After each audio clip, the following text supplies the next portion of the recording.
Hey everyone, welcome to our channel, and thank you for your support.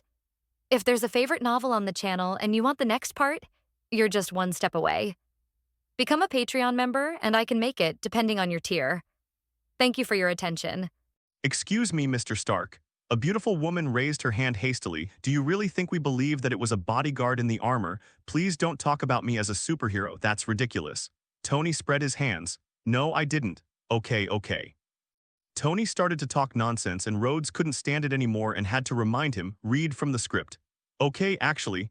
Tony paused, raised his head, met everyone's gaze and closed the speech in his hand. I am Iron Man.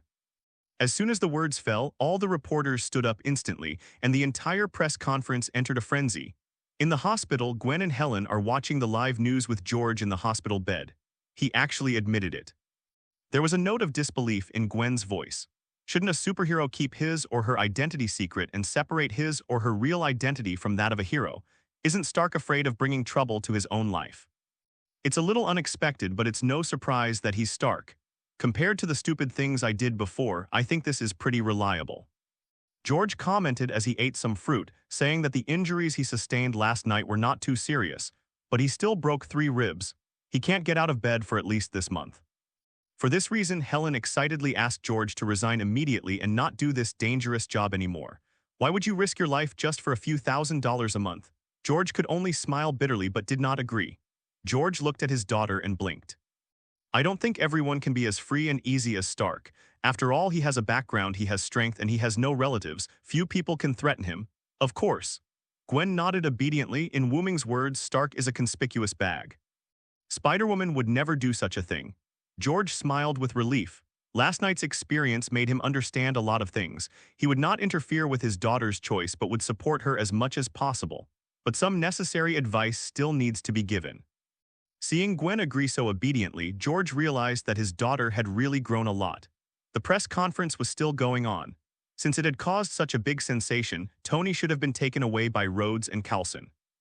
But he promised son Wuming that he would expose the identity of the Green Goblin, and he made the tough decision to stay and answer the reporters' questions.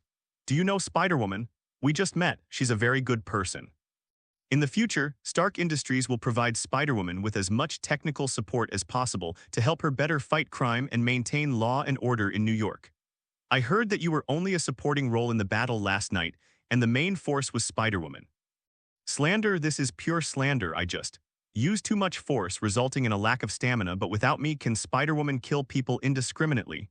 No. Why would the Green Goblin cooperate with Obadiah? Is this a conspiracy of Stark Industries? Tony was cheered up when he saw that someone had finally asked the question. First of all, I want to emphasize that everything Obadiah did was a personal act and had nothing to do with Stark Industries. Secondly, the Green Goblin attacked me because Norman Osborn was jealous of my talent. You mean the Green Goblin is Norman Osborn? A reporter exclaimed. Yes, I have submitted the relevant evidence to the police, including the call records between Obadiah and Osborn. The reporters were excited again. They didn't expect to get such a big piece of news. Mr. Stark, can you tell me about the terrifying blue cold beam of light at the end? Is that the latest weapon of Stark Industries? No comment. The press conference finally ended. Rhodes punched Tony on the chest and said, "Do you know how much trouble you've caused me?" "I'm sorry, Rod." Tony hugged him, "but I have to do this." After a busy whole day, Tony returned to his mansion late at night, only to find the room was pitch black. "Jarvis, sir, I'm here." Tony didn't answer. He saw a man in front of the window blending perfectly into the environment. If it weren't for the faint light from the Ark's reactor, he wouldn't be able to see him at all. "I'm Iron Man. Do you think you're the only superhero, Stark?" After saying that, Nick Fury slowly turned around and stared at Tony with his single eye exposed. Tony walked over to the sofa and looked him in the eye without fear. "Are you sick? Can't you see Spider-Woman who's that big? Thank you all for your support. There will be more in a while and the young author is writing it. In addition, let's talk about the transformation into a Super Saiyan. It is impossible to transform at the end. The time point is during the Avengers 1 period. However, the author will not reveal how to become smaller. There is already an outline, so readers can rest assured. Chapter 66. S.H.I.E.L.D. Psychological Profile of Sun Wuming. Dragon Ball Radar. Sun Wuming didn't know that Nick Fury's first conversation with Tony Stark ended in a bad mood, with Tony calling the police.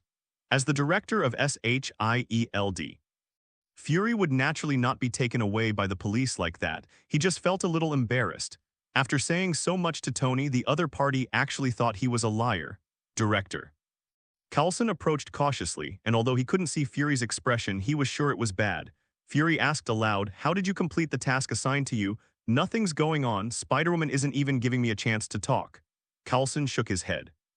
He could see that Gwen had no interest in his background and didn't want to be involved with SHIELD. Compared to someone with a weird temperament like Tony, Spider-Woman, who makes her attitude clear, is more troublesome, especially when the means are limited everywhere.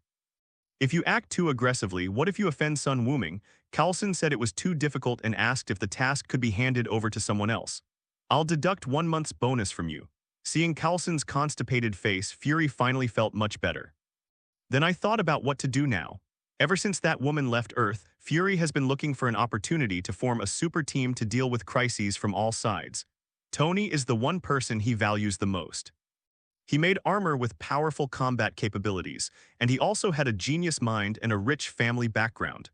With his joining, the Avengers alliance he formed not only didn't have to spend any money, but he could even get some money from Tony. Secondly, Spider-Woman was also within his consideration, but only as a backup candidate. Tony can find out Gwen's identity, so S.H.I.E.L.D. can naturally do it too.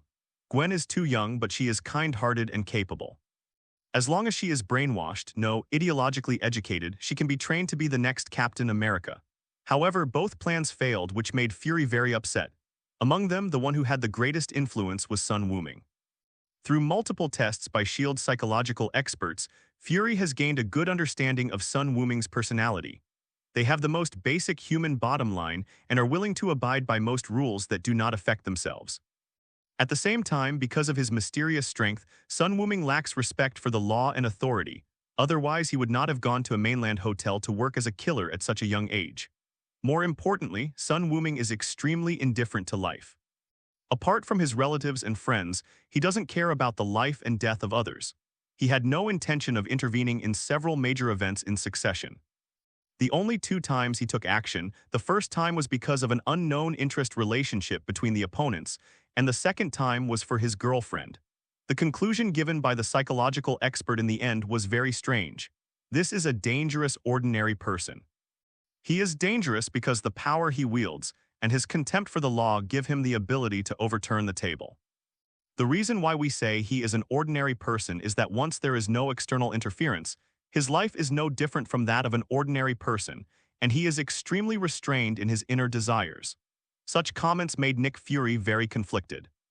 He didn't know what reasons he should use to convince the other party to agree to join his Avengers plan. It's like facing a hedgehog. I don't know where to start.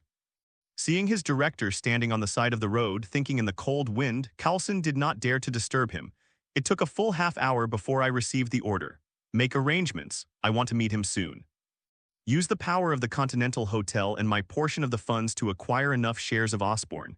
Don't obey. If you don't obey, I'll kill you. Replace me with someone who obeys. I have to chew this piece of fat meat for you." Sun Wuming was talking on the phone. Gwen, who was standing next to him, rolled her eyes, stretched her white feet in front of Sun Wuming, and moved her thumb mischievously. The delicate instep is crystal clear, and even the blood vessels under the skin and the pink and white crescent under the stent are clearly visible. Sun Wuming was very excited when he saw this. After glaring at the girl unhappily, Sun Wuming discovered that after the Green Goblin incident, Gwen had become more and more bold. When the soles of the little feet were gently tickled, Gwen felt as if she had received an electric shock and immediately withdrew her mischievous feet. Sun Wuming then continued to deal with Winston. "If you don't have enough money, you can use the stocks you bought as collateral and then get a bank loan to buy it. Once you have acquired enough Osborn Industries, you can buy the bank. Do I need to tell you such a simple operation?" After a while, Sun Wuming hung up the phone. "Honey, are you going to buy Osborn Industries and become the boss?" Gwen came over. Sun Wuming shook his head. "No, it was just a spur-of-the-moment thing.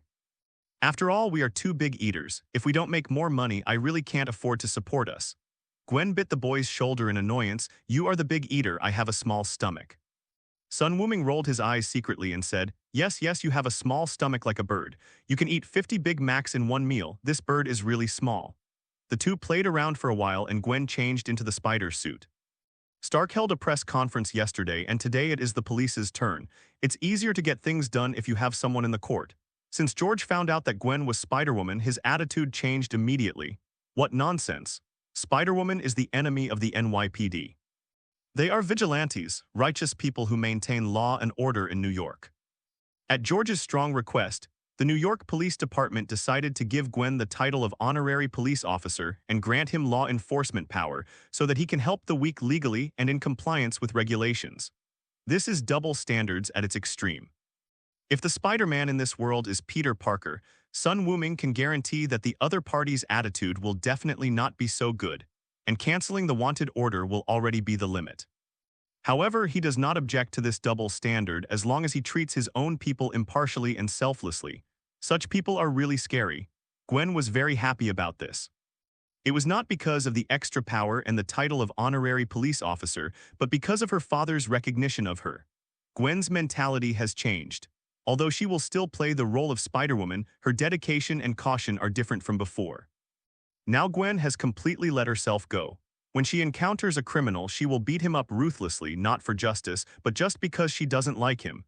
I don't care about the accusations from the public. I just do my thing and nothing you say can influence me. In short, it's mainly based on interest. Shortly after Gwen left, Sun Wuming also prepared to go out. He and Tony made an appointment to meet today.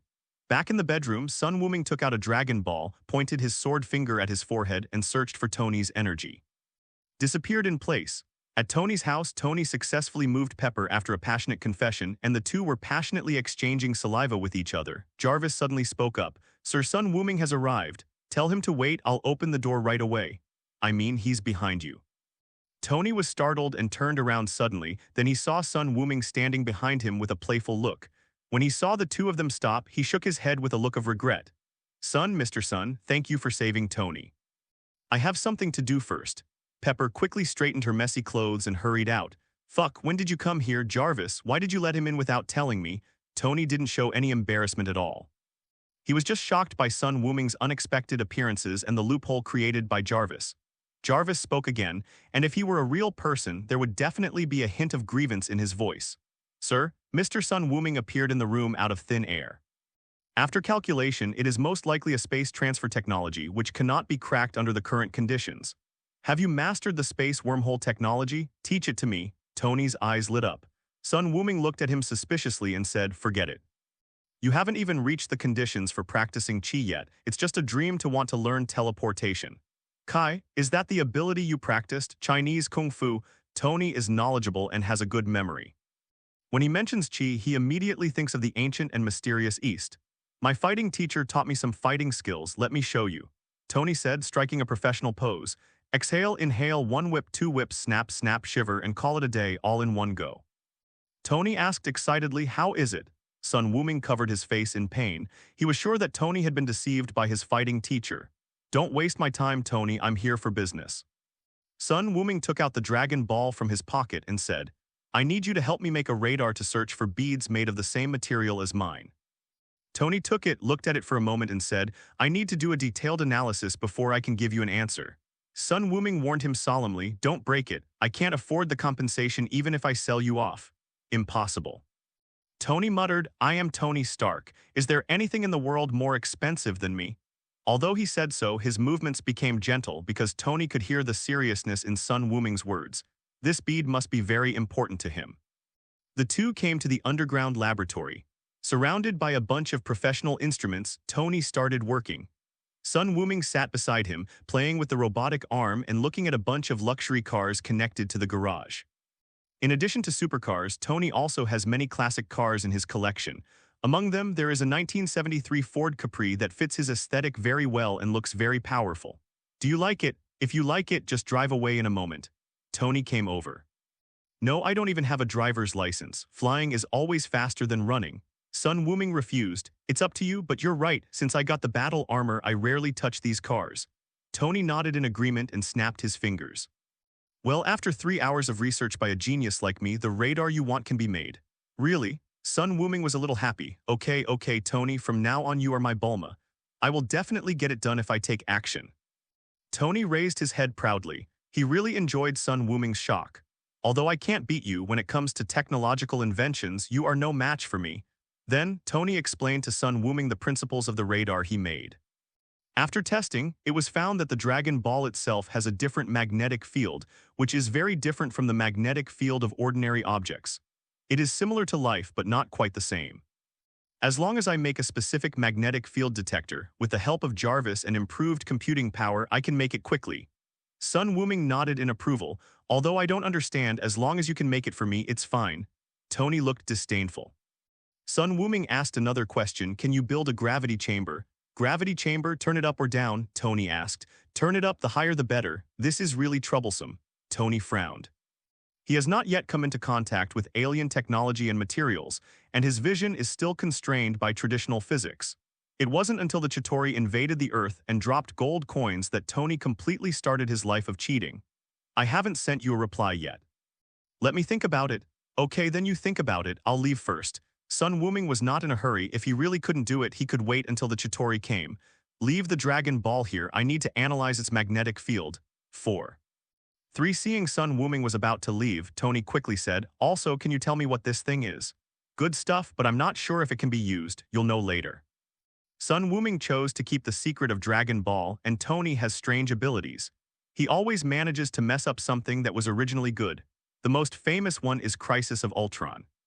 Sun Wuming was really afraid that Tony would cause trouble after knowing the function of the Dragon Balls, and he would have to clean it up then. Okay.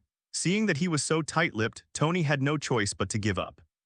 After leaving Tony's house, Sun Wuming went to the Continental Hotel again.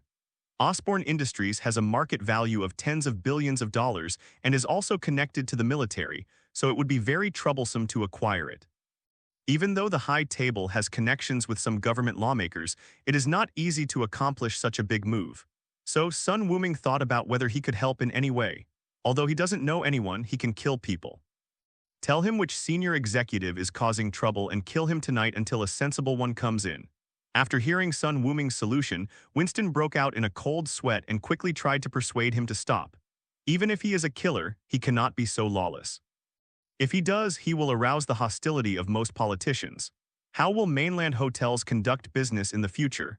Winston promised to complete the acquisition within a month, which temporarily appeased this gentleman. When Sun Wuming returned home, the doorbell rang before he had even started working for a while. When he opened the door, his face suddenly turned cold. How did you get here?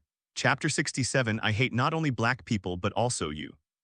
Hydra wants to recruit Sun Wuming to join the gang. There are all kinds of annoying people in the world, but there are a few that are universally recognized.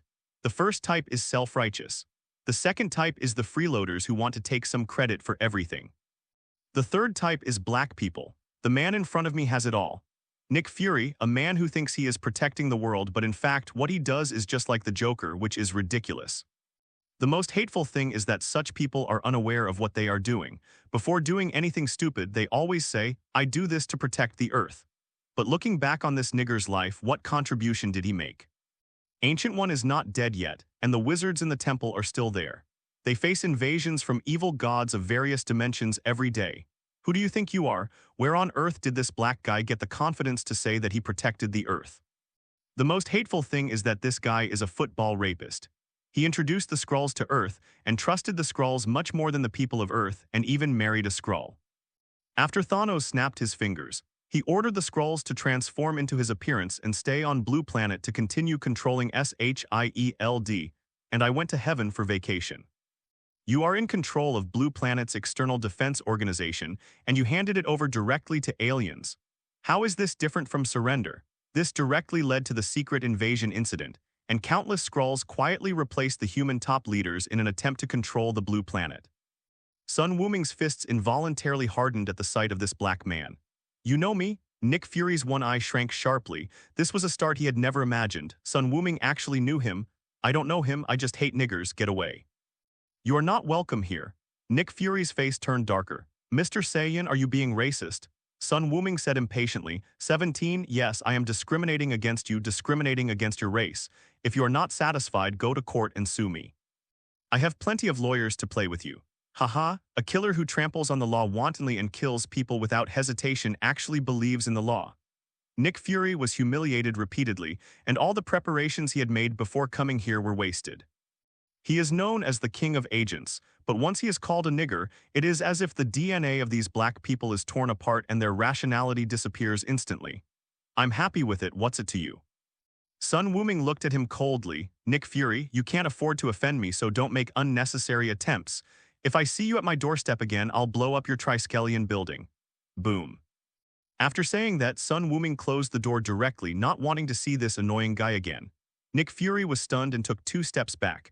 The hidden agents around him appeared one after another. Coulson walked up to Nick Fury and asked in a low voice, "Director, what should we do now?" They all heard everything Sun Wuming cursed at through their headsets, and it was so ugly to listen to.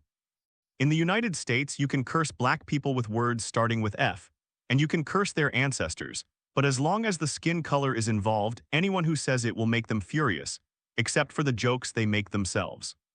But Sun Wuming not only said it but also mentioned it repeatedly, which was like rubbing the wound. Their chief was so angry that he is still shaking. Awesome. Nick Fury looked at the strange looks from his men and yelled, "What else can we do? Go back." After returning to the SHIELD headquarters, the time on the road finally allowed Nick Fury to regain his sanity. Even though he did a terrible job, Nick Fury was able to become the director and worked diligently to develop Hydra for so many years, so he must have some skills after all. Today's contact was unexpectedly bad. Sun Wukong knew him and knew SHIELD. But how did the other party know about this? Through the Continental Hotel, through Tony, or some other channel? Also, why do I hate myself so much? Is it just because of skin color? That's not right. From the way Sun Wuming looked at him, Nick Fury knew that the other party hated him. A dangerous person who hates S.H.I.E.L.D. and the director of S.H.I.E.L.D. This is an extremely bad signal. Raise Sun Wuming's threat level to level 10 and mark it as extremely dangerous. Nick Fury ordered, "Director, it seems that the other party's actions have not reached this level, right?" Deputy Chief Hill raised the question.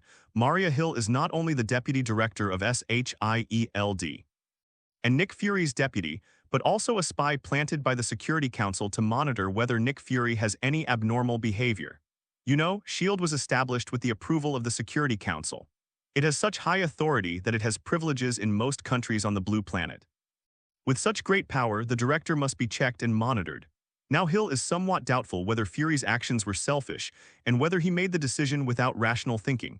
Level 10 threat represents the highest level in SHIELD. When necessary, tactical box bullets can be activated to attack, no matter where the enemy is or whether there are civilians around.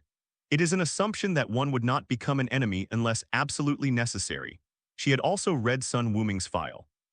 Apart from his terrifying strength, the things he had done were not even level 3, and he did not have an antisocial personality. In other words, the other party saved New York once, and with some good publicity, he can be regarded as a positive character. "Hill, I am the director of SHIELD," Nick Fury said in a deep voice. "Nick, you're going to regret this."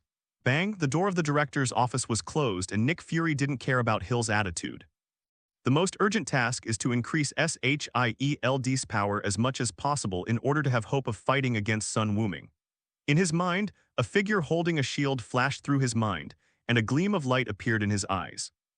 Hill eventually carried out Nick Fury's orders. At the same time, she also reported the matter to the Security Council. Pierce, who is in charge of SHIELD affairs, sneered after reading the report. Even the king of spies can make mistakes sometimes. It is a taboo to treat an enemy as a mortal enemy when there is no way to eliminate him. "Minister, what should we do?" Hydra agent Sitwell stood in front of the desk with a respectful look. "Don't worry about it. Our people should stay away from any actions related to Sun Wuming. Just let Fury die," Pierce said decisively, and after thinking for a while he added another sentence. "And about Spider-Woman, don't mess with her." "Yes." Sitwell left with the order while Pierce fell into deep thought. After getting to know Sun Wuming better, he had a bold idea. "Should we recruit him into Hydra? If you cut off one head, 2 will grow back." Is it because Hydra has been able to survive against all kinds of attacks time and time again that it continuously absorbs elite talents and then works hard towards a common ideal? As for what is the ideal, of course it's to rule the world. In secret, Hydra relied on the algorithm studied by Dr. Zola to calculate who posed a threat to Hydra. On the list, Tony Stark, George Stacy, astronomy expert Dr. Selvig, Nick Fury, these threatening names are prominently listed. But there is no Sun Wuming. This also indirectly shows that as long as the status quo remains, Sun Wuming poses no threat to the Hydra. If such a powerful being could be brought into the organization, Hydra's power would inevitably be greatly enhanced. But there are also some problems. So what kind of status should be given to Sun Wuming after he joins? If the rank is low, not only can one not show goodwill, but it is also easy to become an enemy. If the rank is high, one is afraid that other people in the organization will be dissatisfied. Pierce was having a headache thinking about it, but he had made up his mind to find an opportunity to get close to Sun Wuming and test his reaction. New York, Queens. In a store, several farmers were carrying out their traditional activity of $0 shopping. One farmer pointed a gun at the boss, while the others were throwing goods into sacks. Also, always look at the price tag. It's not that they want to take the more expensive ones, but the U.S. law stipulates that robbery of no more than $950 will not be considered a felony. The sentence for a serious crime is generally around 3 to 10 years, while the sentence for a misdemeanor is less than 1 year. If you have a good attitude after being caught and actively plead guilty, the court will give you a lighter sentence, and you will only need to do 1 month of community service. It is under this kind of sick law that $0 shopping in the United States has become more rampant. Just as they had loaded up their things and were about to leave to find a place to sell the stolen goods, the store's glass shattered and a figure rushed in quickly. In the moment when the farm tools were stunned, the farm tool holding the gun was kicked away, followed by another series of screams. After a moment of dizziness, all the robbers lay on the ground wailing, holding their legs in pain. Spider-Woman. The shop owner then saw clearly who the visitor was. "Hey, you're not hurt, are you?" Gwen turned around and greeted him while at the same time shooting spider silk to trap several puppets tightly. "No, no, thank you," the shop owner said blankly. "You're welcome. You can report the loss of your belongings to the police station and someone will contact you to offer compensation." Thump, thump. Gwen kicked several robbers out of the store one by one and hung them on the street lamp. Then Gwen walked away gracefully. The shop owner was stunned. Is there any compensation? He thought that he would have to pay for the repairs of the damaged glass and shelves himself. He called the police station in disbelief and was shocked by the answer he got. It was actually true. The police will come soon to determine the amount of compensation. On the street, there were already many people surrounding the robbers who were still gasping for breath. "You hit me so hard that my leg is broken." Since she disappeared for a while and reappeared, Spider-Woman's attacks have become more and more severe. It's too cruel. Even criminals have human rights. Spider-Woman is committing a crime. A farmer said indignantly that perhaps it was the skin color of these robbers that resonated with him. Or maybe he was worried that he would end up in the same miserable situation when he robbed someone in the future. The people around him sneered. Spider-Woman is an honorary police officer of the NYPD and has the power to enforce the law. If you speak louder, be careful of those lawyers who will sue you and bankrupt you. The farmer immediately shut up, his face changed, and he hurriedly left the scene. The others watched the excitement for a while and then left one after another. But at the same time, they were also sighing that Spider-Woman's deterrence was becoming more and more powerful. Overnight, all negative comments about Spider-Woman on the internet and in newspapers disappeared, and those media outlets that had criticized Spider-Woman received court hearing notices. The worst case was that of the editor-in-chief of the Daily Bugle. He was involved in more than a dozen lawsuits and his wife ran away with someone else. Those netizens who cursed Spider-Woman did not escape sanctions. At the very least, their accounts were blocked, and at worst, they received warning letters from lawyers. With the support of Stark Industries and several well-known law firms, these little guys are bound to lose if a lawsuit comes up. Not only that, New York Police Commissioner George also changed his previous attitude towards Spider-Woman. He not only awarded her the title of honorary police officer, but also defended some of her extreme actions. An honorary police officer is roughly equivalent to a formal police officer. If a criminal resists, it is considered assaulting a police officer. Spider-Woman is acting in self-defense. Nothing wrong with it at all. I'm back. After wandering around outside, Gwen returned to Sun Wuming's home, took off her hood, and revealed her beautiful face. Today she kicked and broke the legs of 8 robbers and broke the fingers of 3 thieves. Such a record would have been unimaginable for Gwen in the past. In the past, she would simply arrest the criminal and hand him over to the police for disposal. But now she feels that the law's punishment for these bad guys is too light, so let her make up for the actual part. You're back just in time. I was just about to go out. Do you want to come with me?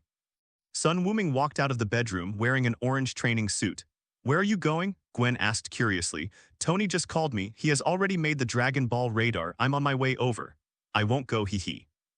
Gwen kissed Sun Wuming on the cheek. I'll cook and wait for you at home. Okay, then I'll leave it to Chef Gwen. Sun Wuming smiled and touched the girl's head, then teleported away. Gwen was extremely envious. When would she be able to meet the requirements to learn teleportation? Shaking her head, Gwen changed out of her battle suit, put on home clothes, and went to the kitchen to prepare dinner. Just like a young wife waiting for her husband to return. Chapter 68. The Sixth Dragon Ball. Captain America awakens. Why can't you just show up at my house like a normal person? When Sun Wuming suddenly appeared in front of Tony for the second time, he was still startled and put down the cup in his hand and complained. Sun Wuming retorted without showing any weakness, "It's a full 50 kilometers from my home. If I fly from the sky, the whole world will know that I'm here to find you. Isn't that good? Okay, I can't argue with you, you win, but if you come over here when I'm doing something, I will definitely sue you. Don't worry, with your physical fitness, the duration will generally not exceed 5 minutes. I can't possibly encounter such a small probability." The two started bickering as soon as they met. It was the first time Tony realized that someone's mouth was more annoying than his. If he could defeat him, he would really let Sun Wuming see what Iron Man's anger was like. But the reality is, according to Jarvis's calculations, it is simply impossible for him to withstand the energy attack that would blast the Green Goblin and others into ashes. Seeing that he had no chance of winning the argument with Sun Wuming, he wisely chose to shut up, then took out a glass of green liquid from the refrigerator and drank it all. Sun Wuming asked knowingly, "Don't you hate fruit and vegetable drinks the most? Then what's with this glass of vegetable juice?" Tony's face froze and he suddenly felt embarrassed when he remembered what he had said before. He could only say stubbornly, "No, I try things I don't like for my health, it's a challenge." Sun Wuming smiled but said nothing. Of course he knew the truth of the matter. Although the arc reactor saved Tony's life, the palladium contained in it would slowly penetrate into Tony's body and blood during the process of the arc reactor supplying energy to the armor, causing heavy metal poisoning. It is necessary to rely on drinking large amounts of vegetable juice to lower the palladium content in the blood. However, Sun Wuming saw that Tony did not look too worried. As the smartest man in the world, Tony was still confident that he could find an element to replace palladium within a limited time, so it is far from being as decadent and self-destructive as in Iron Man 2. Okay, the health seminar ends here. Tony was afraid that Sun Wuming would continue to mock him, so he quickly changed the subject and picked up a tablet computer from the table and handed it to Sun Wuming. "This is what you want, let's see how it works first. You call this a radar." Sun Wuming twitched the corner of his mouth. This was nothing like the Dragon Ball radar he had imagined. Turn on the screen, there is only one app for the main business, and its name is Dragon Ball Radar. Sun Wuming's face turned even darker. Tony saw his change and smiled. "In order to take care of the poor students, I specially made it into the simplest full mode. You're welcome." Sun Wuming didn't say anything and just opened the app. Soon, Jarvis' voice appeared. "The Dragon Ball has been detected within the radar range, 5 meters away from you." Sun Wuming raised his head, glanced around, and found the Dragon Ball placed on the coffee table in the living room. Tony explained, "I installed a copy of JARVIS for you as well as a satellite from Stark Industries. The powerful computing power can expand the detection range, but the magnetic field of the Dragon Ball is too weak. Even so, it can only detect a radius of 10 kilometers. Sun Wuming nodded. No wonder the Dragon Balls in his house were not detected. However, a range of 10 kilometers is already good, and it is much faster than searching by hotels on the mainland. Thank you for this time, I owe you a favor." "No, we're even," Tony stressed. "You can also ask the great Tony Stark for help in the future. Build the gravity chamber first and then brag about it." Sun Wuming looked at him with disdain, put his finger on his forehead and was about to leave, but was stopped by Tony. "Fuck, you're just going to get your stuff and leave, right? I still have some questions to ask." Sun Wuming raised his middle finger and said, "You didn't say you had something wrong just now. If you have something to say, please fart now." Tony rolled his eyes and asked, "Has any organization calling itself S.H.I.E.L.D. contacted you recently or your Spider-Girlfriend?"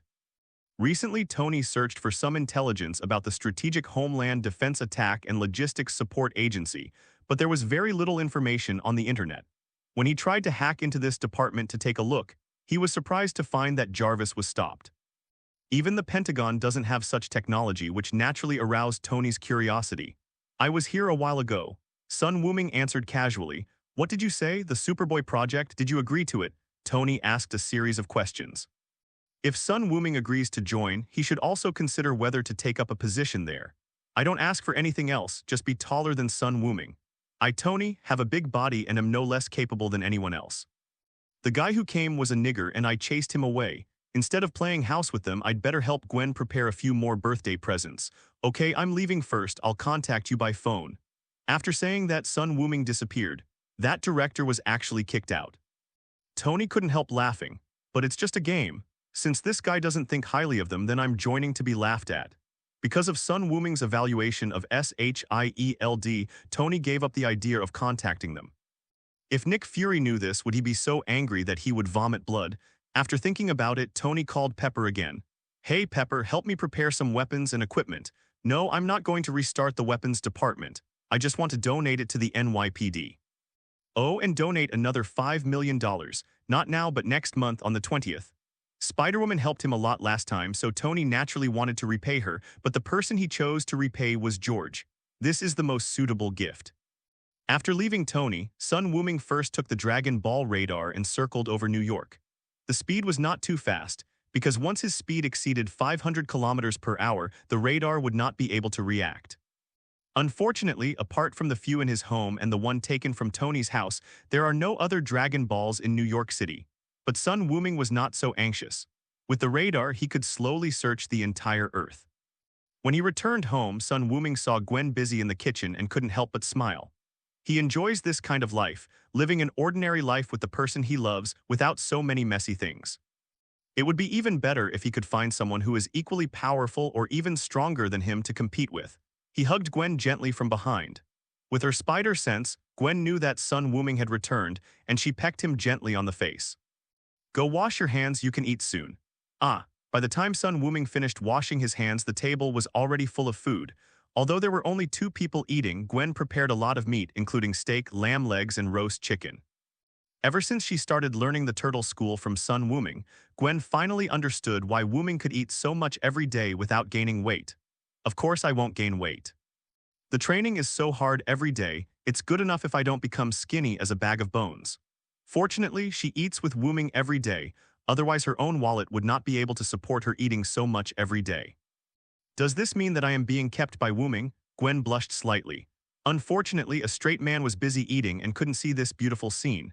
Starting tomorrow, I will go search for the Dragon Balls, but I won't be outside forever. After dinner, Sun Wuming said to Gwen that this time was different from practicing in the deep sea. They didn't need to be in a tense state all the time. Just a few hours a day would be enough. Gwen also nodded, indicating that she understood. Don't worry about me, business is more important. The next day, Sun Wuming began his journey to find the Dragon Ball. The Jarvis subsystem on the tablet helped Sun Wuming develop the most efficient search route. The starting point is the North Pole. I spend 7 or 8 hours every day just like punching in at work, and if there is no result, I go home and rest. In the second week, Sun Wuming finally reaped the rewards.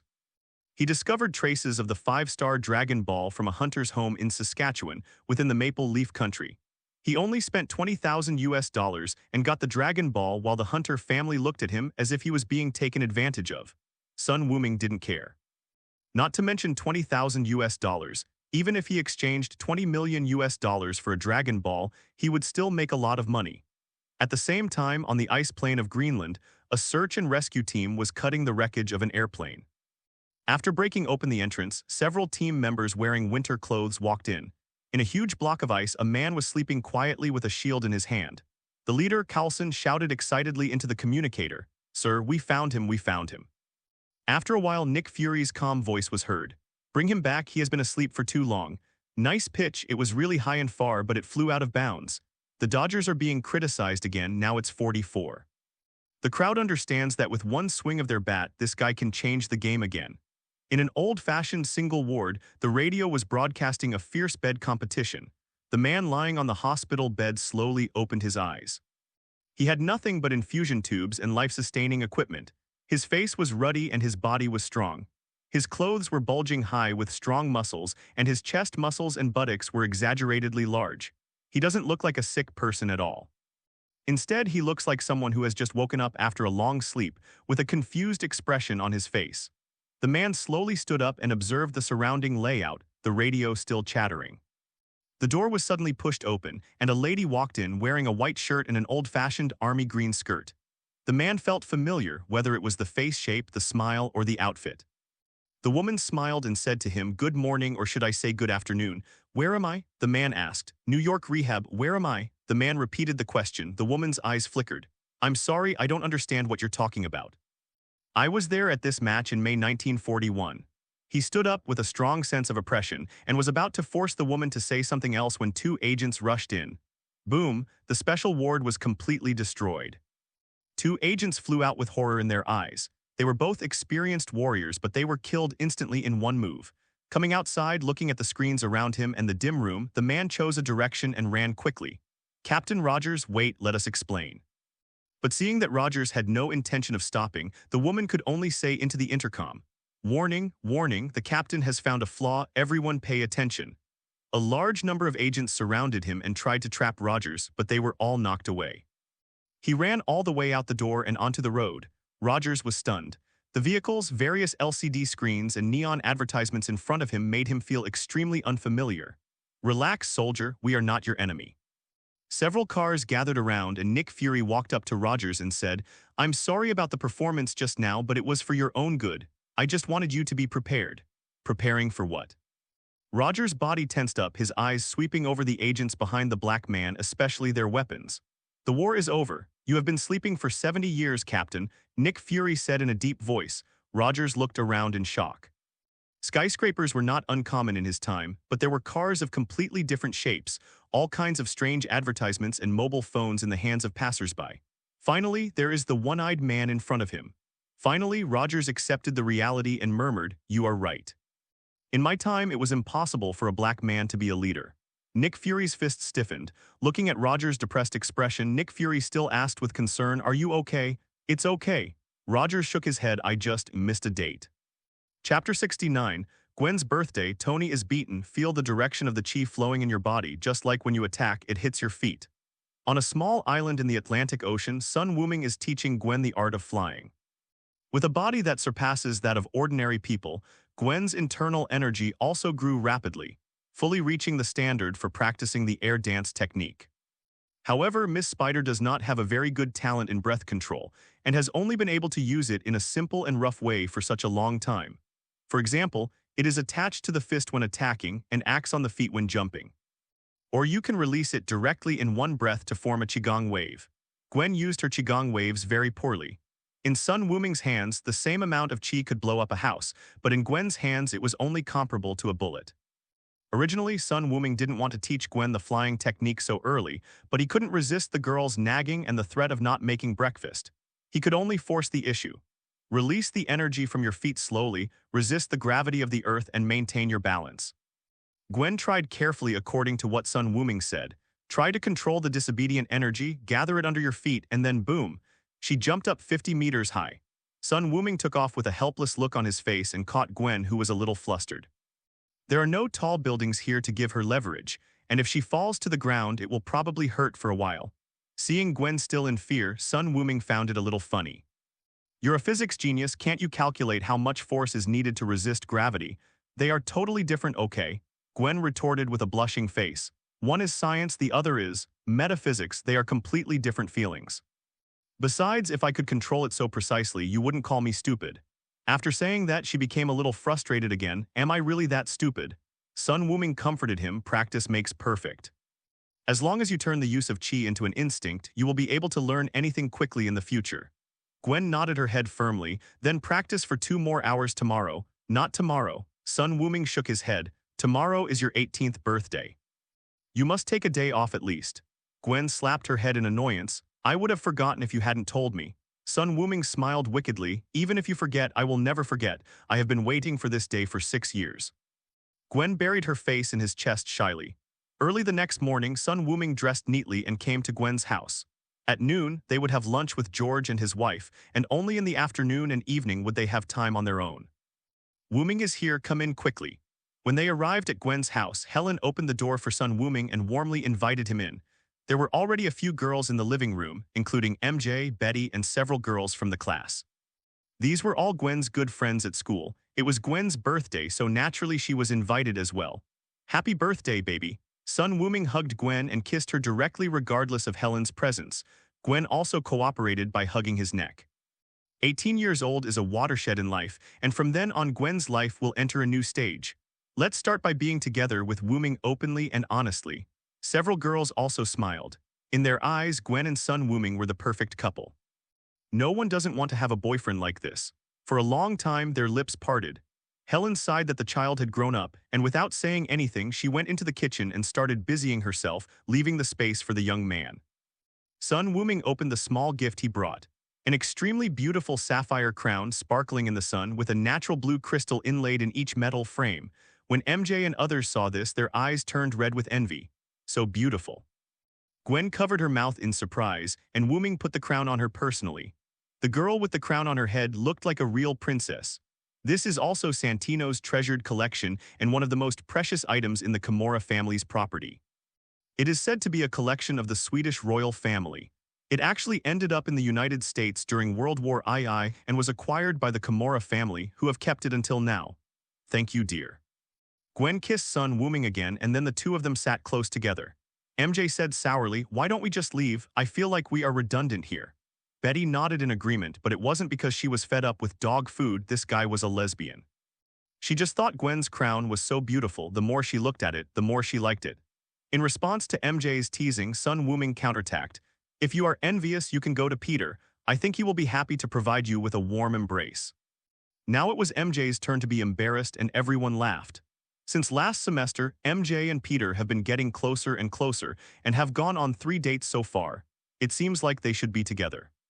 The tradition in the United States is dating, and 3 dates means that the relationship between two people is about to take a step forward. MJ is naturally interested in Peter, but Peter recently got an internship opportunity at Stark Industries, and the two meet less and less. They chatted until 11 o'clock before MJ and his friends left. After a while, Mr. George came back. He had taken a special leave to come back and have dinner with Gwen on her birthday. "Happy birthday, my princess." George took out the birthday present he had prepared. "A car key, your favorite Beetle. I think you'll need it when you go to college," George said, and Gwen happily took it. "Thank you, Dad." George looked at Sun Wuming, opened his mouth, and didn't know what to say. Ever since he found out that Sun Wuming was a Saiyan, his impression of the boy was completely shattered. Who could have thought that the guy who stole his little cotton-padded jacket was the terrifying guy who pushed down a building and killed 4 villains with one move? Sun Wuming has not attacked him over the years. He is such a good boy. Mr. George was very happy during the meal. Today, the police station suddenly received a donation from the Stark Group, which included not only a large amount of cash, but also a large number of advanced weapons and reconnaissance equipment. With these equipments, the safety of the police is better guaranteed. Halfway through the meal, George chattered about his experiences and skills as a police officer, as well as what kind of prisoners were the most dangerous. Helen looked puzzled. "It's your daughter's birthday. Why are you always talking about work?" The other 3 people knew very well that this was a token of his father's kindness, and Spider-Woman needed such experience to deal with future crises. Therefore, Gwen also listened very carefully. After coming out of the house, Gwen looked at the boy expectantly, but also with a hint of shyness. "Where are we going now, or should we just go home?" Just now, neither George nor Helen asked her to come back early, so it was obvious that they had tacitly agreed on something. At this moment, Gwen was both excited and a little scared. "I'll eat you tonight. We have to follow the date procedures." Sun Wuming bit Gwen's ear and whispered. Gwen dazedly agreed. The two took a taxi to Broadway. 1 month is enough time for this place to recover. The impact of the initial street fighting has almost disappeared, with only scattered areas still under construction. Huh. Is there a new museum here? Why doesn't it have a name? Sun Wuming brought Gwen to a huge door and learned from the sign at the door that this was a museum. But which museum doesn't have a sign? It just opened today. "Let's go in and take a look." Sun Wuming smiled, took Gwen's hand, and walked in. After the 2 men went in, 2 men in black wearing sunglasses appeared and guarded the door tightly, not letting anyone in. Meanwhile, Brooklyn, boom. A series of explosions rang out, flames shot into the sky, and the people of New York were once again living in dire straits. 2 huge monsters wrestled in the street, causing great damage, and cars were flattened like paper. One of the monsters had green skin and was wearing a pair of shorts. He was being pinned to the ground and hammered hard, and his head had smashed a big hole in the ground. The monster that was beating him was even more disgusting. He was much more ferocious than the previous one, and his aura was even more violent. His shit yellow skin was disgusting, wrinkled, and even had barbs. As soon as I saw him, I instantly felt that the monster being hammered by him was much more pleasing to the eye. These two guys are undoubtedly the Hulk and the abomination Bronski. Poor Dr. Banner is living in seclusion in South America and has found a job in a beverage factory. But unfortunately, intellectuals cannot do hard labor. He accidentally dropped a drop of his blood into the drink, causing an elderly man to have an adverse reaction. As a result, he was discovered by General Ross, who had always been obsessed with him, and was tracked down to South America through cross-border law enforcement. The two chased each other all the way back to New York. Bronski was also injected with the serum and Hulk's blood and turned into Abomination. The two monsters met in Brooklyn and started doing demolition work. Hulk, you're just a brainless waste. It's a huge waste to give you this power. While hammering Hulk, Abomination also launched a mental attack. Hulk kept roaring, but he couldn't break free from the control of Abomination for a while. There is no upper limit to his ability to increase his strength as he becomes angry, but this also takes a certain amount of time. Under normal circumstances, the rational Abomination is much stronger than the Hulk. General, which one should we attack? A non-commissioned officer in the helicopter looked at Ross. Betty said urgently, "Dad, don't hurt Bruce." Ross frowned and ordered, "Aim all your firepower at Bronski. I want a super soldier, not a monster." In addition, there was another reason that made Ross very angry. That was that Bronski disobeyed his orders and used Hulk's blood without authorization. Yes, the soldiers received the order and passed it on immediately. Soon the soldiers on the battlefield began to attack, machine guns spitting flames at the hatred, and even tanks were approaching. "Who, you bunch of bugs?" The Abomination, who was a little annoyed by being beaten, raised the car in his hand and threw it at the soldier. Hearing the screams in his ears, Abomination showed a hideous smile and looked at the helicopter hovering in the air. He knew it must have been General Ross who gave the order. He immediately abandoned Hulk and climbed up the building. He wanted to kill all these people. "Quick, increase the altitude," Ross said hurriedly. The pilot was already doing it without his reminder. The speed of Abomination was very fast, much faster than the speed of the plane climbing. In the blink of an eye, it climbed to the top of the building, jumped hard, and rushed towards the helicopter. "No," Hulk roared. Both Bruce Banner and Hulk had a good impression of Betty. He chased after her with all his might, trying to save the helicopter. At this moment, a missile flew onto the face of Abomination and exploded. Boom! The dust settled, the Abomination fell down, and the helicopter staggered away, finally escaping the disaster. Accompanied by a burst of dynamic music, Iron Man made his showy appearance. He raised his arm and pointed it at the Abomination. "Hey, big slug, this is not a place for you to go wild." Tony was extremely confident at this moment. "Arc reactor full, armor new, weapons, all of them, just tell me how to lose." General Ross was relieved to see Iron Man coming. Even though he looked down on Tony, who was hiding in iron, he had to admit that the other party was a rare and powerful ally. "Stark, you bugs, you dare to ruin my business? Damn it, damn it." With hatred raging, everything around him became a weapon and was thrown at Tony. Not even the soldiers were spared.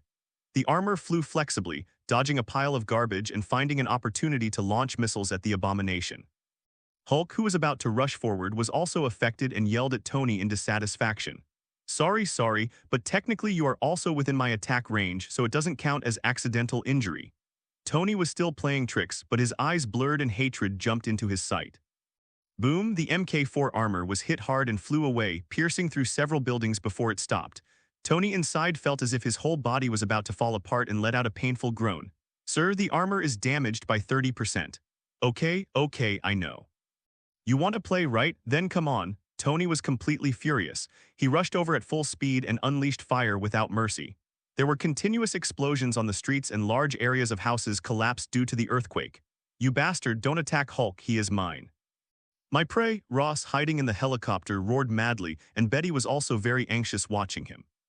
It was really because Tony's attack seemed too fierce, with flames shooting into the sky and smoke filling the air, making it impossible for them to see the situation on the battlefield clearly. Until Hulk exerted force and jumped directly to the same height as Iron Man, clenched his fists and blasted Tony away again. Falling into the ruins, the visor of the Iron Man suit popped open, revealing Tony's lifeless face. Fuck, why are all his enemies such monsters? Chapter 70, the perfect atmosphere was destroyed and there was a lot of hatred and brutal killing. SHIELD, the battle in Brooklyn was broadcast live on countless split screens. "Chief, the captain has already taken the team there, but will it really work?" Coulson asked worriedly. No matter how much he admired Captain America, he had to admit that in a battle with such monsters, the Captain's power was of no use at all. Nick Fury crossed his arms, stared at the screen quietly and said calmly, Captain doesn't need to defeat these two monsters, just cause a little distraction so that Hulk can escape smoothly. The military's super soldier program has been carried out in secret, and General Ross is the current person in charge. It was he who created a monster like the Hulk. Looking at Hulk on the screen, Fury felt a desire in his heart. He wants to get this power. Only with this terrifying power could he see the hope of checking and balancing Sun Wuming. However, this Hulk is, after all, a product of experimentation by General Ross and the military. If he sends people to snatch him away directly, the other party will definitely turn against him. The reason why Team America was sent there was because the other party's former military background was very special and would not arouse too much opposition. As long as Hulk doesn't fall into Ross's hands, he will have the opportunity to slowly infiltrate and eventually control him. Seeing that Nick Fury said this, Coulson could only continue to watch the situation develop. Manhattan Museum, Gwen just felt great surprise. I had thought that this newly opened small museum wouldn't have any good art, but that wasn't the case. Oh my god. This is Wanderer on the Sea of Fog. Why is this painting here? It should be in the Hamburger Art Museum. And this one, the Sistine Madonna. Are these paintings really authentic? Sun Wuming looked at the happy girl with a smile. The museum was very big, but apart from a few employees, they were the only two tourists. It should be true, you still have the certificate here. Sun Wuming doesn't understand art, but he understands certificates. This art museum is amazing. It has collected so many precious works. Who opened this museum? Gwen was so excited that her face turned red. Suddenly, Sun Wuming frowned, then quickly relaxed his brows and continued to follow Gwen as if nothing had happened.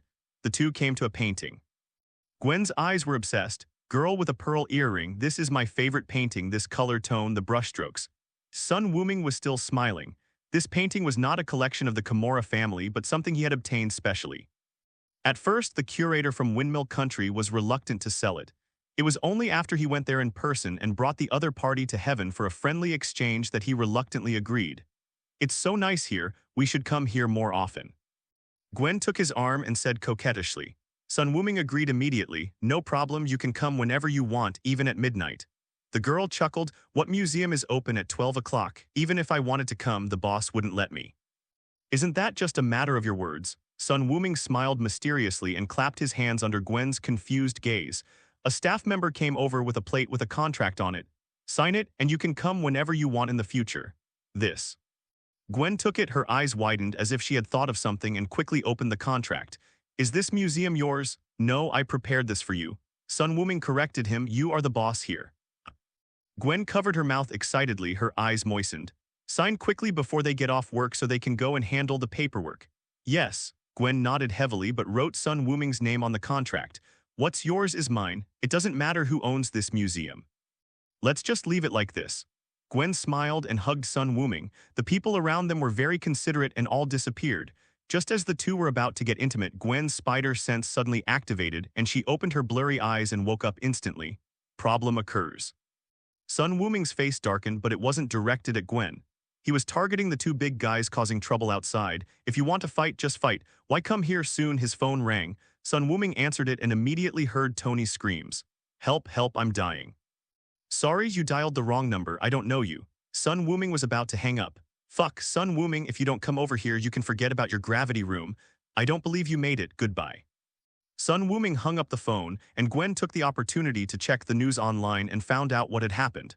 She bit her lip and met the boy's gaze. I just found out about this too, but today is your birthday and I don't want to get involved in these trivial matters, Sun Wuming explained. Gwen shook her head. I don't want you to go either, but if the fight continues, we'll be at our house. On the live broadcast screen of the mobile phone, Hulk and Abomination were fighting and destroying things along the way, and they were about to reach Queens. Gwen winked playfully. Mr. Sun, you don't want us to be homeless tonight, do you? All right, you win. Sun Wuming raised his hands in surrender, feeling extremely hateful towards Hulk and Abomination. Brooklyn, no, this is Queens. No one could stop the fight between Hulk and Abomination, as Iron Man's most powerful weapon couldn't even break the two men's defenses. Among the weapons Ross brought, only the infrasonic weapon could cause damage to the two monsters. Jarvis, create a new folder. I want to make an anti-Hulk armor when I get back. Tony was a little exasperated. Also, check where Sun Wuming is. He is no longer the flashy guy he was when he first appeared and can only cooperate with Hulk to restrain Abomination. He can only play a harassing role like a fly that annoys Abomination, not because he has a crush on Hulk, but because Abomination is a bigger threat. The opponent would spray a highly corrosive venom that melted his armor. Tony has learned his lesson now. He flies higher and farther away from the building so that the Abomination cannot approach him quickly. Sir, Mr. Sun Wuming is still in a museum in Manhattan. Fuck. New York is about to be destroyed and you're still thinking about picking up girls. If you're not thinking about picking up girls, am I here to collect your body? Sun Wuming's unhurried voice sounded in his ears. Tony turned around quickly, overjoyed. You're finally here, but never mind, stop them now. Half of Brooklyn is already destroyed. I'm not here to stop them. Sun Wuming's eyes flashed coldly. I'm here to vent my anger. After saying that, he swooped down, boom. Abomination, who was fighting with Hulk, was shocked and felt a huge threat. Looking up, he saw a small black dot approaching him rapidly. Ah! Abomination raised his hands high, stomped on the ground, and took the initiative to meet him. Rumble. The Abomination had just jumped halfway when it flew back at an even faster speed, creating a shock wave that spread out ripples. The already dilapidated buildings nearby were destroyed again, the ground rolled, huge rocks were thrown into the air, and the Abomination coughed up blood with his entire body embedded in the ground. The kind that you can't even pick it off. He screamed in agony, his ribs twisted strangely and pierced his skin, looking extremely horrific. Hiss, Tony gasped, and this made his chest feel cold. Is the fist so hard? Jarvis, calculate the force of the impact just now. Sir, 1,000,000 tons. If the Abomination hadn't taken a lot of the brunt of it, the entire street would have been destroyed. This is no different from being destroyed. Tony looked at the devastated streets, which looked like they had been plowed. It was a horrible sight. Tony couldn't help but shudder. He disturbed Sun Wuming's date, and today was also his spider-girlfriend's birthday. You won't target him later, will you? Hulk's little head was unable to react for a while when he saw that the hatred that had just been beating him madly was now beaten to the point of being unable to take care of himself. But Sun Wuming no longer gave him this opportunity. He is not here to be a superhero, he is here to vent his anger.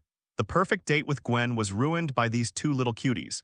Sun Wuming was so angry that he almost transformed into a Super Saiyan. Abomination needs to be fought and Hulk needs to be fought too. No matter what kind of Avenger you are, boom. After punching the still dazed Hulk in the face and sending him flying, Sun Wuming slowly floated up. Get up, you two pieces of trash. I'm going to beat you to death today. Reptile, you're looking for death, I'm the strongest. Hulk, roars sounded one after another and Abomination broke free from the ground. After Hulk was punched, his anger value rose rapidly and his muscles grew bigger. Wuming, don't kill Hulk. His situation is special. Tony shouted hurriedly in the air. He also understood the situation during the battle just now. The Green Giant was Bruce Banner. Not only was he not a bad guy, he was also involved with the military.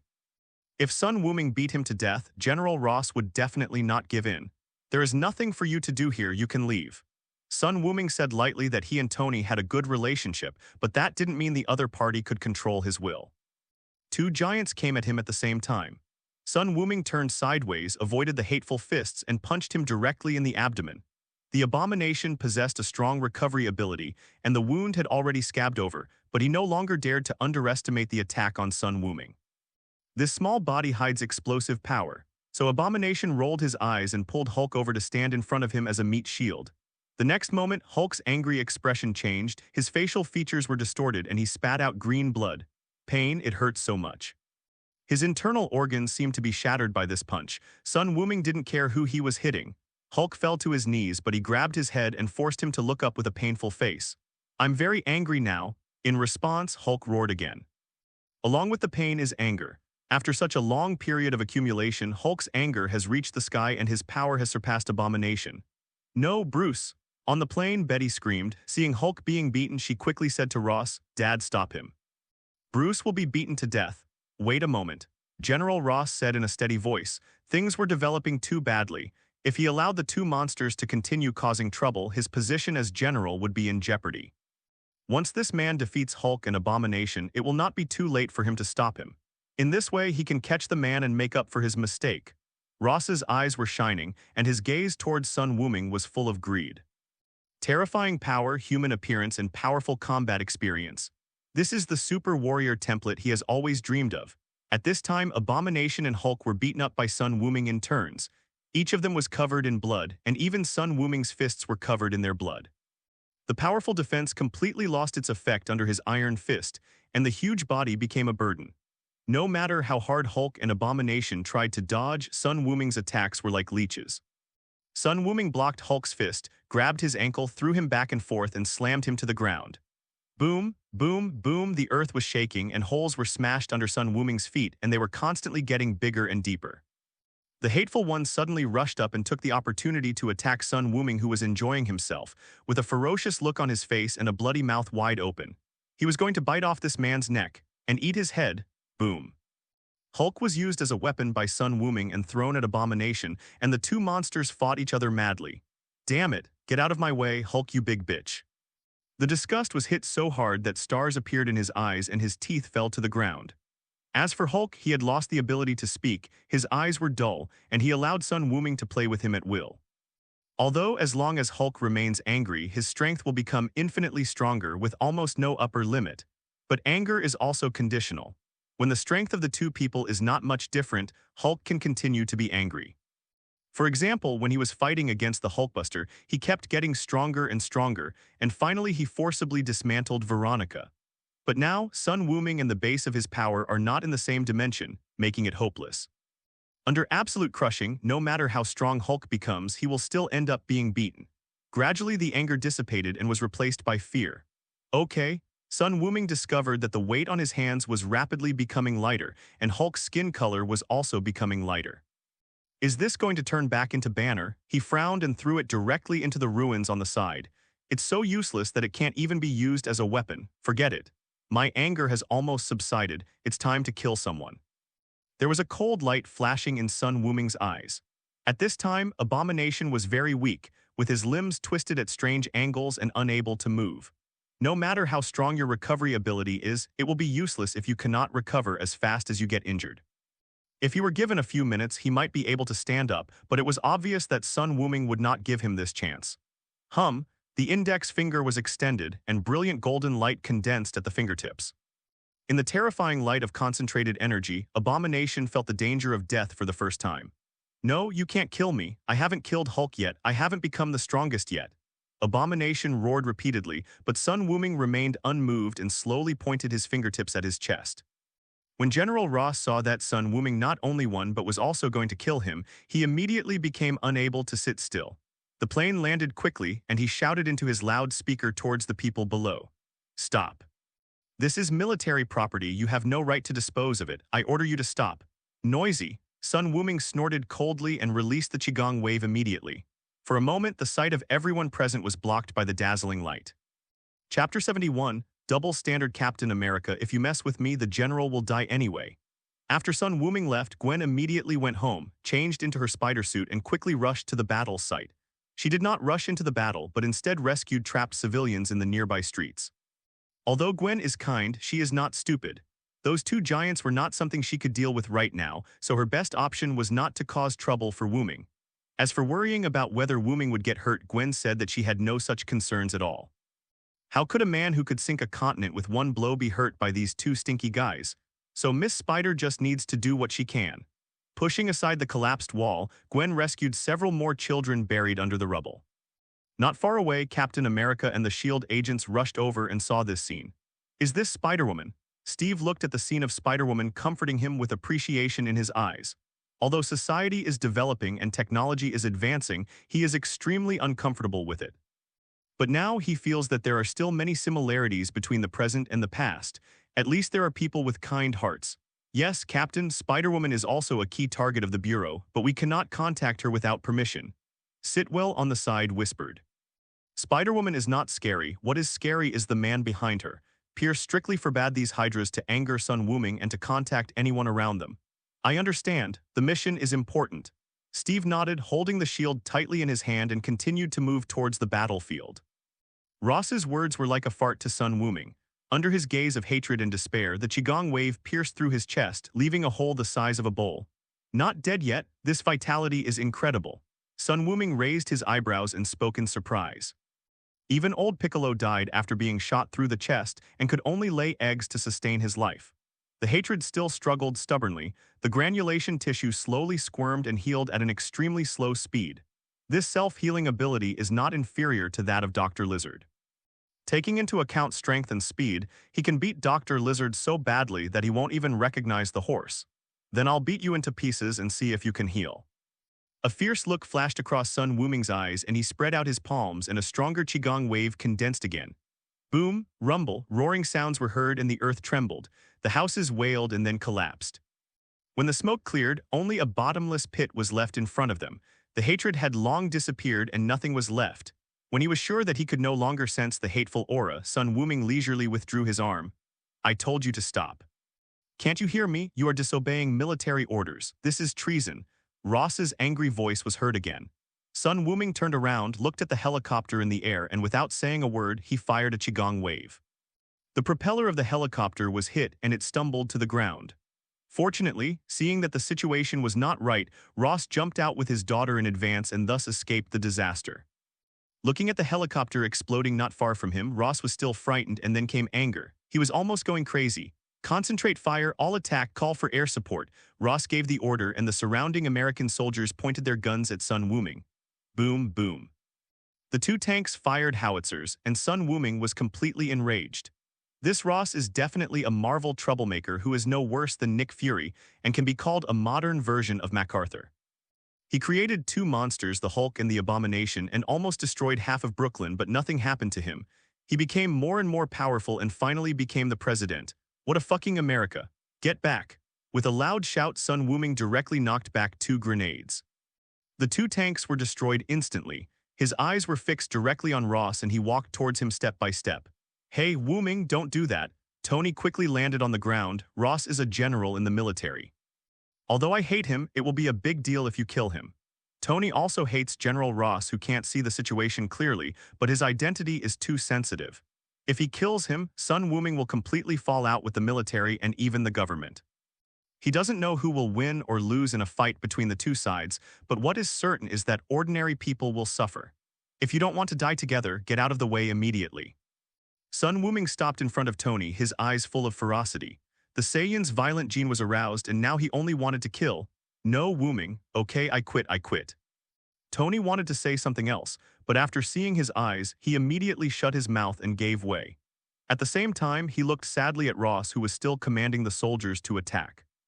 World War III may be about to begin because of this guy who only causes trouble. Faced with the orders from their superiors, even though these soldiers were filled with fear, they had no choice but to go ahead and reunite. Sun Wuming raised his hand and slashed with two chi circles. Wherever they passed, American soldiers were cut in half, blood gushed out like a fountain, and the thick armor of the armored vehicles also collapsed like tofu. Soon the army was defeated and disintegrated. This is not a human. This is a demon. Gun smoke, gunfire, screams, rivers of blood, this series of factors combined to form today's purgatory, and the one who caused all this was Sun Wuming. General Ross retreated desperately and ordered his soldiers to stand in front of him, but in less than a second the human wall was blown away. Sun Wuming flashed and appeared in front of Ross, grabbed his neck and lifted him up high. You are quite courageous, old man. You actually dared to order an attack on me. Let me go, I'm a general of the United States. Ross's face turned red and his legs kicked wildly. His daughter Betty also begged Sun Wuming to let his father go, but the boy turned a deaf ear. Stop. Another voice came and Sun Wuming was convinced. Why did they keep meddling in other people's business? There was a whistling sound of wind behind him, and he just turned his head slightly to avoid the hidden weapon attacking from behind. It was a shield with a star painted in the middle. After seeing the shield, Sun Wuming knew who was coming. Steve, who had just arrived at the battlefield, had not yet figured out the situation when he saw Sun Wuming knocking away a group of soldiers and grabbing General Ross's neck. He threw out his shield almost without thinking to stop it. Steve Rogers. Tony looked at the data presented by Jarvis in surprise. He was still alive, and so young. What exactly is going on? It's me. No matter who you are, let go of the hostage, Captain Me said in a loud voice. Sun Wuming didn't say anything. He was in a weird mood. Look at the people around Team Me. Sitwell on the left hand, Crossbones Rumlow on the right hand. I can only say, he is worthy of being the captain of Hydra. He just gave the order to attack me. Why should I let him go? Sun Wuming loosened his arms slightly to prevent Ross from suffocating to death. He wanted to see what Captain Me, the so-called embodiment of justice, could say. He is a general of the United States. He must have a reason for ordering the attack on you, Captain America said in a deep voice. Sun Wuming chuckled. Is there a reason for this? Is it because I killed that monster? Captain America was stunned and looked around, but the Hulk and the Abomination had disappeared. At this time, Tony also came to Steve. I testify that Wuming is the hero who protects this city. He killed the Abomination and drove away the Hulk. Who are you? Captain America was confused. Who is this? Tony Stark, billionaire, genius scientist, Iron Man. Tony opened his mask and looked at the man who was always mentioned by his father. Stark, who is Howard to you? It's my dead father. Tony answered without thinking. Is that so? Captain America's eyes dimmed for a moment, and then he remembered the business. Now is not the time to reminisce. Captain America looked at Sun Wuming again. I am very grateful for everything you have done for this city. Even if General Ross made a mistake, he should be tried by a military court. Haha, then may I ask, what crime do you think he will be convicted of when he returns? Sun Wuming asked. Captain America was silent for a long time before he said, I don't know, but it's not a crime punishable by death. He knew very well that given the nature of the military to protect each other, the worst outcome for General Ross would be to sit on the bench for a while and then be reinstated with the help of the forces behind the scenes and maybe even be able to move up to a higher level. Sun Wuming was so angry that he laughed. Are you playing double standards with me? When you first discovered your best friend's whereabouts, you went against the whole world and started a super civil war. Do I have to believe in the law? Sun Wuming clenched his fingers again and said under Captain America's nervous gaze, this is what's ridiculous about you. He wants to kill me, so why can't I kill him? Are your American laws so good? Ah. Ross screamed, his body suddenly swelled up, and he felt like he was about to explode. The law doesn't protect vulnerable people like me, and there's nothing I can do. In this case, I can only make the judgment myself. Sun Wuming said calmly, pouring the energy in his body into Ross's body frantically. Now I sentence you to death. No, Betty and Captain Me shouted at the same time, but it couldn't change anything. Ross expanded to a limit and exploded with a wailing, and blood mist fell all over the sky. Sun Wuming opened the protective shield and isolated himself from all the filth. He found it dirty. Tony also covered his eyes in pain. He knew that everything was irreversible. Ross, why do you owe me so much? Tony said that he had seen people who were seeking death like this before. Captain America picked up the shield on the ground and rushed forward. Such a big accident happened on his first mission for SHIELD. Captain America felt ashamed. Even though Sun Wuming was extremely mysterious and had killed terrible monsters, he would not back down. Perhaps this is the courage for which he is praised. Sitwell and Rumlow looked at each other, gestured to their men to stay put, and watched Captain America go up to die. Boom! When Sun Wuming punched Captain America's shield, he felt that all his strength was absorbed without causing even a ripple. You're quite capable. Marvel's 50-50 reputation is indeed well-deserved. Captain America with and without the shield are completely two different people. He was not praising Team America, but praising the vibranium shield. The most famous metal in the Marvel world is indeed quite capable. I can play all day long. Said Captain America, no you can't. Sun Wuming raised his fist again and a smile appeared on his face as if he had found something interesting. Boom, boom, boom. A continuous stream of dull knocking sounds echoed throughout the street, vibrating Tony's armor and causing chaos in the electronic circuits. The group of agents who came with Captain America quickly retreated to avoid being affected. Captain America was half kneeling on the ground, his face flushed, holding the shield tightly. Sun Wuming and the shield were competing with each other, punching faster and harder, and he could only hold on tightly. I don't believe it. Sun Wuming shouted loudly and jumped high. Wherever his fists passed, the air exploded. Concentrate half of your strength on your fist and then explode. Boom! The rolling airwaves spread out, and the absorption of the vibranium shield finally reached its limit. Captain America flew hundreds of meters away like a kite with a broken string and fell heavily to the ground. Sun Wuming stepped forward, looked at the fist mark on the shield, and nodded with satisfaction. Comfortable. You dare to compete with him with just a shield? You really don't know your own limitations. As for the unconscious Captain America, he didn't even bother to look at him. Just a shield, Jinchuriki. All the disturbances returned to silence, and no one dared to stand in front of Sun Wuming anymore. Banner, who had turned back into human form, had already escaped in the chaos when he was fighting with the army. Sun Wuming was too lazy to give chase. His mission was just to prevent these two guys from causing harm to his home. After searching for Gwen's aura, he teleported over directly. Wuming, you're here, Gwen said in surprise when she saw Sun Wuming suddenly appear. Well, it's all been resolved. What about you? Gwen pointed to a collapsed building not far away. There are still some people there. I was just about to rescue them. Let me do it. As Sun Wuming spoke, a shock wave directly blew away the ruins on top, revealing the panicked crowd inside. Let's make it happen on May 5-7. You're really awesome. Gwen gave a thumbs up. Let's go back. There will be official people here to clean up the mess. Sun Wuming said, holding Gwen's slender waist. After looking around and basically saving everyone who could be saved, Gwen nodded, and the two of them disappeared from the spot in an instant. On the other side, Sun Wuming left, leaving behind a pile of broken walls and the unconscious Captain America. There were few military soldiers who could stand up, and this battle resulted in at least thousands of casualties. Sitwell shrugged helplessly and waved his hand to have someone carry Captain America back. Tony came over. How about leaving it to me? I promised to cure him and do some research at the same time. Don't worry, as long as there are results, I will pay you the patent fee. Tony was very curious about why Steve Rogers returned to the world and was still so young, but with his IQ plus the rumors in the past. Tony had already guessed at the fact that it was frozen, he just wanted to research it further. Rumlow stopped him and said, Stark, the captain is a member of the S.H.I.E.L.D. Special Operations Team. We will be responsible for the follow-up treatment. S.H.I.E.L.D. that black guy's territory. If you can speak, speak more. Rumlow gave Tony a thumbs up in his heart but kept a serious expression on his face. Please show due respect to our director or you will be sued. Well, I'm not a racist, I just hate black people. Tony raised his hands.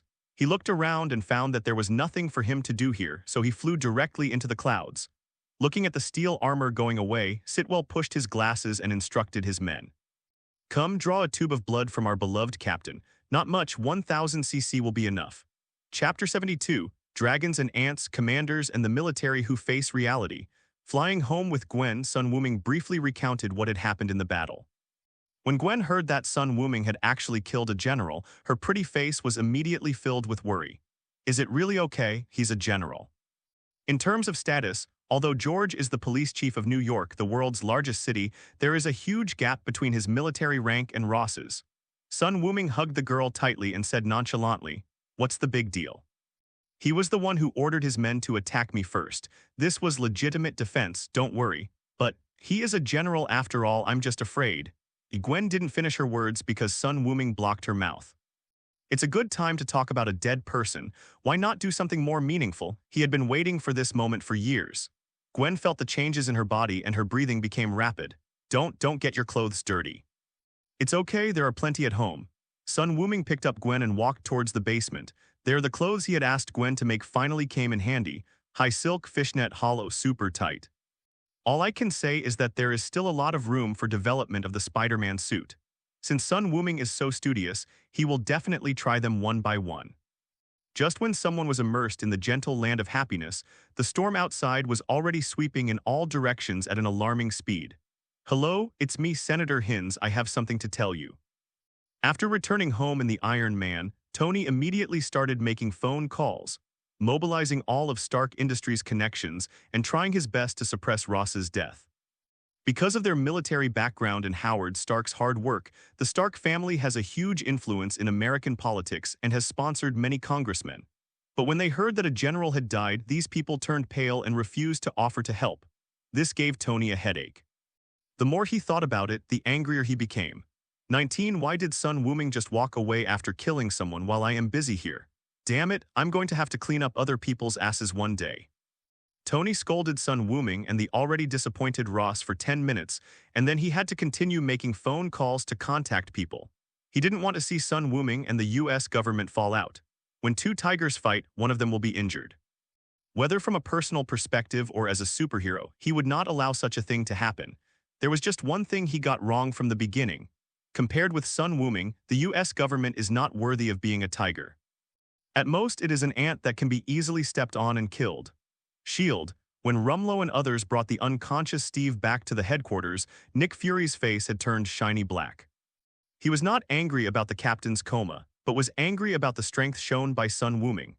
Even the two monsters, Hulk and Abomination, were no match to him and were beaten like his grandsons. No matter how much Nick Fury valued Sun Wuming, he never expected this to be the outcome.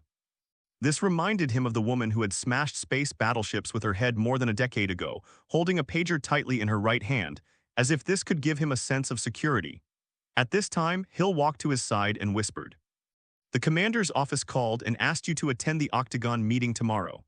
"Well, I see." Nick Fury nodded without any surprise. There must be an explanation for the matter of General Ross. Those military radicals would never let it go. However, this time Nick Fury will not add fuel to the flames. He will even dissuade the radicals from acting rashly for the time being. It is definitely not a wise choice to go into battle with Sun Wuming head-on with the current strength. You have to wait until you have more cards in your hand. Thinking of this, Nick Fury became more anxious to form the Avengers team. If you can't defeat one, then use 2 or 3. As long as we gather the talents from all over the world, no matter how strong Sun Wuming is, we will have a way to deal with him. Send someone to track Dr. Banner's whereabouts, observe him from a distance, and wait for the right time to recruit him. We must also speed up the research on the Cosmic Cube. The Cosmic Cube has infinite energy. Once it can be utilized, it will be SHIELD's most powerful weapon. Soon, Nick Fury sorted out the clues and issued orders one by one. The next day, the storm did not affect Sun Wuming's curiosity about Gwen at all. He spent the whole night studying the differences in their body structures and sharing their experiences before falling asleep at daybreak. When two people have extraordinary physiques, there are more tricks to play. Especially since Gwen has practiced gymnastics for several years, Sun Wuming can play with her at will. It was not until noon that Gwen woke up groggily, followed by a wave of aches and pains, as if her body was about to fall apart. Looking at the boy who was still sleeping, Gwen gently pushed him. "Wuming, don't sleep anymore. Your phone has been ringing several times." "Well, sleep a little longer, don't worry about it." Wuming turned around and hugged Gwen in his arms, instinctively finding the softest place to bury his head. Gwen looked at him helplessly and could only turn her phone to silent mode and continue to sleep with him for a while. It was not until the afternoon that the two of them got up. Looking at the more than 100 missed calls on his phone, more than 100 from Tony and dozens from MJ and others, Sun Wuming dialed the call speechlessly and was immediately connected. "Is something wrong?" "What's up? The commander and the people in the Octagon are discussing how to deal with you. Don't tell me you slept until now." Tony on the other end of the phone almost shouted, and Sun Wuming had to hold the phone away. Gwen also suddenly woke up and looked at him nervously. "Did they invite you? I don't want to be your enemy. You're faster than my missiles." Tony said very quickly, "Listen, your best option now is to go abroad for a while and come back after the storm has passed. Once Ross's position is taken by someone else, the impact of this incident will become smaller and smaller. In 2 years at most, you can come back." Sun Wuming nodded in agreement. "You said it very well. Don't say it again next time. I will solve the matter thoroughly." After saying that, he hung up the phone. Meeting Gwen's worried gaze, Sun Wuming rubbed her little head. "Don't worry, I'll go talk to them right away. I promise everything will be fine." In the Octagon, a group of top American elites gathered together, and Pierce and Fury also came to the scene. The purpose of their trip was to discuss how to deal with the incident that happened yesterday.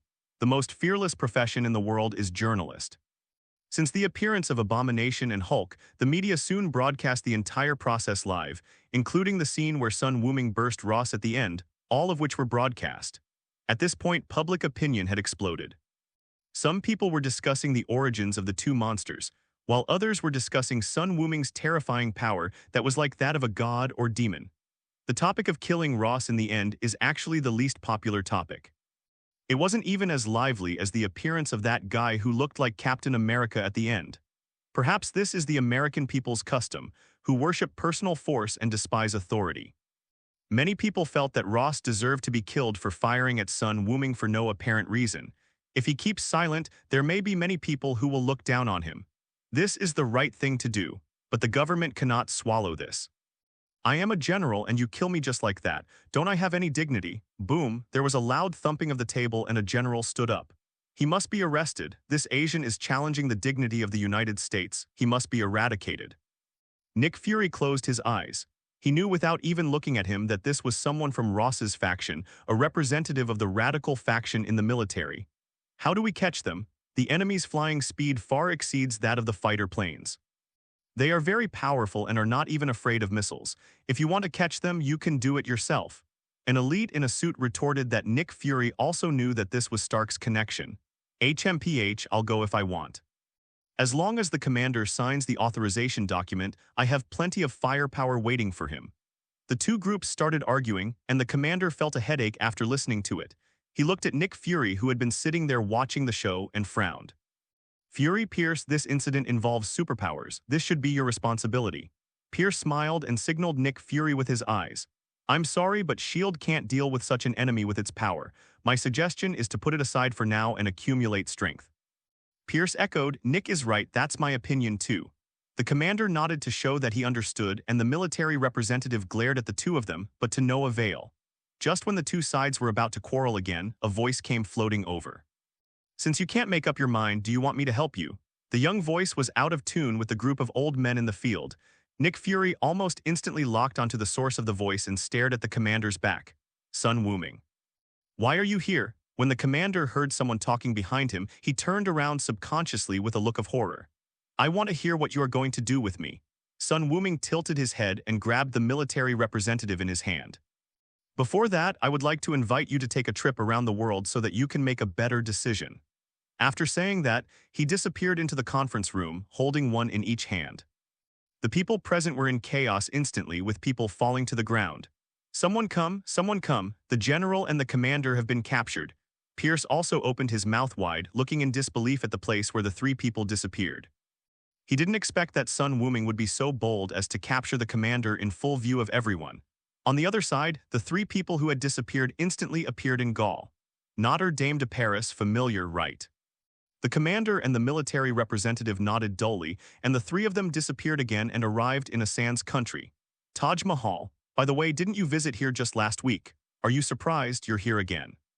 Without waiting for the two to speak, Sun Wuming started teleporting with them. Gaul, Chariot Kingdom, Britain, Antarctica, Arctic. In just 2 minutes, the three people's footprints were all over the blue planet. Finally, carrying two people who were too shocked to speak, Sun Wuming arrived at the top of the snow-capped mountains in the Alps. Regardless of their purple faces from the cold, Sun Wuming said calmly, See, I have the ability to appear anywhere in the world in an instant. If I want, the so-called strongest country in the world will become like this mountain. Just kidding, Sun Wuming released a Qigong wave, and in an instant, the hill opposite them was blown into pieces and razed to the ground. The commander and the military representatives trembled even more violently. To defeat the dragon, you must have claws and wings. Sun Wuming patted the commander's shoulder earnestly and said, I am an evil dragon, but what about you? You are just an ant. Even the weapons you rely on are not a threat to me at all. Why are you so overestimating yourself? Sun Wuming said with emotion, I admit that I don't have the determination to kill everyone in the United States. That would make me cut off from the entire human society and live a lonely life. But killing a commander or a military representative has no effect on me. The boy's tone was gentle, but to the two old men it was even more biting than the cold wind around them. Have you figured it out? Sun Wuming asked softly. Ming, I understand. The two nodded hurriedly, fearing that they would speak too slowly. That's good. Sun Wuming smiled and grabbed the two of them. Since you understand, this journey ends here. Let's go back. All of a sudden, the three of them reappeared in the meeting room, which had become a mess. Without giving the soldiers who rushed in a chance to react, Sun Wuming disappeared again. Commander General, are you all right? Looking at the two men's purple lips, a congressman asked with concern. No, it's okay. Mr. Sun was just having a friendly conversation with us for a while. What are you doing? Why don't you get out? The commander yelled at the soldiers. It was not until the meeting room calmed down that the commander said impatiently, I have decided that Mr. Sun did nothing wrong in this incident. The one who is wrong is Ross. Mr. Sun is a hero who saved the United States. He saved the city of New York. What does Ross want to do? How dare he attack a hero? Is he going to rebel? A group of people were dumbfounded. Commander, if you feel threatened, just blink. However, something even more jaw-dropping happened. The radical military representative also nodded excitedly. The commander is right. Ross's actions are completely discrediting the United States. I will strip him of his generalship when I return. Ross's actions have nothing to do with the military. We must strongly condemn them. The meeting room was in complete silence, and no one knew what to say. What kind of horrible thing did Sun Wuming do to make the two big guys say such words in such a short period of time? General Ross, no, if Ross knew about this, would he be so angry that he would come back to life? However, since the two bosses have reached a consensus, there is no point in them arguing further. The meeting ended in a whimper. Nick Fury looked at the commander deeply for a few seconds before leaving. Only the commander and the military representative were left in the room. The two looked at each other and sighed. Don't mess with this monster anymore, he's right. It would be too easy to change the leader with his ability. That's right, I don't want my position to be taken away by my political enemies after I die. In this way, the two most powerful people in the United States reached a rare consensus. Never make an enemy of Sun Wuming. The next chapter is basically a transition chapter. If you are not interested in daily life, you can skip it. After that, we will summon the dragon. Thank you for your support. Chapter 73, Longzhu Technology Pierce's show of goodwill daily transition can be skipped. The official announcement was quickly issued. At the press conference, the press officer denounced Ross's rash actions, which damaged the good cooperative relationship between the government and Mr. Saiyan. Not only that, the entire press release exaggerated Sun Wuming as the savior of New York and a role model for superheroes, leaving the reporters and the audience stunned. Is this really Kuramiya's speech? Why is it so? Licking. If the commander knew what they were thinking, he would surely burst into tears. You have to lick it. If you are faced with a fierce man who can take your life at any time and ignores the secular rules, you would still lick him. Anyway, the commander has figured it out. Commanding is just his job, and he will retire if he still misses others. There's no need to provoke such a strong enemy just for a dead Ross.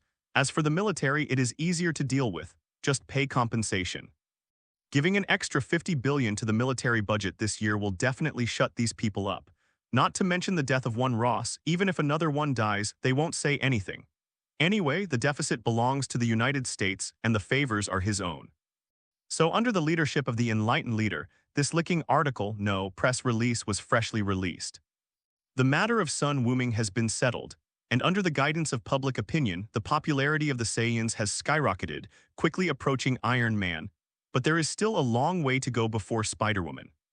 He himself doesn't care about these outside comments, but Sun Wuming and Gwen still encountered a tricky problem. How on earth did you convince them? At Tony's house, Sun Wuming sat opposite him, with a glass of fruit juice and a glass of orange juice in front of them, chatting about random things. Not far away, with Pepper deliberately closing the distance between them, she and Gwen were also having a pleasant conversation. When it comes to social skills and emotional intelligence, Gwen is still far behind Pepper, the smooth-talking assistant to the president. Nothing. I just took them on a tour and saw the scenery on the top of the snow-capped mountains. They suddenly came to their senses. Sun Wuming said calmly, they are quite easy to talk to. Tony's face was full of disbelief. This guy never said a single definite word, but he didn't dare to ask too many questions. This solution should be the best.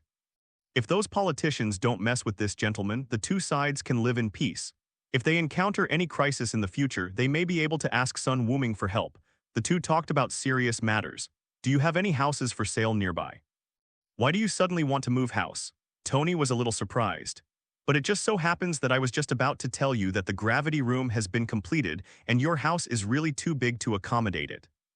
There's nothing I can do, my identity has been exposed. Sun Wuming sighed. I only remember feeling good when I was fighting Hulk and Abomination, but my face was also seen by millions of people. Although he was still quite far away, people who were familiar with him could still make out his outline. Especially those people who went to Gwen's house in the morning. Sun Wuming didn't even change his clothes. If he couldn't recognize them, he really should go and have his eyes checked. Sun Wuming has already found someone to have a good talk with MJ and others. They have agreed not to reveal his identity. High school students are still at a relatively naive stage and will basically do what they promised, so Sun Wuming is not too worried. But when he walked on the street, many people recognized him. Even the neighbor who often watched adult programs looked at him strangely. In order to prevent himself from waking up one day to find the door crowded with reporters, Sun Wuming planned to slip away. The area near Tony's house is pretty good. It's a wealthy area with big houses and a small population.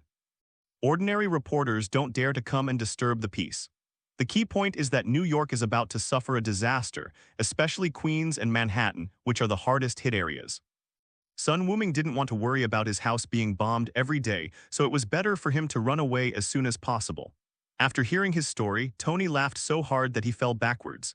Young man, you should get used to being famous just like me.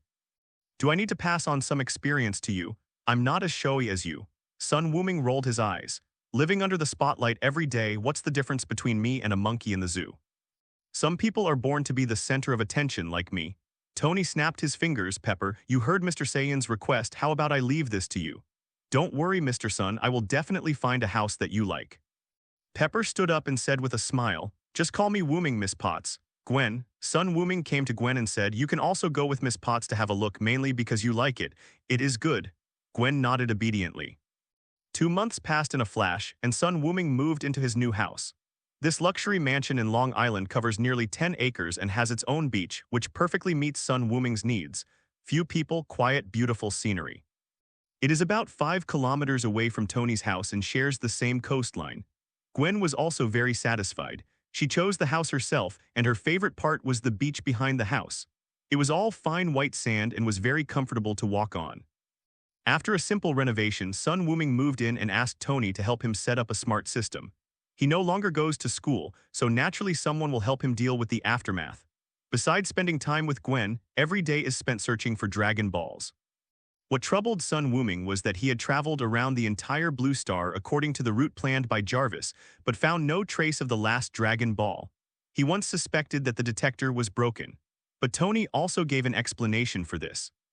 The magnetic field of the Dragon Ball itself is too weak. Once there is a strong energy source around it, the magnetic field of the Dragon Ball will be covered up, and even radar cannot detect it. It's because your skills are not good enough. Sun Wuming looked at Tony with contempt and was driven out by him in frustration. Tony has said so, and Sun Wuming has no better solution for the time being, so he can only look for it slowly. A few months passed in a flash, and after New Year's Day, Sun Wuming received a call from Winston. Sir, the reorganization of Osborne Industries has been completely completed, and it will be relisted in a week. There's going to be a celebratory reception before that. Do you want to show up? By the end of July, Sun Wuming had completely taken control of all the shares of Osborne Industries, but it had to be restructured before it could be listed again. After selling all his shares, Harry left New York with the money and spent his days in Los Angeles living a life of debauchery and partying. He already knew about the hereditary disease in his family, and he also knew that he would not live long. The Osborne bloodline must be continued before then. It only took a few months to reorganize a company with a market value of tens of billions, which shows that Winston put in a lot of effort. Sun Wuming thought about it and agreed to go and take a look. Osborne Industries, no, it should be called Dragon Ball Technologies now. This is the name given by Sun Wuming. Apart from the previous profitable projects, Longzhu Technology stopped all biological experiments and turned to focus on the food and medical fields. The first task that Sun Wuming gave to Longzhu Technology was to research a high-energy nutrient solution. The stronger the strength, the more exercise consumes. Sun Wuming's cheeks hurt from eating so much every day. When eating becomes a job, you can imagine how painful it is for him. Therefore, before obtaining the senzu beans, Sun Wuming had to find a food that would make his mouth suffer less. After calling Gwen and telling her about the cocktail party, Sun Wuming thought about it and called Tony again. My company is about to go public. Do you want to go to the celebration party? Has the reorganization been completed? Tony's surprised voice came from the phone, sounding weak and a little weak. Sun Wuming's heart moved. Okay, I just asked Pepper and she did receive an invitation. I'll go take a look too. Tony said and hung up the phone in a hurry. Is it so serious now? Sun Wuming rubbed his chin. He hadn't gone to see Tony during this period, and the other party rarely appeared in the public eye. It was not until he heard the other party's weakness on the phone that Sun Wuming remembered the palladium poisoning. Forget it, I'll talk to Tony after the reception. Tony helped him a lot, so he might as well give him some information in return. Well, the main reason is that if he died, there would be no one to study the gravity chamber for him. Soon, it was time for the evening party. The Waldorf Astoria Hotel in Manhattan has been booked by Longzhu Technology today, and those who walked into the venue are all New York's upper class. A Rolls-Royce Phantom slowly drove to the red carpet. It was the car that Sun Wuming and Gwen rode. Seeing him appear, Winston, who had been waiting at the door, hurried over to greet him. Grown-ups. Well, don't worry about me, I just come here to relax. Sun Wuming said casually. Winston nodded repeatedly, but he didn't dare to be careless at all. He is able to have his current status entirely thanks to the gentleman in front of him. As Sun Wuming's strength becomes more and more exaggerated, Winston's say in the high table becomes greater, so it is never too respectful. There are so many amazing people. I could only see them on TV before. Gwen whispered as she walked into the auditorium and looked at the familiar faces. Spider-Woman is much more famous than them. Sun Wuming replied with a smile and walked in one direction with Gwen. John, long time no see. Hearing the voice behind him, John Wick turned around, a smile appeared on his face, and he hugged Sun Wuming. I came to congratulate you. You are surprising me more and more. John said with some emotion. God knows what his mentality was when he watched Sun Wuming holding down Abomination and fighting Hulk on TV. How's retirement life going? By the way, let me introduce you. This is Gwen Stacy. Hello, Miss Stacy. John nodded in greeting. Looking at how well matched the two were, he thought of his late wife and his expression unconsciously became depressed. Sun Wuming shrugged helplessly. Even he could do nothing about John Wick's regret. After a while, Tony also came. He looked normal and accepted compliments from other guests with a swaggering smile. Not until the crowd dispersed did he come to Sun Wuming and open his arms. I'm sorry, I seem to have stolen the limelight from you, my master. Sun Wuming sneered, no need. When you announce the cooperation between Stark Industries and Longzhu Technology, the stock price will definitely rise sharply and I will make a lot of money for free. Tony suddenly looked constipated. After a while, after Pepper pulled Gwen aside, Tony whispered, come to my house tomorrow.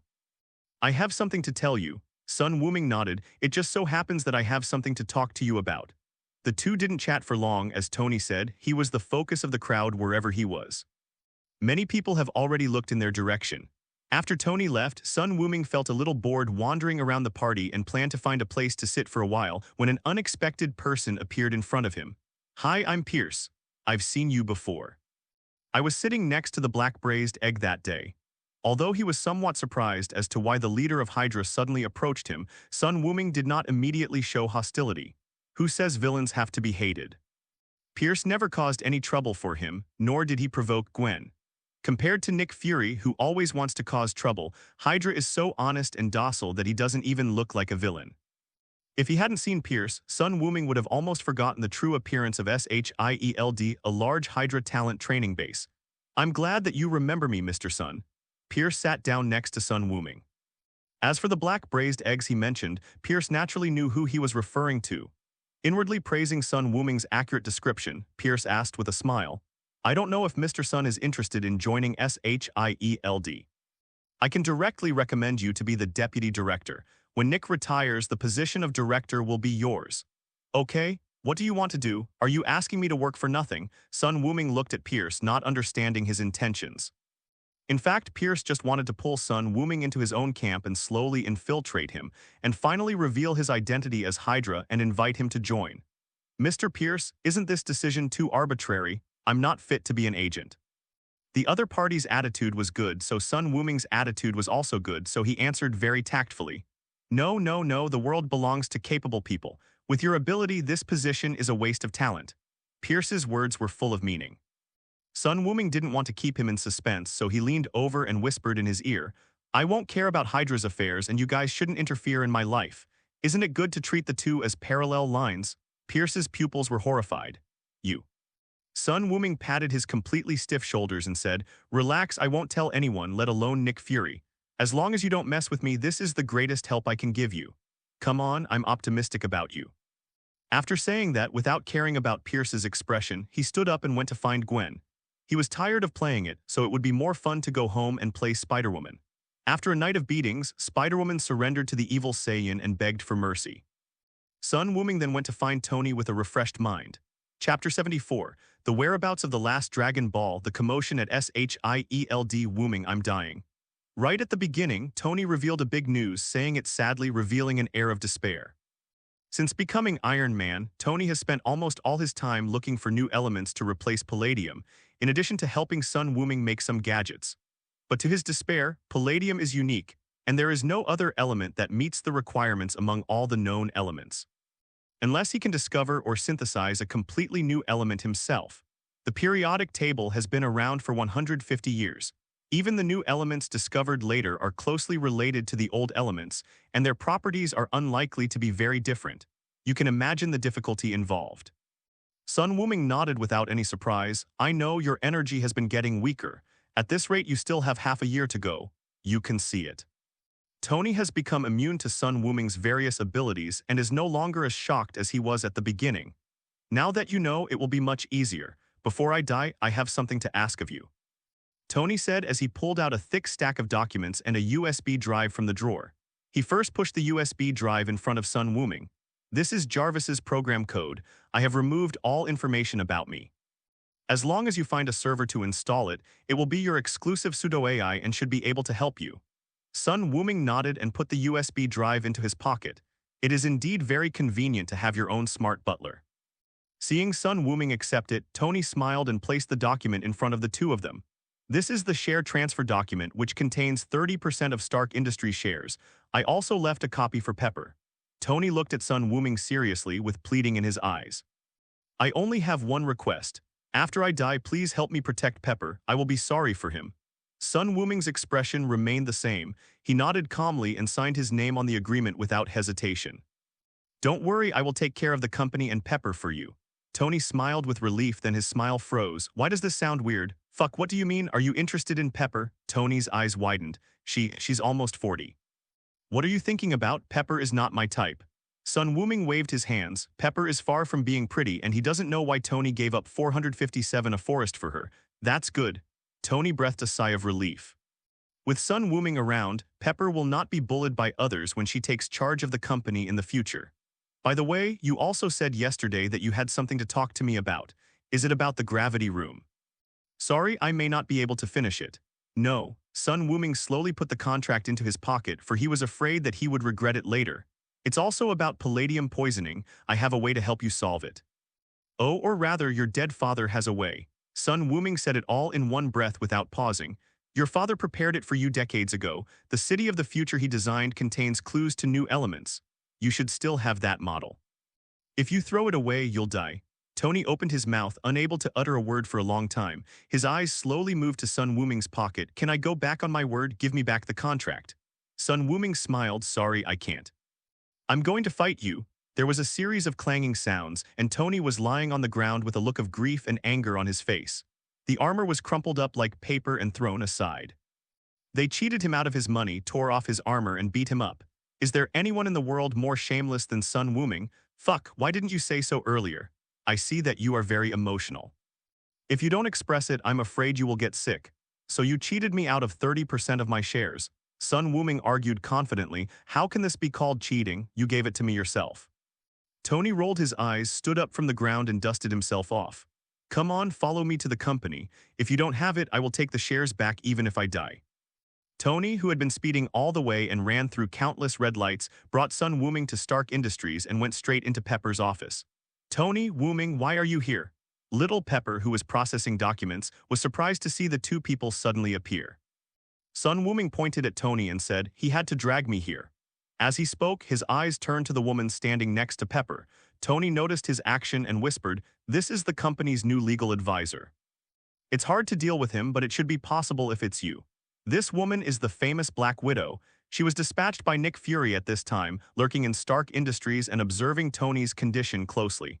Black Widow didn't expect to meet Sun Wuming here. She smiled what she thought was the most perfect smile, her feminine charm clearly revealed. Sun Wuming was so scared that he quickly took 2 steps back and said to Tony, this woman has killed many people before. She is definitely not a simple legal advisor. She is probably a spy. All of a sudden, the expressions of everyone present froze. What? Tony looked at Natasha in disbelief. He originally thought that she had just learned some fighting skills, but if you have killed someone, it is definitely not that simple. He absolutely trusts Sun Wuming's judgment. You're fired, Miss Natalie, Tony said without hesitation, pointing at the door. After her identity was exposed, Black Widow stopped pretending and whispered to Tony as she passed by, Director Fury asked me to tell you something. He has a solution to palladium poisoning. I will take care of my own affairs, so don't worry about that black salted egg. Tony's expression remained unchanged. Ever since he heard this word from Sun Wuming, he thought it was quite appropriate, so he used it. Black Widow didn't expect Tony to be so calm.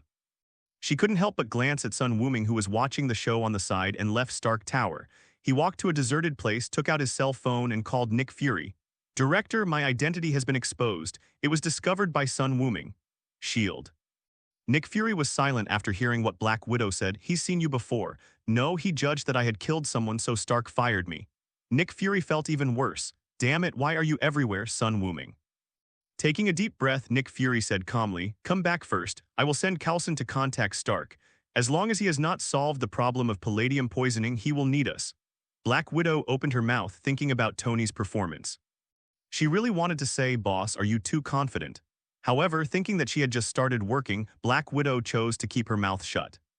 After Tony found the model of the city of the future at the company, he took a few glances at it and realized that it was full of mysteries, so he decisively took it home to study it. Sun Wuming didn't want to be a laborer for him, so he made an excuse and slipped away. Where the hell is the last Dragon Ball hidden? Sun Wuming was floating in the air, holding a tablet in his hand, looking at the empty radar interface, feeling a little frustrated. After searching for so long, you are only one step away. You would be anxious too.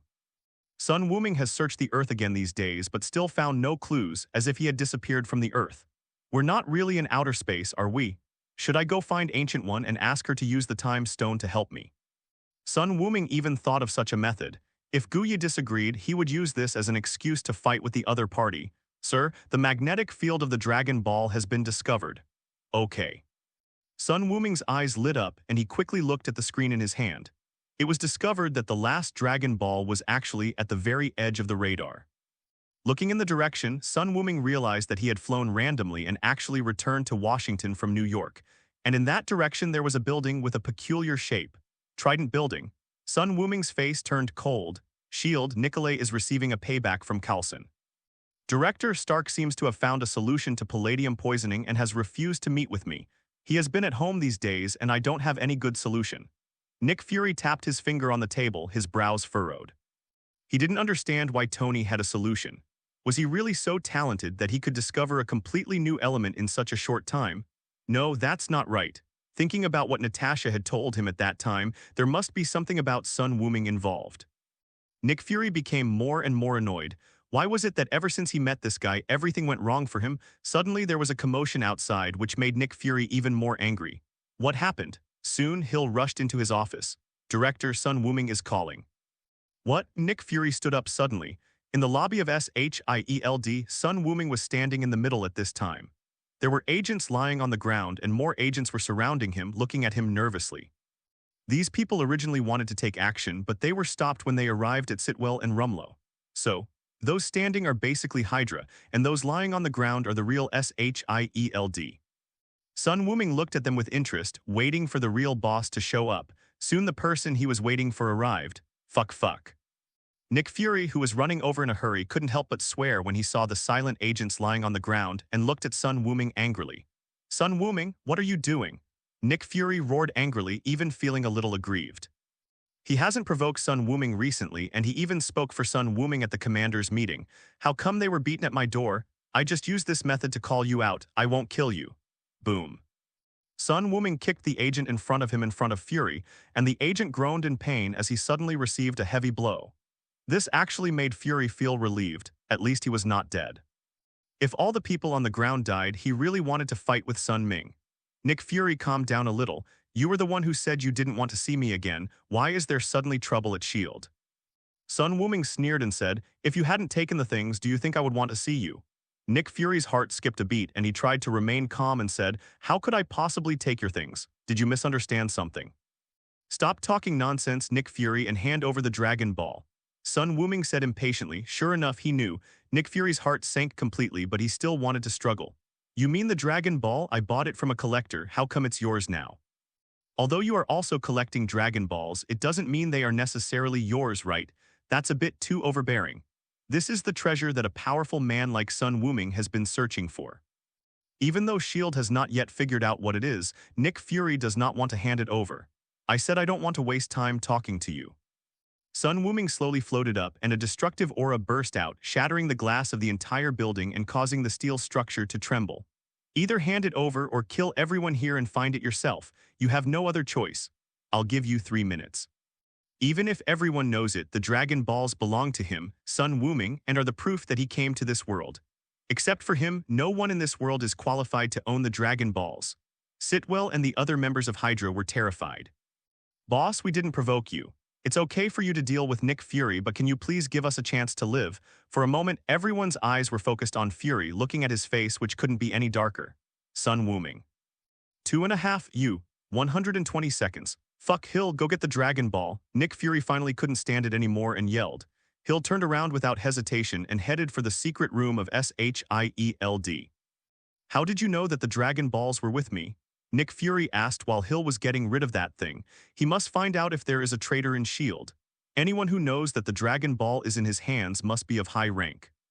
I just asked Tony to make a little gadget for me. Sun Wuming shook the radar in his hand. He was in a very good mood as he was about to collect all the Dragon Balls. He had the rare patience to answer Nick Fury's questions. Instead, he was a little curious about how Nick Fury had hidden the Dragon Balls so carefully before. But when he thought that the Cosmic Cube was still in S.H.I.E.L.D., he felt relieved.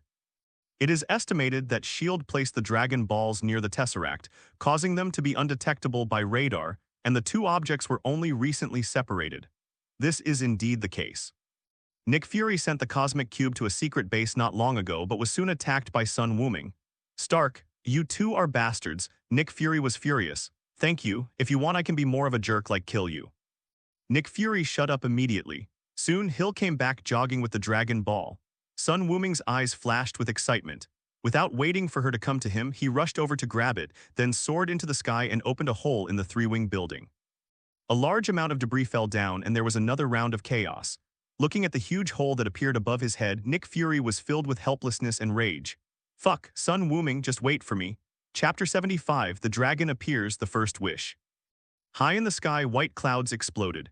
Sun Wuming's black hair danced wildly and he flew at full speed, returning home in just a few minutes. He rushed into the safe in the bedroom and took out all the remaining Dragon Balls. He took a deep breath. "After spending so long, I finally collected all the Dragon Balls. It would be a lie to say I'm not excited. This is a universal wishing device. When I watched anime before, Dragon Ball was the second most desired treasure by Sun Wuming. The first one is Shizuka, oh no, the blue fat guy. Although the dragon's status has declined a lot later, at least the ability to make wishes is still there. The Saiyans are exceptionally talented in combat, but are clueless in other areas. Sun Wuming can kill people, but when it comes to healing, resurrection, and immortality, he can do nothing. But Sun Wuming's heart suddenly calmed down and he looked at the Dragon Ball in his hand. Now there is only one last question left. Can the Dragon Balls be used on Blue Planet again? If not, wouldn't he be too happy for nothing and can only treat it as a collection and put it as a decoration at home? When he thought of this, Sun Wuming became a little nervous. "Forget it, let's try it anyway." Shaking his head, Sun Wuming put all the Dragon Balls into his school bag and flew towards the Atlantic Ocean, a deserted and pristine island. The 7 Dragon Balls were quietly placed on the ground, and Sun Wuming rubbed his hands and recalled his lines. "How do you say it? It's been so long since I traveled here that I've forgotten some of the lyrics. Come out, dragon, make my wish come true." In order to increase the chance of success, Sun Wuming opened his arms in an extremely childish way. "I'm getting goosebumps." Shame, so shameful. Fortunately, Sun Wuming's childish pose was not in vain.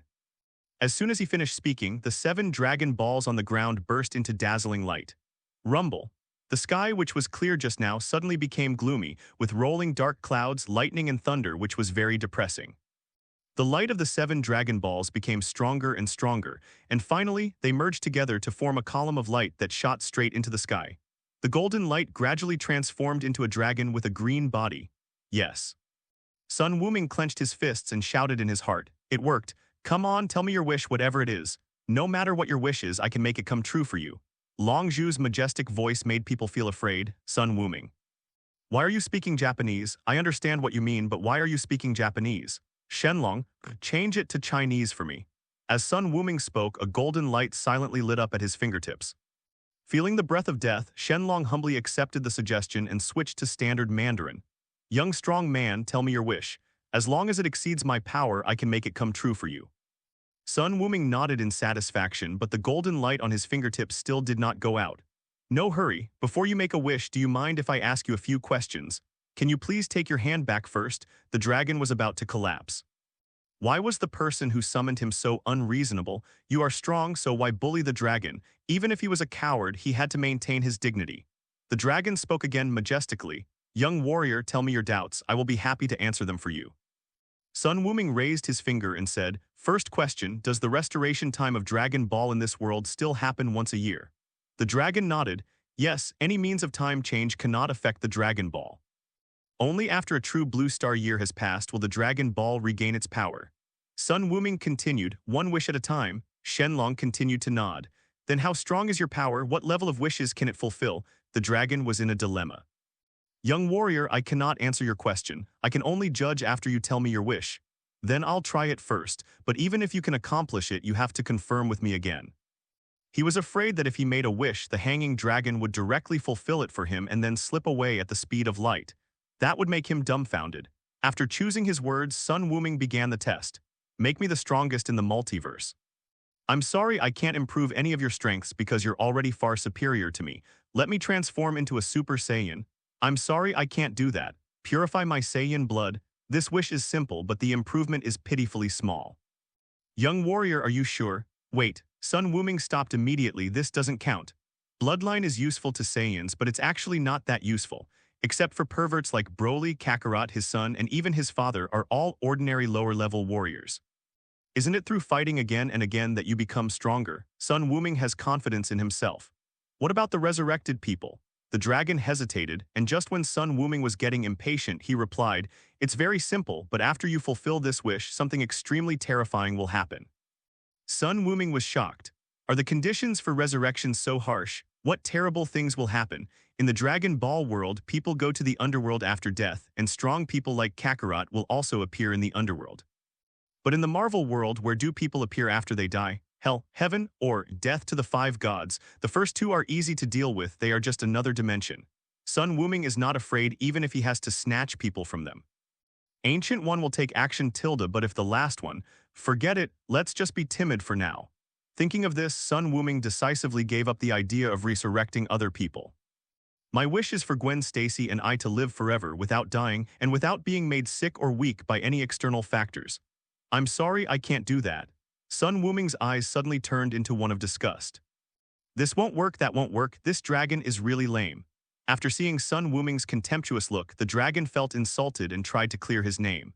Young warrior, you are too powerful. I can only make you immortal and prevent you from dying from any disease or virus. But if someone else kills me, there's nothing I can do. What about Gwen? Sun Wuming asked. Very simple. Sun Wuming nodded in understanding, and then changed the subject. My wish is to give me the method of growing senzu beans and the maximum amount of senzu beans to the best of your ability. He and Gwen still have a long life ahead of them, and as long as the Dragon Balls are there, they can wish for immortality at any time. In comparison, it is more important to obtain a life-saving artifact like the senzu beans. After all, what's the point of having a long life if you are killed in a battle? Is this your wish? Shenlong confirmed again. Yes, hurry up and make it happen. Very simple. Sun Wuming has discovered that as long as this guy can achieve it, he will say it is very simple. The dragon's two big eyes lit up red.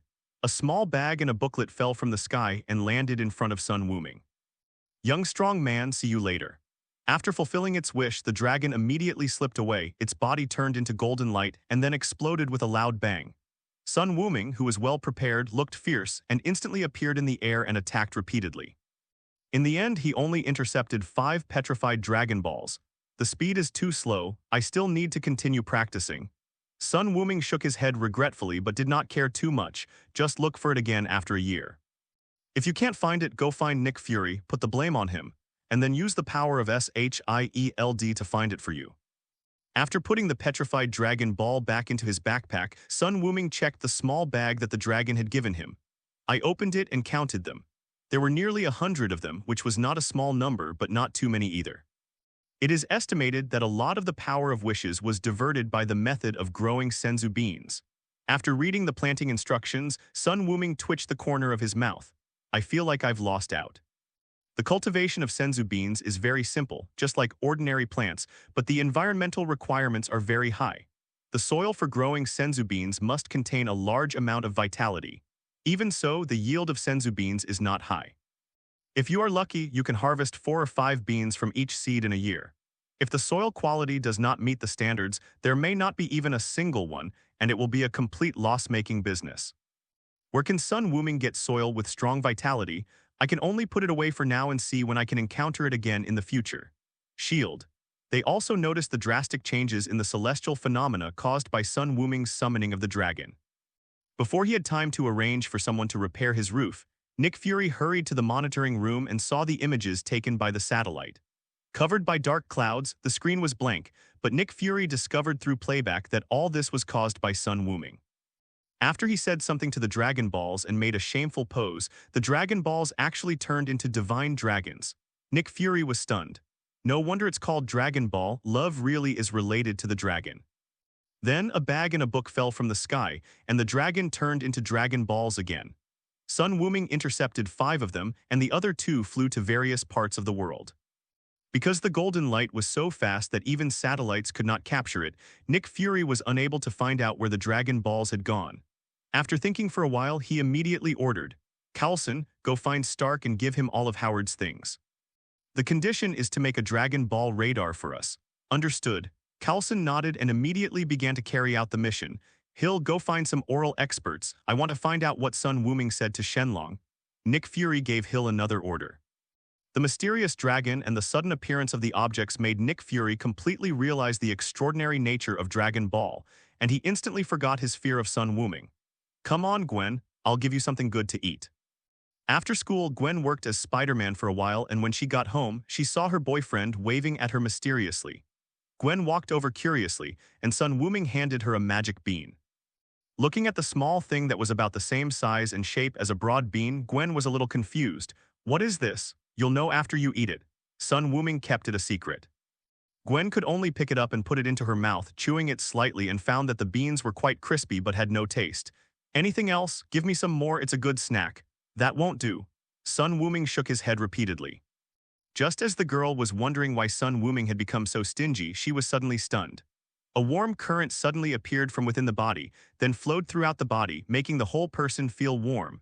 And all the fatigue is swept away, and the whole person becomes energetic. Gwen said in amazement, "What kind of beans are these? They are amazing." "This is called senzu bean. Eating one can cure all external and internal injuries. It will also prevent you from feeling hungry for 10 days and keep you full of energy." "Ah." Gwen looked at Sun Wuming complainingly. "Why do you give me such a good thing? You should save it for the most critical moment." "I still have a lot of them, and you can get more in the future, so don't worry." Sun Wuming took out a small bag of magic beans and showed it to Gwen. Seeing that there were indeed quite a few senzu beans inside, she finally breathed a sigh of relief. Sun Wuming introduced, "After eating the magic beans, your training efficiency will be greatly improved, and you don't have to worry about hidden injuries in your body. Just eat one every 10 days. Gwen smiled happily. "That's good, at least I don't have to eat so much every day." "You don't know, MJ and the others have been asking me for the secret to staying in shape." As she was talking, she realized something was wrong. Someone's evil hands are becoming more and more outrageous. In a sense, the two of them are already an old married couple, but she is still very shy.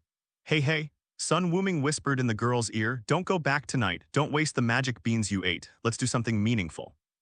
As the girl screamed, Sun Wuming picked her up and rushed into the bedroom. "Kakarot is such a waste. He doesn't give such a good thing to Kai and only knows how to fight and practice. It's really hard for Kiki to still him," Sun Wuming, who is very clever. The next day, Sun Wuming received the first call from Tony this month, and his tone was a little joking. "Hey, let me tell you something. Coulson came to see me yesterday." "Come on, it's none of my business. Have you figured out the new element?" Sun Wuming said weakly, "I don't know what this guy is doing crazy again." "Of course, who am I?" Tony said proudly, but immediately brought the topic back on track. "You know what? Coulson actually asked me to help them make a Dragon Ball radar. And they offered a price that really tempted me." Sun Wuming sat up a little straighter. "Is Nick Fury crazy? He just caused a big fuss at S.H.I.E.L.D. yesterday, and today he comes to Tony to make a radar." No, they knew the Dragon Ball was in his hands, so why would they use radar? A light bulb went off in Sun Wuming's mind. Unless Nick Fury discovers something again. Sun Wuming raised his head and seemed to be looking through the ceiling at the satellite floating in space. He was careless and ignored the power of technology. "But what if I knew?" Sun Wuming sneered. "Then just cook for them. It's a good opportunity to make a killing from them." "You didn't stop me." This time it was Tony's turn to be surprised. He didn't expect Sun Wuming to react like this. He is here to add fuel to the fire today. S.H.I.E.L.D. actually used his father's relics to make a deal with him, which made Tony very angry, and his impression of S.H.I.E.L.D. became even worse. So he thought of telling Sun Wuming about this and see how he would react. It would be best if he could give that black braised egg a lesson. "Why should I stop you?" Sun Wuming smiled happily. "You can add a backdoor to the radar. As long as they find the Dragon Ball, you can tell me and I will pick it up at your door." Chapter 76, Reverend Ancient One, "I'm here to negotiate terms with you." Tony was shocked. Is this still possible? Isn't this just making the black salted egg work in vain? It's even worse than black slaves. At least black slaves had to be provided with food and shelter. Not only will Nick Fury be blackmailed by him, but he will also have to spend a lot of manpower and resources to find the Dragon Balls and finally be raped by Son Goku. "Wuming, you are so bad, I like it." Tony couldn't help but say. "Go away, my sexual orientation is normal." Sun Wuming hung up the phone in disgust and shouted to the empty room, "The Red Queen, I'm here. Can you hack into those satellites in the sky?" asked Sun Wuming. Red Queen was the name he gave to the intelligent system that Tony gave him. After calculation, there is a 90% chance that we can hack into a military satellite without being detected. Then do it. From now on, block the signals of those satellites wherever I appear. Sun Wuming doesn't want everything he does in the future to be under the nose of S.H.I.E.L.D., so he can only rely on technology to defeat technology. After making all the arrangements, Sun Wuming also changed into his training clothes, ate a magic bean, and his body was filled with strength. Except for 20 that would be kept for emergency use, Sun Wuming planned to use all of them for cultivation. Even if the progress gained from cultivation in the current environment is small, he will not carry it. All his strength is accumulated bit by bit, and when the right opportunity comes, he will explode completely. What he needs to do is to deepen his foundation. Han Private Hospital, Manhattan. Strange is an absolute genius in medicine. In the field of surgery, at the age of only 30, he has become an authority in this field. Many people praise him for having a pair of hands that can compete with God for people. This made Strange quite proud and even fostered his arrogant character. We will not take surgeries that don't make money, surgeries that are not difficult, and we will not even consider surgeries that will result in death. He knew clearly that if he made the right choice, he would make his reputation even more famous and earn more money. That afternoon, Strange sat in his office, waiting for the next patient to arrive. This is also his only job today. Just yesterday, the hospital director told him that a patient with a very scary background wanted to see him and had made an appointment for him for the whole day tomorrow. Although Strange is very disdainful of these powerful people, he will not go against money. Considering the 6-digit medical fee, he agreed decisively. Boom, boom, boom, there was a knock on the door and Strange, who was getting a little bored from waiting, was startled. "Please come in." Click, the door opened and a tall and straight young man walked in. Strange was stunned. What a handsome man with a perfect body. At first glance, he seemed somewhat familiar. It wasn't until the young man sat in front of him that Strange came back to his senses and frowned. "Wuming, Mr. Sun, right? I don't think you need surgery. Could it be an elder in the family? If that's the case, please ask the patient to come in person or I can go find him, but going out will cost extra." Sun Wuming had a faint smile on his face. "Dr. Strange, you misunderstood. There are no other patients. It is indeed me who is looking for you today." Strange said unhappily, "Are you kidding me? You are stronger than a bull when you are healthy." "No." Sun Wuming shook his head. "I'm not here to see you for medical treatment, but to ask you to introduce someone to me." "Who?" "The Ancient One." Strange's face was full of confusion. He didn't know who this person was. Seeing his funny expression, Sun Wuming couldn't help laughing. "It's okay, you'll get to know him in a while." As he spoke, he grabbed Strange's shoulders and they both disappeared. On the top of the mountain, Strange screamed madly, "Fuck shit, you're a Saiyan. What are you going to do?" He remembered that this man was the mysterious man who fought with his bare hands against the 2 monsters that destroyed New York last year. "I told you, I need you to help me find Ancient One." "I don't even know the person you're talking about." "Wait a moment, she will be here soon." Sun Wuming signaled Strange to shut up and said loudly, "Venerable Ancient One, I'm here to negotiate terms with you." The echo floated in the mountains, and Strange looked at Sun Wuming as if he were a lunatic. I called out twice more, but still no one responded. Sun Wuming sighed. "It seems that gentleness doesn't work, so I have to use some ruthless tactics. Mr. Strange, I have to trouble you again." Sun Wuming patted Strange's shoulder again. Strange wanted to say something, but found that his body had already flown into the air. Whoosh! Ah! A scream was heard, and he was actually thrown down by Sun Wuming. At this moment, a sigh sounded in Sun Wuming's ears. "Although I have seen this scene many times, I still can't understand why you would really use a life to force me out."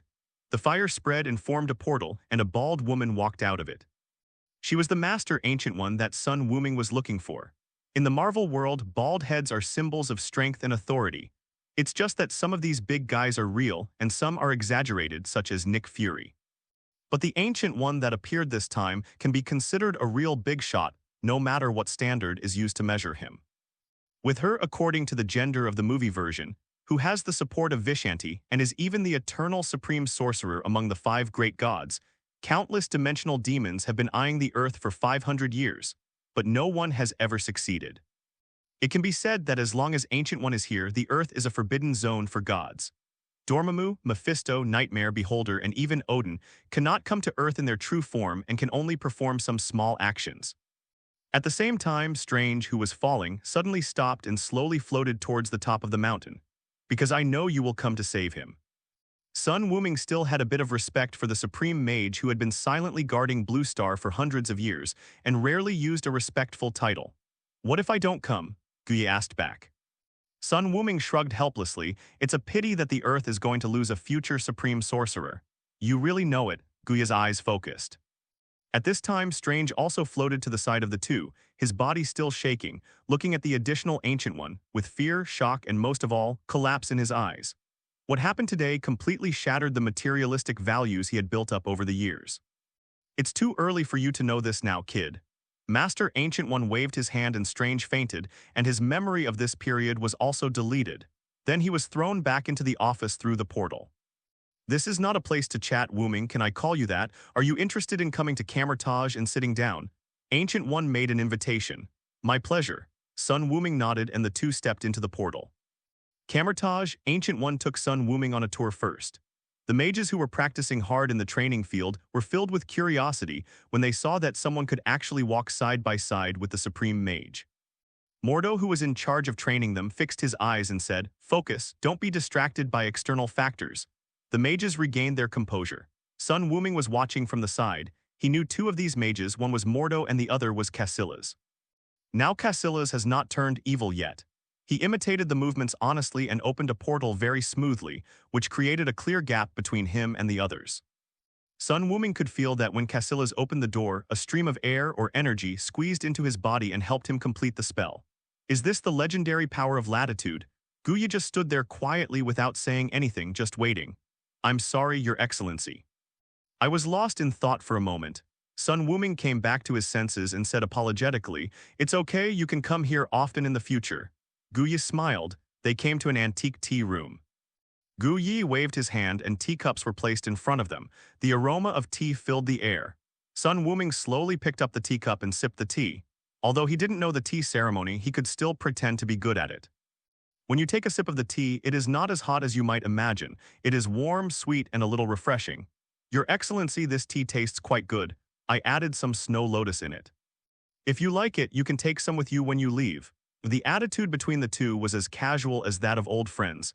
After Sun Wuming finished speaking, he drank silently and stopped talking.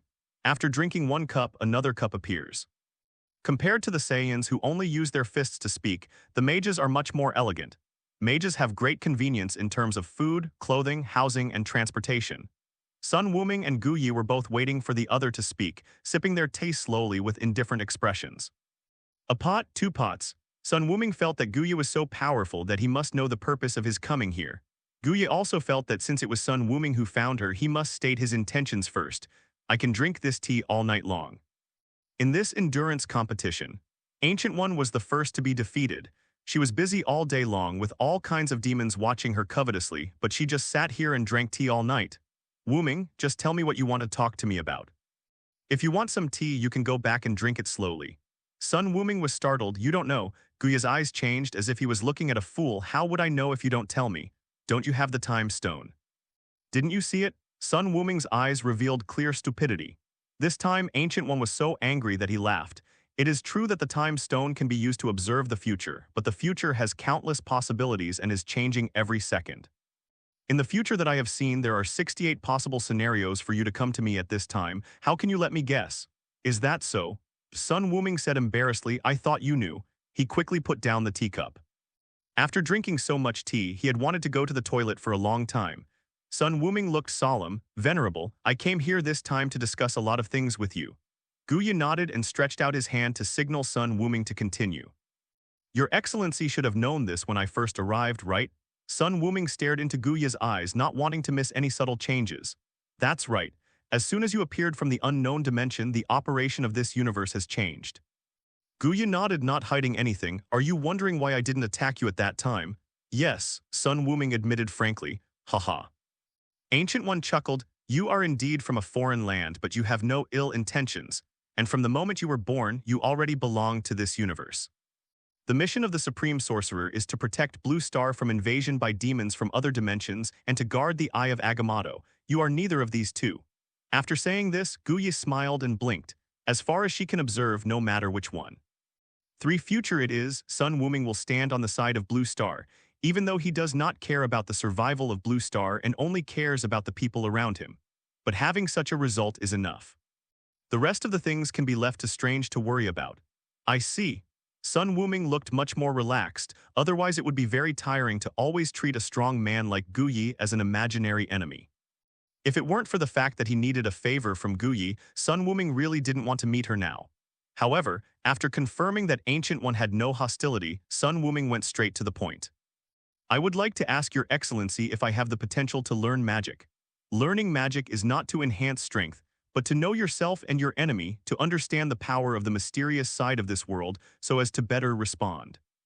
No one can guarantee that all the enemies he will meet in the future will be those who can fight him head-on in 1v1 man-to-man battles. There are countless demons and gods with strange abilities in Marvel. The Saiyans are definitely lacking in this regard. Of course, I am amazed by your willpower, and your talent for learning magic is also excellent. Ancient One looked at Sun Wuming with admiration. You are better than Strange.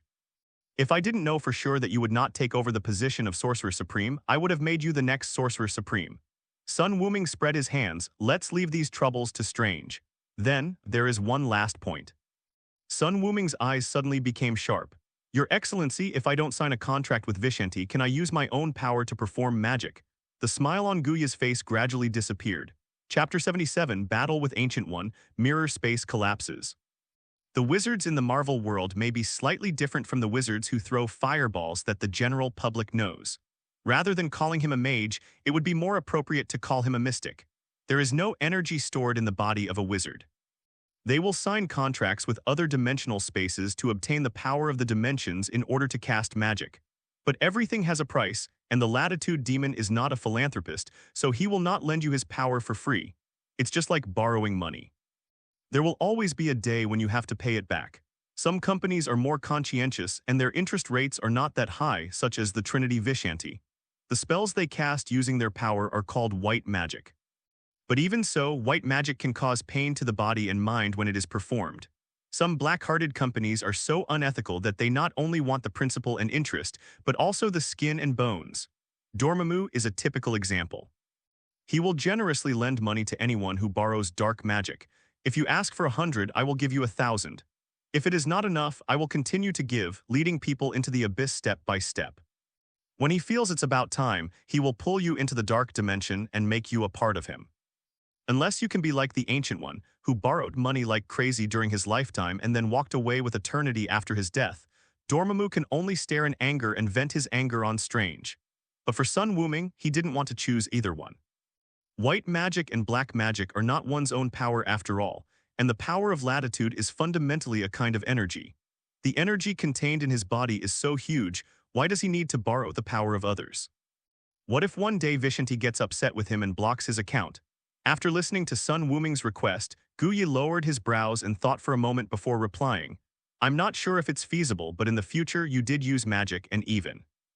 Gu Yi shook his head and said nothing more. You can try it first. If it doesn't work, you can decide whether to continue practicing. Sun Wuming nodded. Thank you very much, Supreme Lord. As he said this, he stood up and saluted towards Gu Yi. Next, I have one last thing to ask of you, Your Excellency. Gu Yi understood what he meant, smiled bitterly, and stood up. Do you really have to bully a frail old man like me who is over 500 years old? A frail old man. Sun Wuming looked at her strangely. If you are a frail old man, what do the other people on the blue planet mean to you, half buried in the ground? Please enlighten me, Your Excellency. Forget it, it's also good for the earth if you become stronger. Gu Yi sighed and waved his right hand, causing ripples in the sky and earth. Although the surrounding furnishings did not change at all, Sun Wuming knew that he had arrived in the mirror space. Gu Yi continued to cast spells, and the scenery in front of them changed rapidly, and the two came to a broad plain. You can exert your full strength here. I am also very curious about what kind of existence the chi you are cultivating is. Thank you, Your Majesty. Sun Wuming nodded, an excited smile on his face. That's right, the most important reason why he came to find Ancient One was to fight with him. No one becomes strong simply by training. Forget it, except for a certain bald guy. One has to go through a series of battles before he can break through his own limits and rapidly increase his strength. This is even more true for the Saiyans, who can still make crazy breakthroughs and rapidly improve their strength even when training to the point of near death. Unfortunately, Sun Wuming did not have this opportunity. He had never had a real battle in all his training, which made him feel illusory about his own strength. We must find a strong man and have a good fight with him to solve this problem. Looking at the entire Earth, only Ancient One can be his opponent. Sun Wuming was not in a hurry. He first took a good look around the space and found it to be very exquisite.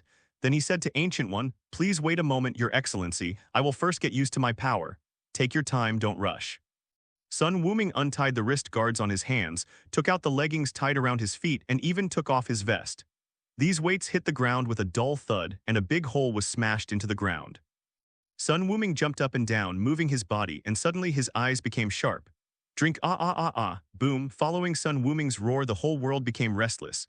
Visible arrogance gushed out of his body, violent winds raged, and the earth shook. Master Gu Yi moved his right hand slightly to block all the strong winds blowing towards him, with amazement in his eyes. What a horrible body. If this explosive force were to be unleashed on Blue Planet, it would definitely be an unimaginable disaster. According to her perception, the continental plates in the mirror space have begun to move, and countless natural disasters are occurring simultaneously, like the end of the world. And this is simply because Sun Wuming is releasing his own power. At this moment, Sun Wuming's 18 years of practice were no longer suppressed and broke out completely.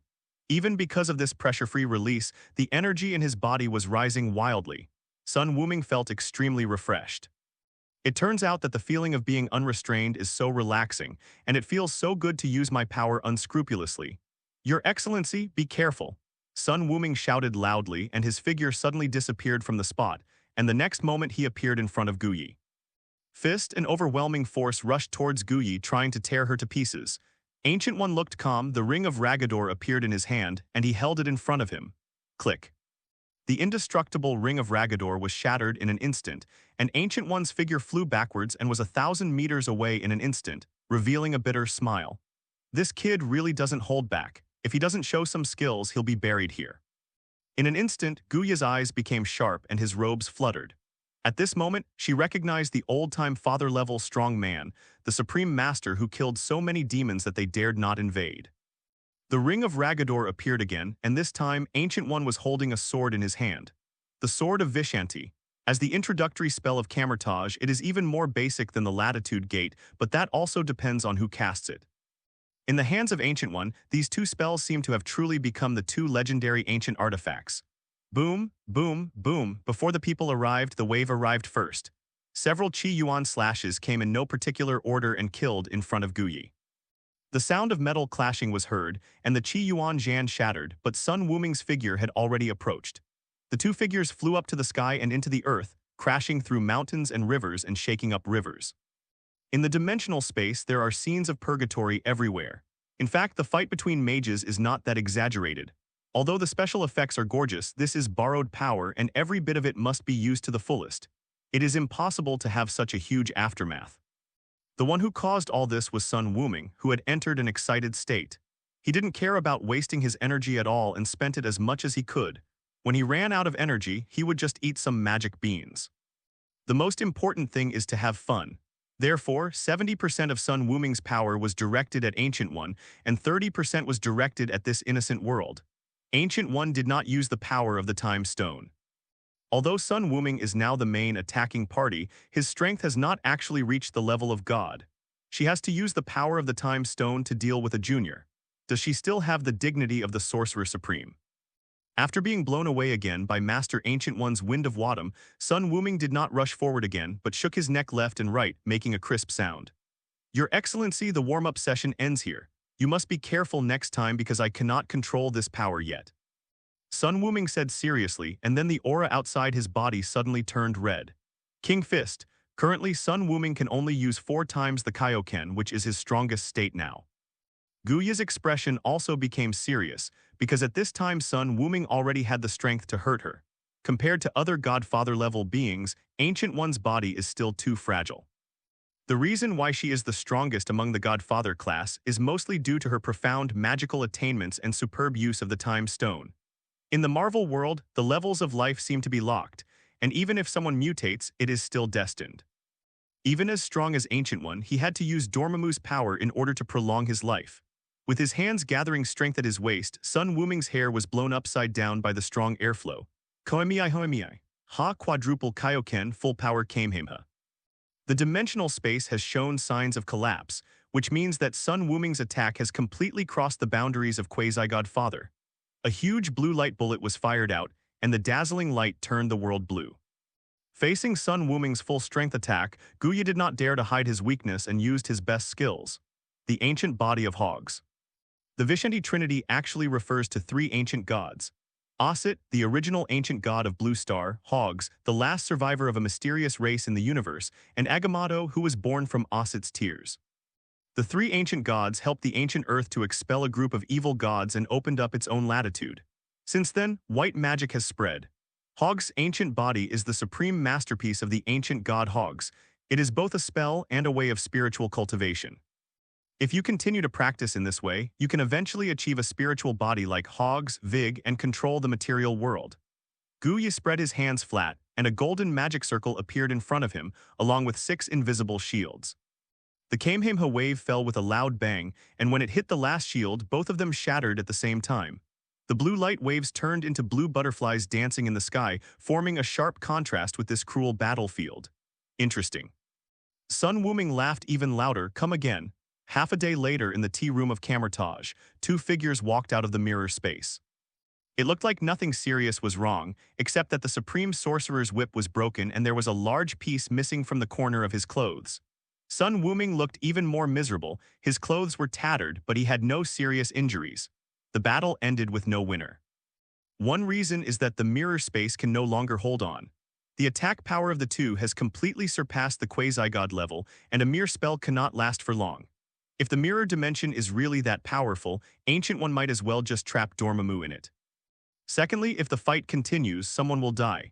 Guya didn't expect Sun Wuming to be so powerful. Her restraints and ordinary attack spells could not pose any threat to Sun Wuming. Saitorak's crimson chains were directly torn apart by Sun Wuming in the Kaioken state, and the form of Akin could not stop his attack. In order to defeat Sun Wuming, Ancient One must use the power of the Time Stone or the Dark Dimension. But the two of them were just sparring. There was no need to go to such lengths. Sun Wuming was also very satisfied with the battle just now. He finally let go and made a big fuss. He just felt his whole body was refreshed. My physical condition has reached a new level, and I can make rapid progress by going back to exercise. Venerable, thank you very much for today. Walking out of the room, the sun was shining brightly outside, and Sun Wuming expressed his gratitude to Guyi. It's just a small matter, don't worry about it. Guyi shook his head. If you want to learn magic, you can go to the playground and find Mordo directly. I have already told him about your situation. Forget about it today. I still have to go back and talk to Gwen. Sun Wuming calculated the time. It was already late at night in New York. Gwen must be getting impatient. Thinking of this, Sun Wuming said to Guyi, Venerable, I will leave first and will bother you again later. After saying this, he bowed to Guyi and disappeared from the spot. Feeling the subtle fluctuations in space, Guyi laughed. It's really a magical method. New York at Sun Wuming's home. When Gwen saw him coming back, she rushed over to him. Where have you been? Why did you come back just now? Hey, why are your clothes so torn? Sun Wuming hugged the girl and dragged her upwards. I went abroad and had some exchanges with someone. Gwen looked at him curiously. Is there anyone in this world who can fight you? The two of them came to the living room, and Sun Wuming said with a sigh, There is only this one person on Earth, and she is much better than me now. Although they seem to be evenly matched, Sun Wuming knows his own business and he is now far inferior to Guyi. The opponent only used his normal strength, but he used his explosive strength. During the battle, the Kaioken's multiplier had exceeded 6 times, but Ancient One remained calm. Sun Wuming knew that he was no match for these veteran Heavenly Fathers at the moment. Tell me what happened. Gwen became more excited. There is a group of wizards in Camertage, and the most powerful one among them is the bald guy. Sun Wuming briefly told the story of the wizard. Gwen had a round little mouth which was very cute. He couldn't help but kiss her. Hey, stop it. Gwen patted the boy and asked excitedly, Then can I practice magic? The portal is so cool. After I learn it, it will be much more convenient for me to go to school from your place. Sun Wuming's current home is more than 40 kilometers away from the school. Every time Gwen goes to school, Sun Wuming teleports her to the nearby area, which makes her feel very troublesome. I didn't ask that. If you're interested, you can go with me tomorrow to take a look. It's a deal, we'll go together tomorrow. No hurry, I told Master Ancient One that I'll go later. I came back to fulfill my promise. Hey, what are you doing, Tilda? Chapter 78 Nick Fury sows discord, Spider-Man's true source of power. At Tony's house, in order to discuss cooperation, Nick Fury personally came from the SHIELD headquarters and brought Howard's belongings. Tony, your father was also one of the founders of SHIELD. He made great contributions to world security. As soon as he came on stage, Nick Fury praised Howard and tried to get closer to Tony. In fact, at the beginning he wanted to temper Tony's temper first, and then bring him into the Avengers team. But things went against their wishes. S.H.I.E.L.D. and Tony drifted further and further apart, and even the only way they could control the other party, palladium poisoning, was solved by the other party himself. Nick Fury no longer has anyone to rely on, so naturally he has to speak softly, not to mention that he still needs help from others. However, Tony did not appreciate his kindness at all and instead sneered. You are a very kind person. You are using my father's belongings as a favor. He will definitely be pleased to know that he has descendants like you. Nick Fury was a little embarrassed, but his outstanding racial talent prevented others from noticing his changes. Thinking of his purpose today, Nick Fury asked in a deep voice, I have already handed the things to you. When can you give me the Dragon Ball radar? No hurry. Tony crossed his legs and said slowly, I just said that if you return the things, we can talk. I'm not saying that you can exchange my father's relics for the Dragon Ball radar. After all, this is very dangerous. I have to take the risk of angering Wuming for you. I must come up with something valuable. Nick Fury was silent. What Tony said was indeed true. Do you know what Dragon Balls are, Stark? I don't know. Tony spread his hands. I wanted to ask you, you are willing to take the risk of angering him in order to get the Dragon Ball radar. What secrets are hidden in it? Nick Fury thought about it and told the truth. There are 7 Dragon Balls in total. Once you collect them all, you can really summon a dragon. Tony's pupils shrank suddenly. Nick Fury struck while the iron was hot. Tony, don't you want to know the secret of the dragon? No, I wouldn't cooperate with you even if I did. Let's talk about the bargaining chips. Tony interrupted him. He was afraid that his curiosity would be aroused and he would really do something irrational. Okay, what do you want? Nick Fury asked. Every year, more than half of the funds approved by the Security Council for S.H.I.E.L.D. are swallowed up by him, so his own small treasury is still sufficient. And with the help of Dragon Ball radar, he might be able to make a lot of money. A ton of vibranium. You're dreaming. Nick Fury stood up in an instant. You can't even sell me for a ton of vibranium. Nonsense, how much are you worth as a black man? Tony looked at him with disdain. I can make you a lot of Dragon Ball radars. The speed of finding Dragon Balls will definitely be much faster than Wuming alone. Such a good condition, can't it be exchanged for a ton of vibranium? This was an idea that Sun Wuming came up with. After counting, the only good things in Nick Fury's hands that had some value were vibranium and 84 grade. But 84 Fury's lifeblood would definitely not be traded, so Tony set his sights on vibranium.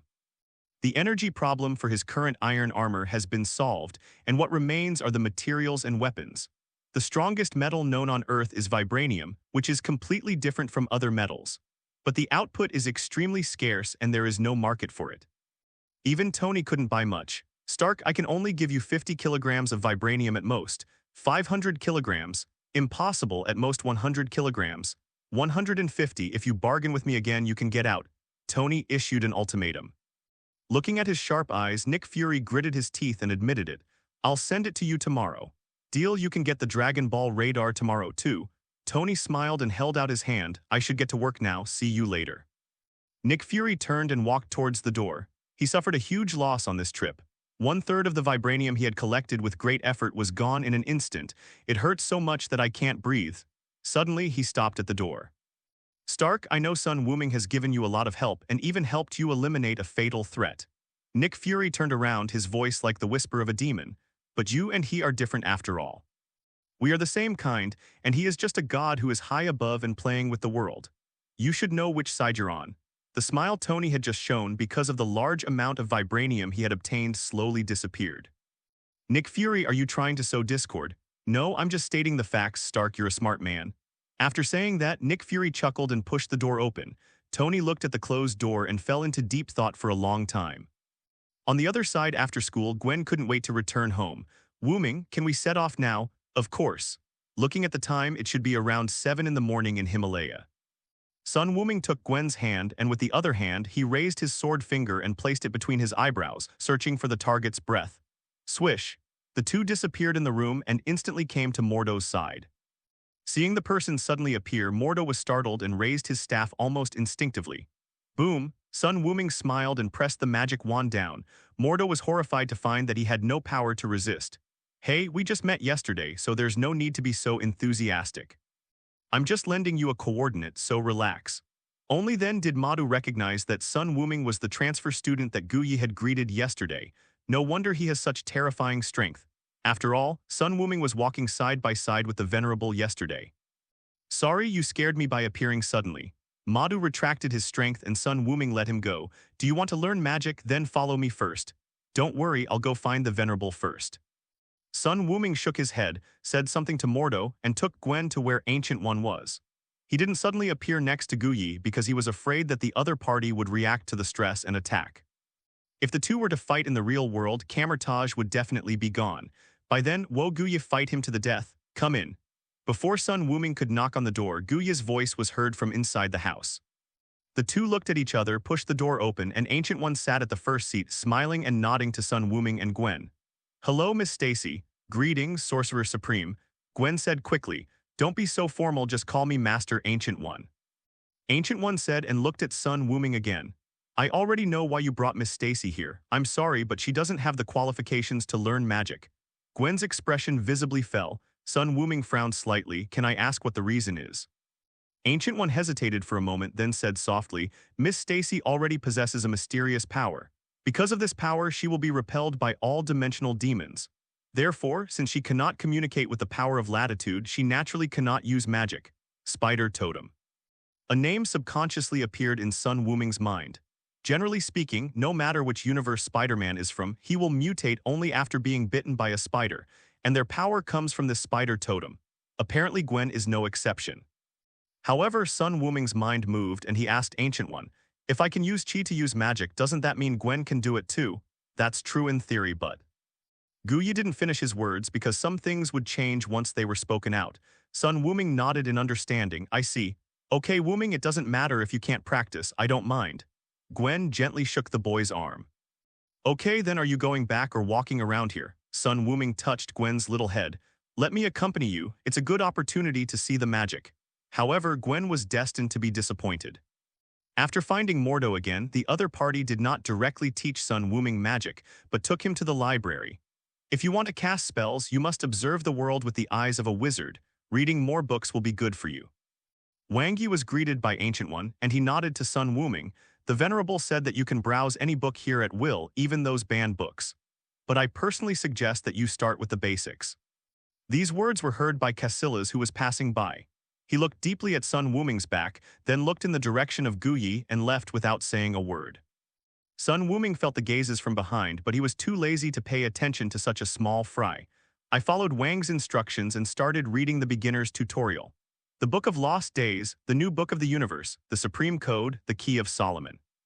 And the latest book, 3 years of simulation and 5 years of spellcasting. When Sun Ming saw the last book, his eyes were filled with horror. Damn it, who wrote this book and why was it named like this? The king looked at him strangely. Any questions? This was compiled by a dragon country mage specifically for novice mages, and it is very popular among the disciples. No, it's okay, it just hurts to hear the name. Sun Wuming swallowed and felt a little scared when he saw the books piled up more than 1 meter high, but I still have to bite the bullet and keep watching. Gwen hid aside and laughed. After knowing each other for so many years, this was the first time that Wuming took the initiative to read a book. All the experience he saved at school now had to be repaid. A week flies by. Sun Wuming only rested for 2 hours a day with the help of magic beans and spent the rest of his time reading. In the beginning, it was like reading a book written in a foreign language. He knew every word, but when they were put together, he couldn't understand anything. However, after clarifying some basic concepts and gradually getting into the swing of it, Sun Wuming gradually discovered that it seemed quite interesting. From the perspective of these mages, is this what the world is like? Among these, artificial intelligence has also played a big role. Many of the books are very old, and Sun Wuming relied on Hong Hu's translation and then read them bit by bit to understand their meanings himself. The language of the occult has existed since the dawn of civilization. Ancient wizards called this language spells. If you use modern terms, you can think of them as a procedure. After learning that Sun Wuming had finished reading all the books, Mordo began his first teaching class. We draw the powerful energy we need from other dimensions of the multiverse, chant the spell, and summon the shield. As he spoke, Mordo covered himself up, and as his gestures and movements changed, a golden magic circle gradually took shape. The first three actions are to communicate, obtain Vishanti's permission, and obtain the right to use the power of latitude. The next 8 actions are for construction. They compile the power of magic and present the effect you want. The final, bang, its release. As soon as Mordo finished speaking, the magic circle in his hand disappeared and transformed into a long energy whip. This is the most basic process of casting a spell. Do you have any questions? Sun Wuming stroked his chin and said with some understanding, so the first 3 gestures are not fixed. If I want to borrow the power of other dimensions, the gestures will also change accordingly. That's right. Mordo nodded subconsciously, then reacted and was shocked. What do you want to do? Only the power of Vishanti is the source of white magic. Most of the other dimensions are controlled by evil gods. Don't mess around. What Sun Wuming said was really too dangerous. He hasn't even learned any magic yet, but he's already set his sights on power from other dimensions. This is definitely the Dark Lord's speech. Okay, my situation is different from yours, but don't worry, I won't use the power of the dark dimension. You sure?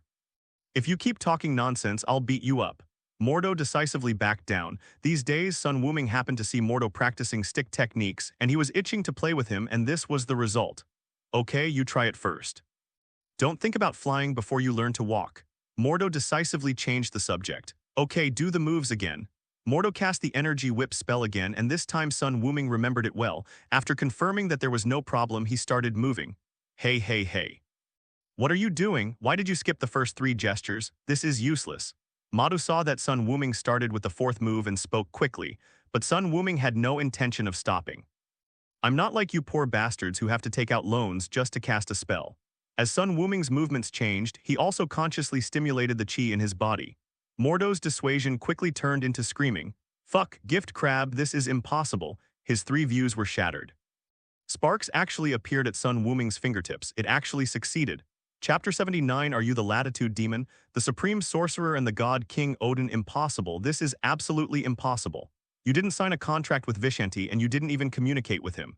How could you use magic? Mordo was almost going crazy. Although Sun Wuming's magic failed in the end, it's not because of a mismatch in power but a problem in controlling the output frequency. His Kai is completely different from the power of Vishanti's latitude, and the quantities required will not be the same. This requires studying bit by bit. What kind of power is this? Are you a latitude demon? Madu looked at Sun Wuming in shock and said something that made him laugh and cry. If I were the latitude demon god, would I need to learn magic from you? You think too highly of yourself. Okay, quickly give me the other types of magic. Sun Wuming urged. This little black guy is still good, much better than Nick Fury, but it seems that he also turned evil in the later period. I forgot why.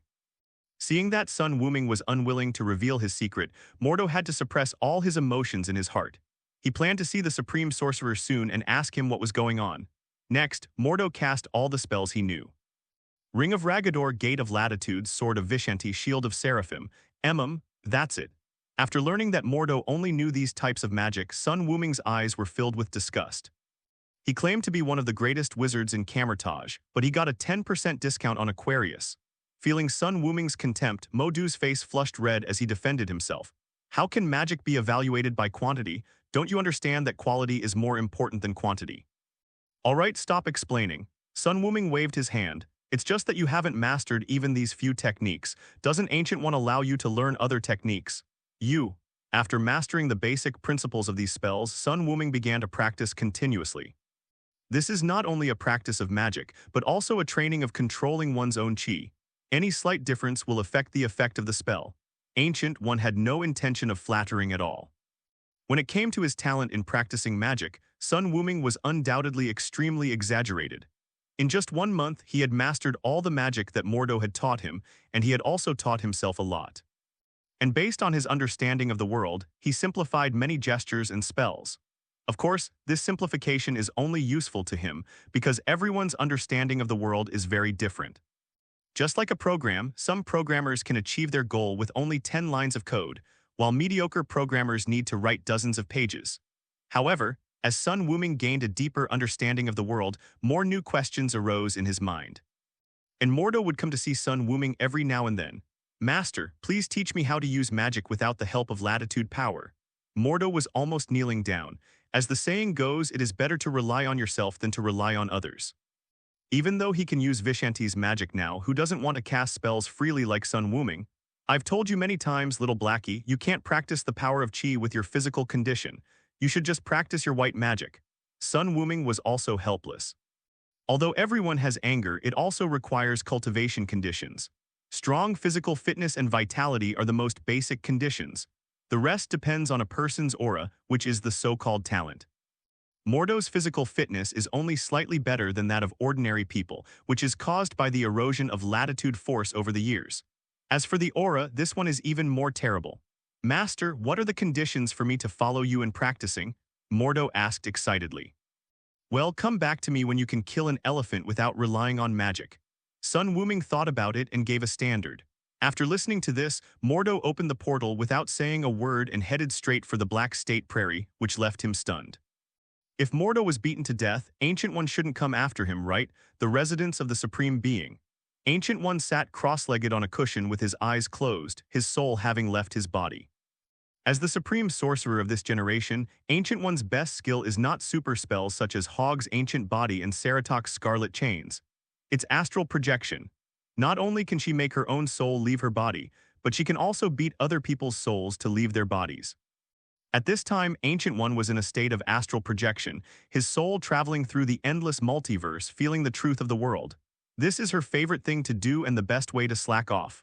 Okay.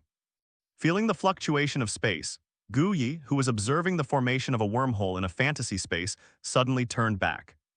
Behind her, colorful lights flashed continuously and slowly gathered together to form a one-eyed old man, riding an eight-legged horse, holding a golden magic spear, and mysterious runes appeared all over his body. Gu Yi bowed slightly, greetings to the God King. Odin returned the greeting, Supreme Sorcerer, how are you? The person who came was the nominal Lord of the Nine Realms, the God King Odin. I wonder what the God King wants to talk about. Ancient One asked softly. She knew that Odin was coming for her, but she did not use her ability of time to investigate. A Godfather-level strongman can already feel the gaze in the long river of time. Besides, Ancient One would not be so bored as to know everything that will happen in the future. Such a life would be too boring. Supreme Sorcerer, I do have a favor to ask of you. Odin's voice was old and sounded heavy with a sense of desolation.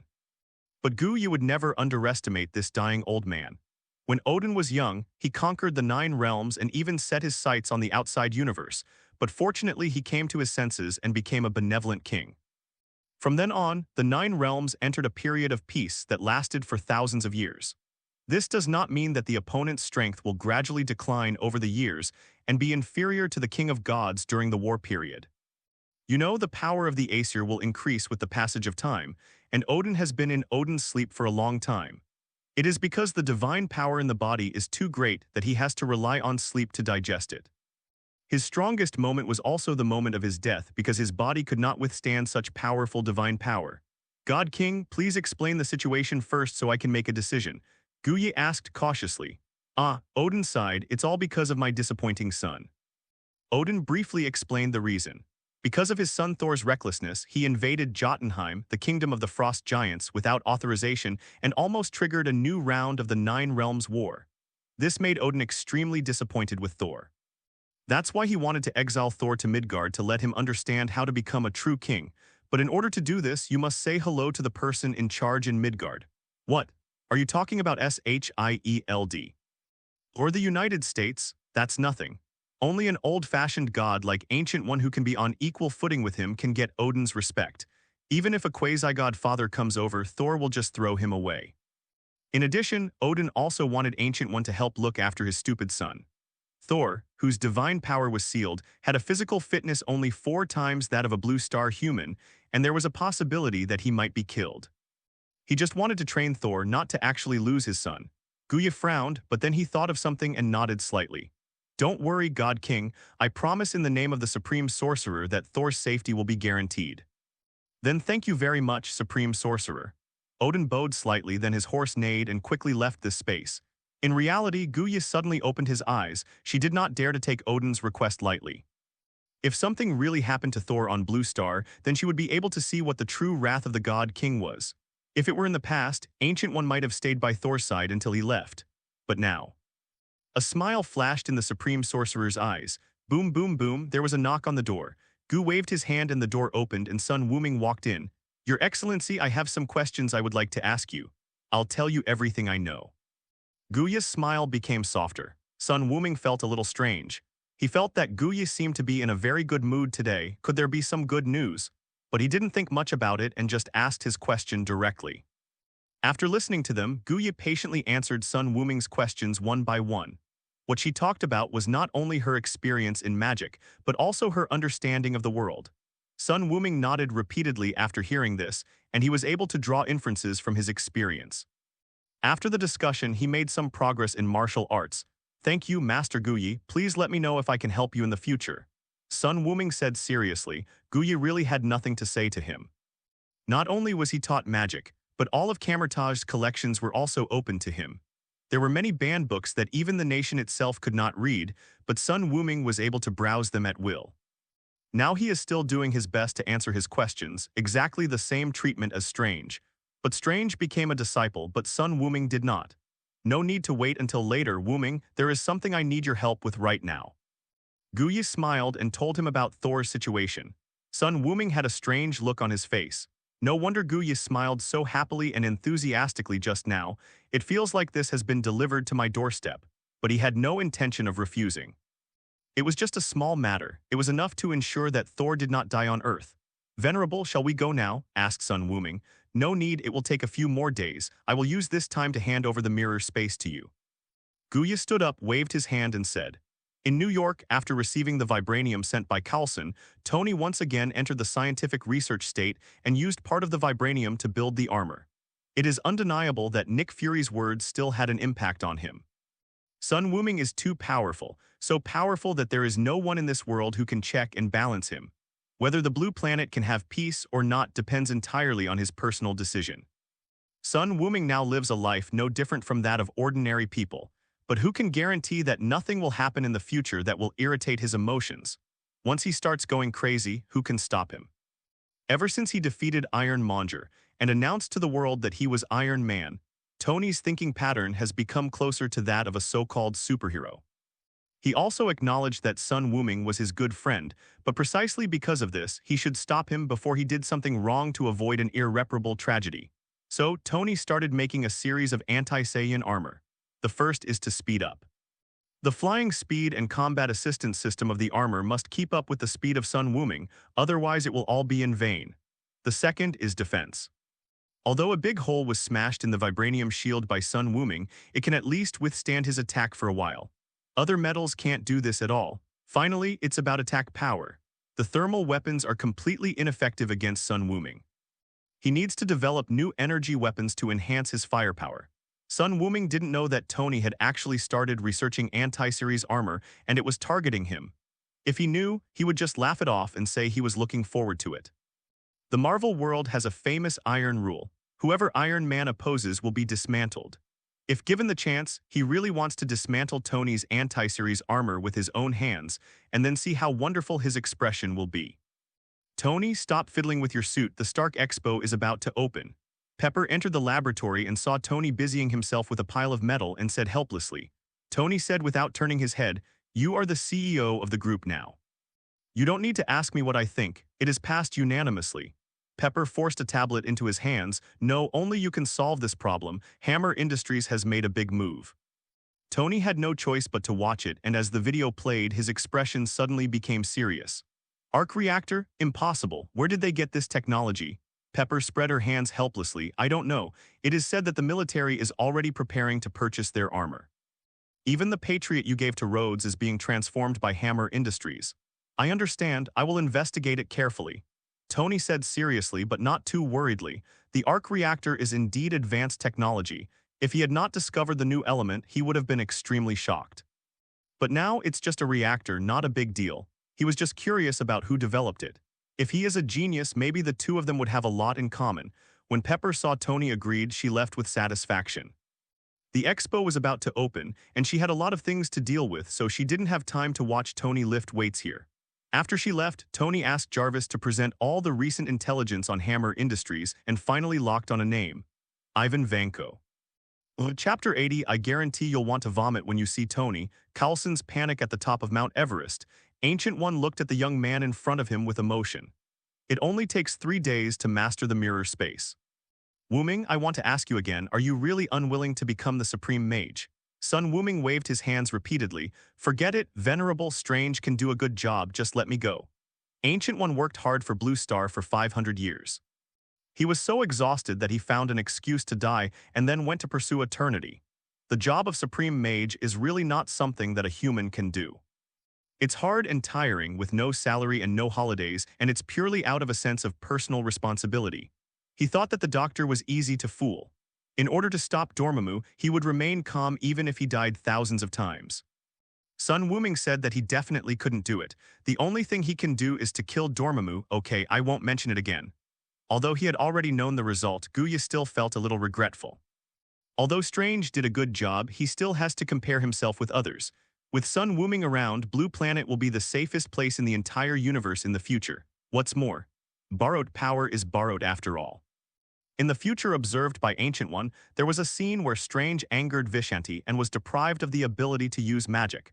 But Sun Wuming did not notice the change in Guya's expression. He was still immersed in the joy of learning the mirror space. In the mirror space he created, he is equivalent to the creator and can manipulate all environmental changes at will. Sun Wuming didn't intend to use him against the enemy, but thought of another use for him: practice. In the current space, he can add hundreds of times the gravity to his body to strengthen his body.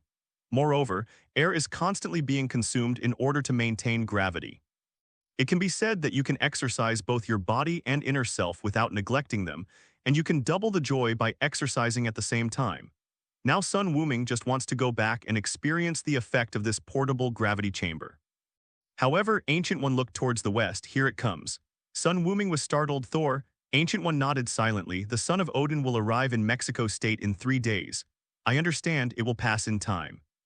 3 days passed in a flash, and during this time Sun Wuming tested the effect of the mirror space.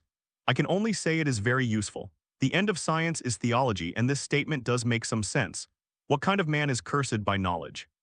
Can his spells be useful? I must laugh at Tony when I get back. He has been working on a gravity chamber for so long and still hasn't figured it out.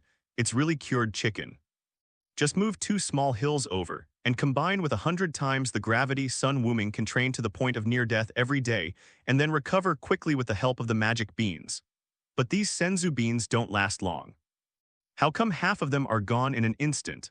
Looking at the pills in his pocket, apart from the 20 for life-saving pills, he only had 40 or 50 pills left to use, and he had to reserve some for Gwen. Besides, you can't ask for magic beans every time you make a wish to the dragon. Must try growing my own. Another 10 Senzu beans were set aside to be used as seeds, and the available share became smaller again. Sun Wuming also asked Guya what was considered living soil, but she expressed regretfully that there was no such treasure on the Blue Star today. Perhaps Odin has the treasure he needs in his hands. This is also one of the reasons why Sun Wuming agreed to be a bodyguard for a period of time. Lao Wang, I'm leaving now. I'll come see you another day. After returning the last copy of The Origin of Latitude to the library, Sun Wuming greeted the librarian Wang. Remember to bring me that big, wild hazelnut ice cream. Wang reminded in a low voice that after a month of getting along, their relationship had improved a lot. The king usually looks serious, and just looking at you makes you wonder if you have done something wrong. But after getting to know him, I found out that he is also a funny guy and a foodie, especially fond of all kinds of sweets. Next time I'll let you eat enough so that you'll feel like vomiting when you see Tony. Sun Wuming smiled and waved his hand, then stepped into the portal. Wang was left alone, mumbling, "How is this possible? How can I throw up just by eating ice cream?" Compared to the Saiyan's teleportation, the range of the portal is much smaller, but its biggest advantage is that it can go to places without air. A small border town in Mexico, with only a few thousand local residents living here, it is a place that cannot be any smaller. But a few days ago, a lot of people suddenly came to the town. The reason was that a strange hammer fell from the sky and landed on a deserted area not far from the town, creating a big hole. A truck driver spotted him and tried to take the hammer away, but found he couldn't lift it. Even pulling the hammer with a truck would not budge it an inch. After this incident was reported in the newspaper, it quickly attracted a lot of bored people to come and try it, but no one succeeded. Such a strange scene also attracted the attention of Shield, and a group of agents led by Coulson were sent over to set up an open-air camp. This is to study the origin of this hammer. Sun Wuming stepped out of the teleportation array and came to the back door of a bar in the town. Just as I was about to go in and order 10 steaks to whet my appetite, the phone in my pocket suddenly rang. When I took it out, I saw that it was Tony calling. "Hey, Wuming, do me a favor." Tony said quickly on the phone, and he could faintly hear the whistling of the wind around him. "Although I am researching anti-Saiyan armor, you are still my good brother, JPG. There is no conflict between the two. What's wrong?" Sun Wuming asked curiously. Wasn't the palladium poisoning problem solved? What trouble had he got himself into now? A madman named Ivan Vanko has targeted me, and now I'm dealing with his group of mechas. But over there, Pepper, Tony is a proud man. He will not ask Sun Wuming for help against his enemies, but he does not want any mistakes when it comes to Pepper's safety, hence the phone call. "Oh, that's how it is." Sun Wuming slapped his forehead. He had completely forgotten about this little villain. "I can't get through now. I've accepted a mission to be a bodyguard for a while." "What? You actually work as a bodyguard for others?" Tony said in shock as he smashed several sets of armor. "Is there anyone in this world who would allow you to be a bodyguard? How much it costs, I'll pay double. It's just a task from the boss." Sun Wuming sighed. "I've been studying abroad recently, so I have to do the task given by my mentor." "Well, I'll let Gwen help. Thank you, just protect Pepper," Tony said gratefully. "Don't be impatient, we haven't talked about the reward yet." Sun Wuming smiled happily. "My Gwen is so precious, she's protecting Pepper for you, shouldn't you show some appreciation?" "Fuck you damn vampire, tell me what you want." Tony was a little exasperated. "It's already this late, why are you still thinking of extorting money from me?" No, it's pointless to talk about money. I have plenty of money myself." Sun Wuming shook his head.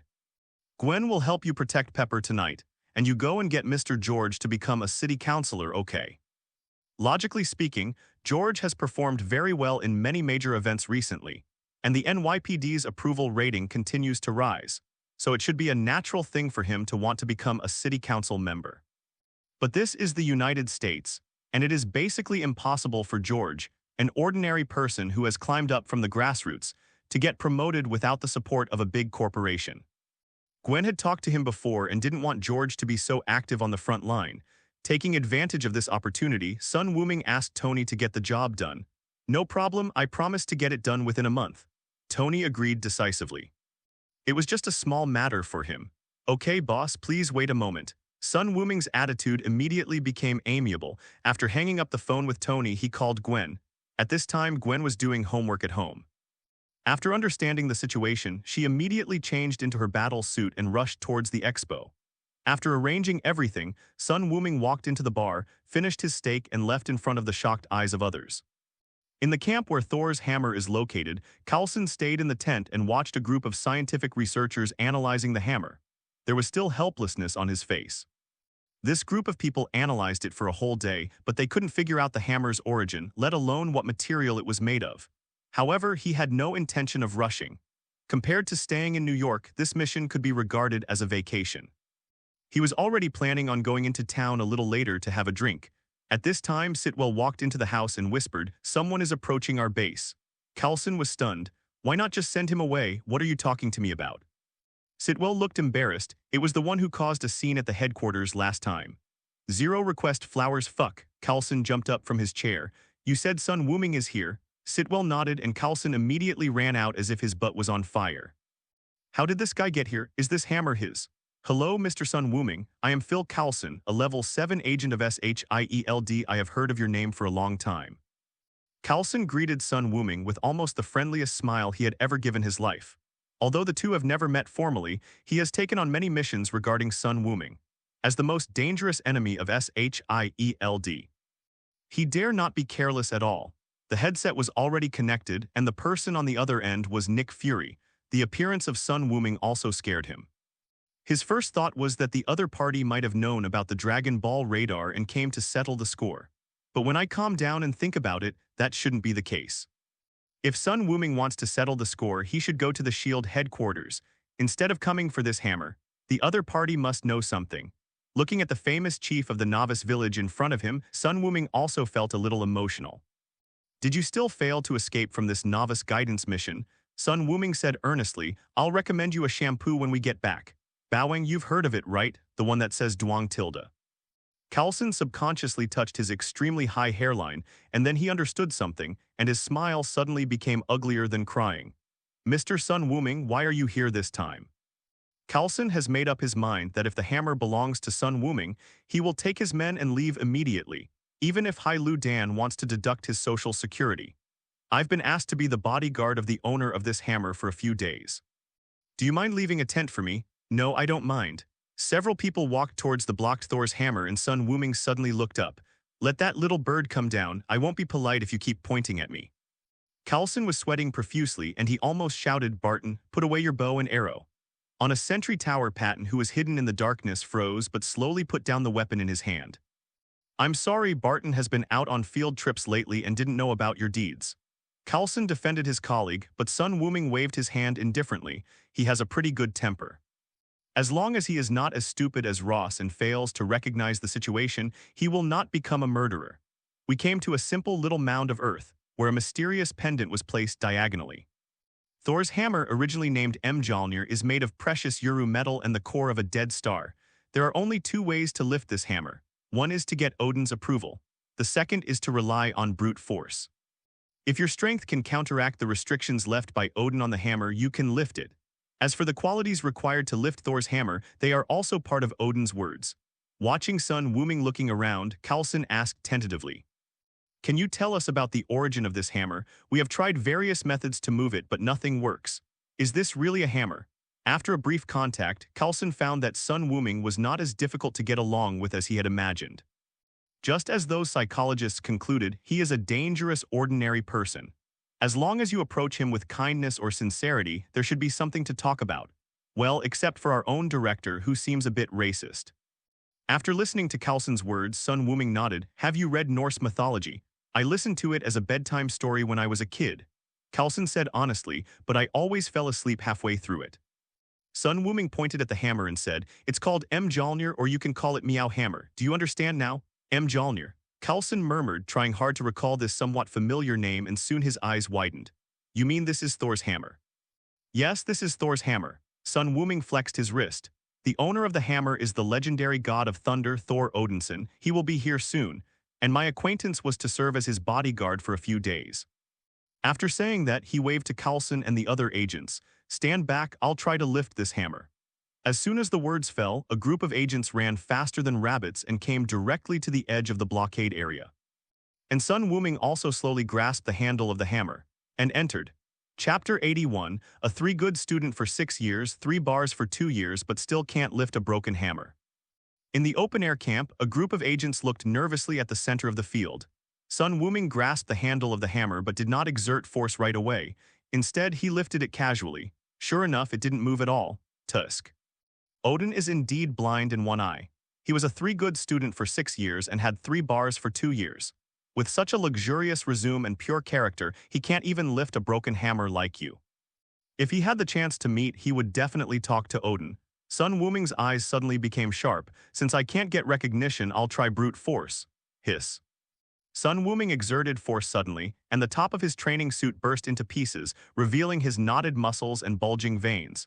Several female agents screamed and their bodies went limp, but their gazes towards Sun Wuming were extremely burning.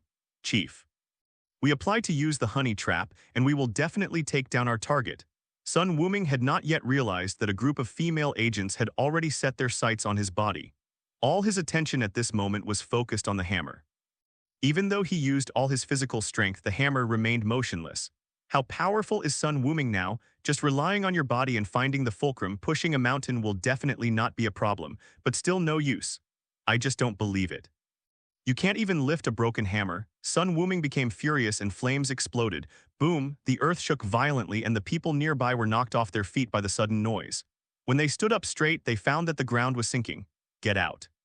Don't stay here, Carlson yelled and ran out first without even looking back. You can watch the fun, but don't risk your life. Others followed suit. The ground was still shaking violently. After each muffled sound, the ground around Sun Wuming would collapse with him as the center.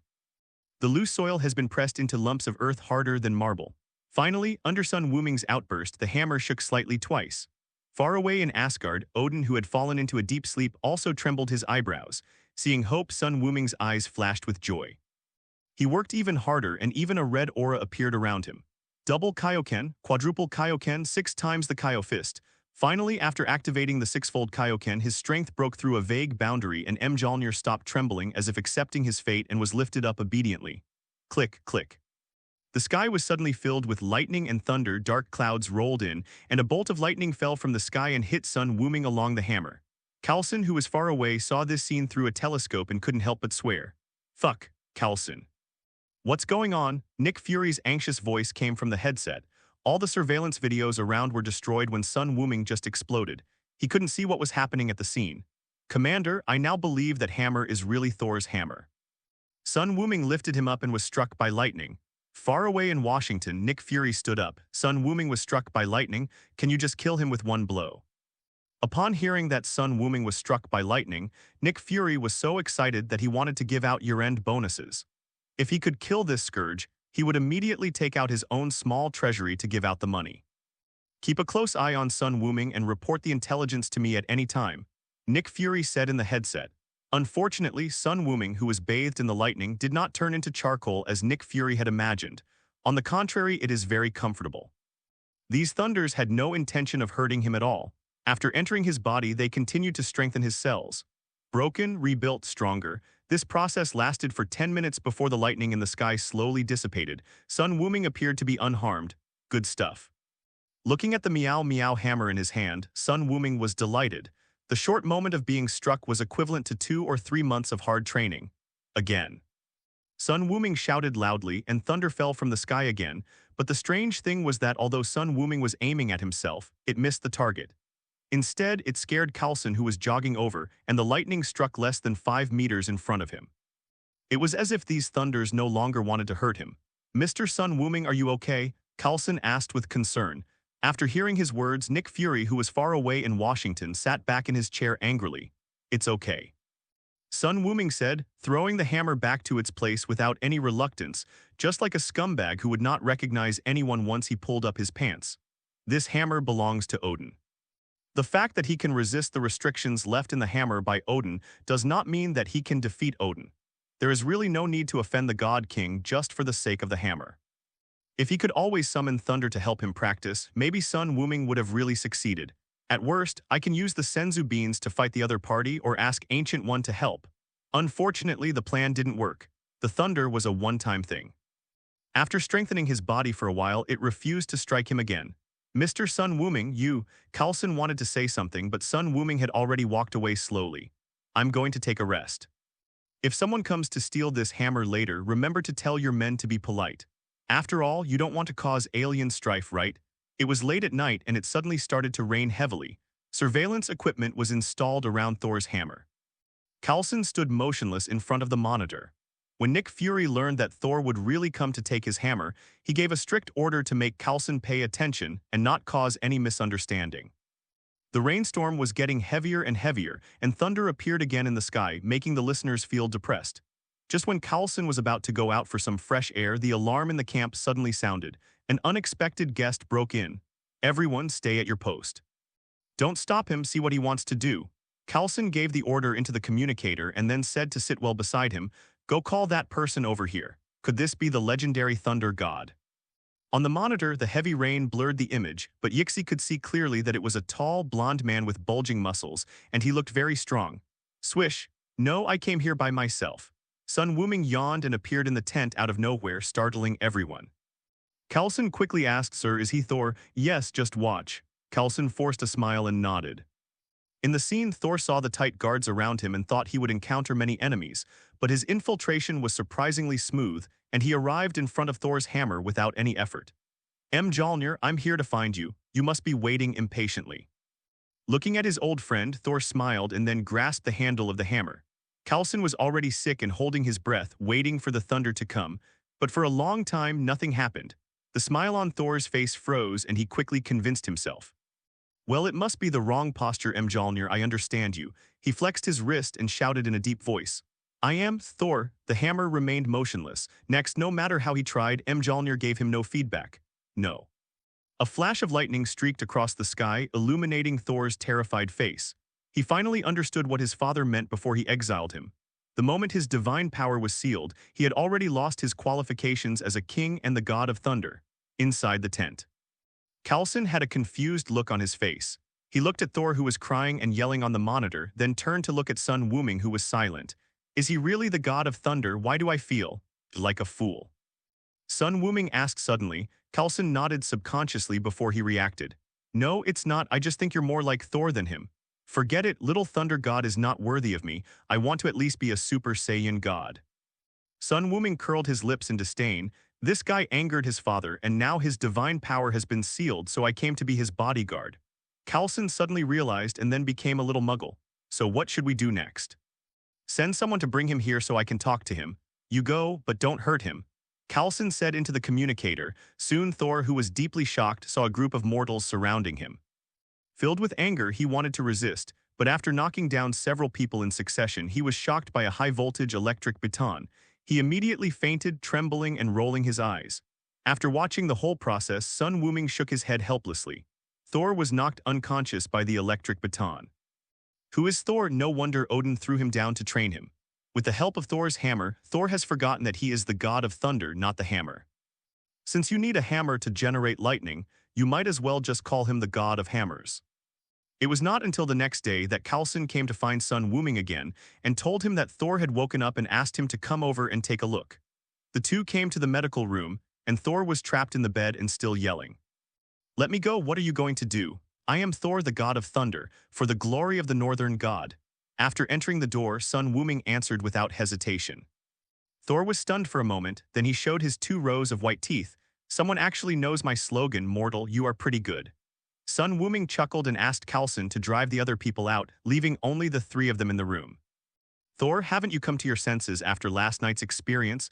Your father is extremely disappointed in you, otherwise he wouldn't have thrown you to Midgard. Thor's eyes suddenly became sharp and he looked at Sun Wuming vigilantly. Who are you and why do you know all this? I'm here to see you on behalf of the Sorcerer Supreme. Sun Wuming did not hide the fact that he planned to use his own method to help Thor obtain the hammer faster, to gain Odin's approval. Coulson on the side silently memorized the title of the Sorcerer Supreme. This must be another big shot, otherwise it would be impossible to invite Sun Wuming. Sorcerer Supreme, Ancient One? Thor thought for a long time before he came up with this name. He had heard Frigga mention that many Asgardians at that time praised Loki for having become the greatest wizard in the 9 realms. Only Frigga smiled and shook her head, revealing the existence of the Supreme Sorcerer's lineage. As long as the Supreme Sorcerer is still there, Loki will never be able to claim the title of the greatest wizard in the 9 realms. Yes, she made a deal with your father for me to look after you for a few days, and Odin gave you a week. Sun Wuming stretched out his finger and said, if you still don't realize your mistake within a week, I will no longer care about you and let you fend for yourself on Blue Star. I did nothing wrong. Thor became emotional. I was expanding the territory of Asgard. Why did he do this to me? Sun Wuming was too lazy to reason with this man whose brain was full of muscles, so he pointed at Coulson again. If you still want to return to Asgard, you will listen to him in a while. If you don't want to, I will let you go immediately. Thor was silent and Coulson looked surprised. What does this have to do with him? After a long while, Saul said, can you guarantee that what you said is true? Sun Wuming didn't say anything but opened his hands. A strange sound came from outside and then the wall was smashed. Under Thor's incredulous gaze, Sun Wuming grasped his Thor's hammer. No. This roar was so sad and made those who heard it cry, as if they were being NTR'd in front of them and had to keep their eyes open and watch the other person's movements.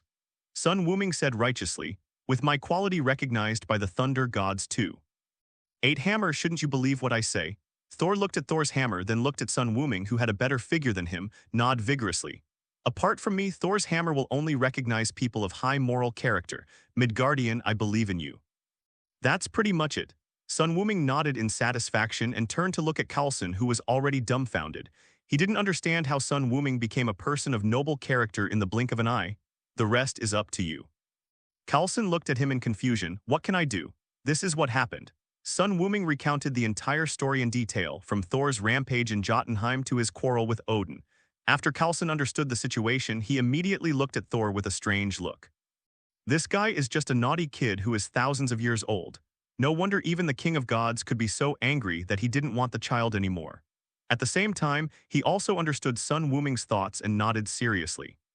Leave it to me, I will communicate with the director. Thor, Sun Wuming pulled the rope that bound Thor apart. You only have 1 week. If you fail, you will never be able to become the god of thunder again. Thor's eyes were serious. I will follow his instructions. Sun Wuming smiled. Coulson took Thor away. He first went to discuss with Nick Fury what method could be used to change Thor's worldview. Sun Wukong still stayed in the ward. He looked at the hole created by Thor's hammer and said calmly, "You've been watching the show for such a long time, don't you plan to say anything?" Chapter 82. I've been down for 30 minutes. Thor's touch in the empty room. Sun Wuming's words seemed very abrupt. There was no response and there was still dead silence. Odin's adopted son, the frost giant Loki, do you really think your illusion can deceive my eyes? Sun Wuming continued softly, revealing the identity of the visitor. Vision can be disguised, hearing can be disguised, but what cannot be concealed is the still considerable breath of life. This is just like a candle in the dark night, extremely conspicuous. Sun Wuming almost laughed out loud. How dare he call himself the #1 wizard in the 9 realms when he can only use tricks like this? He is truly a frog in a well. The light at the cave entrance was distorted, and a man wearing an elegant green dress and a deer antler helmet walked out with a gloomy face. It is Thor's adopted brother, the evil god Loki. Before Coulson and Sun Wuming entered the medical room, Loki had already arrived here before them. Originally, he wanted to strike Thor again, and by the way, tell him the false news that Odin was dead, so as to completely cut off his hope of returning to Asgard. But the arrival of Sun Wuming disrupted his plans. Loki was very uneasy at this moment. One reason is that the other party knew everything that happened in Asgard. They went to Jotunheim and caused a big fuss, and they also knew their own identities. Second, it was because of Thor's hammer. Looking at Thor's hammer still held in Sun Wuming's hand, Loki's eyes turned red. Wanted to touch the hammer countless times. But Thor didn't let him do it. Just like he was protecting his wife. But this mortal can actually be recognized by Thor's hammer. Say your name, Midgardians. Sun Wuming, you still don't recognize me even if I tell you. Well, you can leave Blue Star now, I will protect Thor now. Put away all your little tricks. Sun Wuming's attitude was very contemptuous, which made Loki so angry that he laughed. How dare a mere mortal despise the new king of Asgard? Stop pretending, Sun Wuming looked disdainful. Odin is just in the Odin sleep. Do you really think he's dead? Loki's pupils suddenly contracted. How does this person know everything? Odin had just entered a dormant state. But after taking over Kungunir, he immediately rushed to Earth to eliminate the trouble. Why did the news spread so fast? I don't care how you know this information. Give me Thor's hammer and I will grant you eternal glory. Loki looked at the hammer in Sun Wuming's hand. His greed was obvious. Obtaining Thor's hammer is not just about gaining its power. But more importantly, he can use this hammer to make his biased old father completely give up. If you want it, come and get it yourself. Sun Wuming smiled playfully and weighed the Meow Meow hammer in his hand. Full of sarcasm, how could Loki, who had just ascended the throne of the King of Gods, endure such humiliation? He raised the spear in his hand and emitted a ray of energy. Sun Wuming seemed not to see it. Not only did he not dodge, but he looked to his right. Boom. A dull thud was heard and another Loki appeared there. I've already told you. Don't play such childish tricks with me. I'm not as stupid as your brother. Loki's eyes bulged out after being punched in the stomach, and he vomited acid all over the floor. It turned out that the Loki who had just appeared was just an illusion, and his real body was lurking beside Sun Wuming, ready to launch a sneak attack at any time. But Loki never expected that he was the one who was ambushed. Before he could recover, a portal appeared under his feet. He passed through the portal and fell down from it. And this cycle repeated itself. Sun Wuming spread out his palms, and an ice cream appeared in his hands. He watched with great interest as Loki was experiencing infinite free fall, and his speed was constantly increasing. Elegant, so elegant. If Sun Wuming had not gone to Camertage for further studies, he would have had to beat Loki up now. How could it be as relaxed and carefree as it is now? From now on, we can call ourselves civilized people. After a long while, Sun Wuming finally closed the portal, and Loki fell to the ground. He wanted to stand up, but his legs were fighting each other. After several attempts, finally staggered to his feet. His eyes red. I fell for a full half an hour, just now. I let you go so easily because I saw that you have a father in heaven. Sun Wuming said lightly. If you want to completely piss me off, then keep talking. Loki decisively chose to shut up. This is his nature. He will feel timid when he meets a strong person.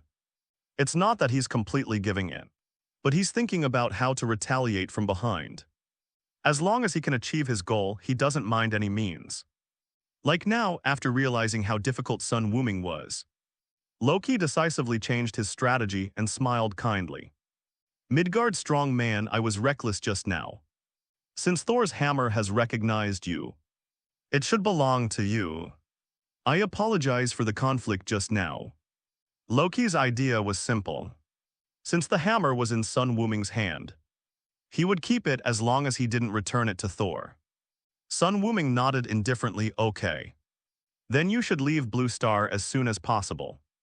And don't come to my territory for no reason. Loki still had a smile on his face and nodded slowly. He poked the ground with Kungunir in his hand, and a huge, colorful torrent fell from the sky. Sun Wuming took this opportunity to take a good look at the Rainbow Bridge. Normalized Rainbow Bridge is only used as a portal, which can deploy Asgard's troops to any location in the 9 realms. But this is the most powerful weapon in Asgard's hands. The force just now was indeed powerful, containing spatial turbulence, and its destructive power is self-evident. On the other side, Coulson transmitted all the information to the headquarters as quickly as possible. After learning about Thor's experience, Nick Fury instantly realized that this was a great opportunity. An opportunity to establish good relations with the legendary divine world. Thor's identity is special. If he can make the future crown prince feel good about the Earth, then at least there will be one less enemy in the future. Nick Fury used the power of SHIELD to quickly assemble a group of experts in mythology, psychology, and child education. Let them design the best educational plan for Saul as quickly as possible. When the other 2 groups saw the mythology expert appear among their group, they were a little confused, however. After Nick Fury finished talking about the mission, they finally understood why these charlatans were called here. This time it was the mythology expert's turn to collapse. That's not right. Shouldn't Loki be Thor's uncle? Why is he his brother? Do you understand mythology, or does Odin understand mythology? Nick Fury interrupted the quarrel. Give me a feasible plan quickly. 5 days. I want to see results in 5 days. Both Coulson and Nick Fury took the time limit mentioned by Sun Wuming seriously. To be on the safe side, they even shortened the time to 5 days, leaving a 2-day buffer period. Minister, I think with Thor's intelligence, we are fully capable of brainwashing him at the same time. Sitwell was passing information to Pierce and telling him his plan.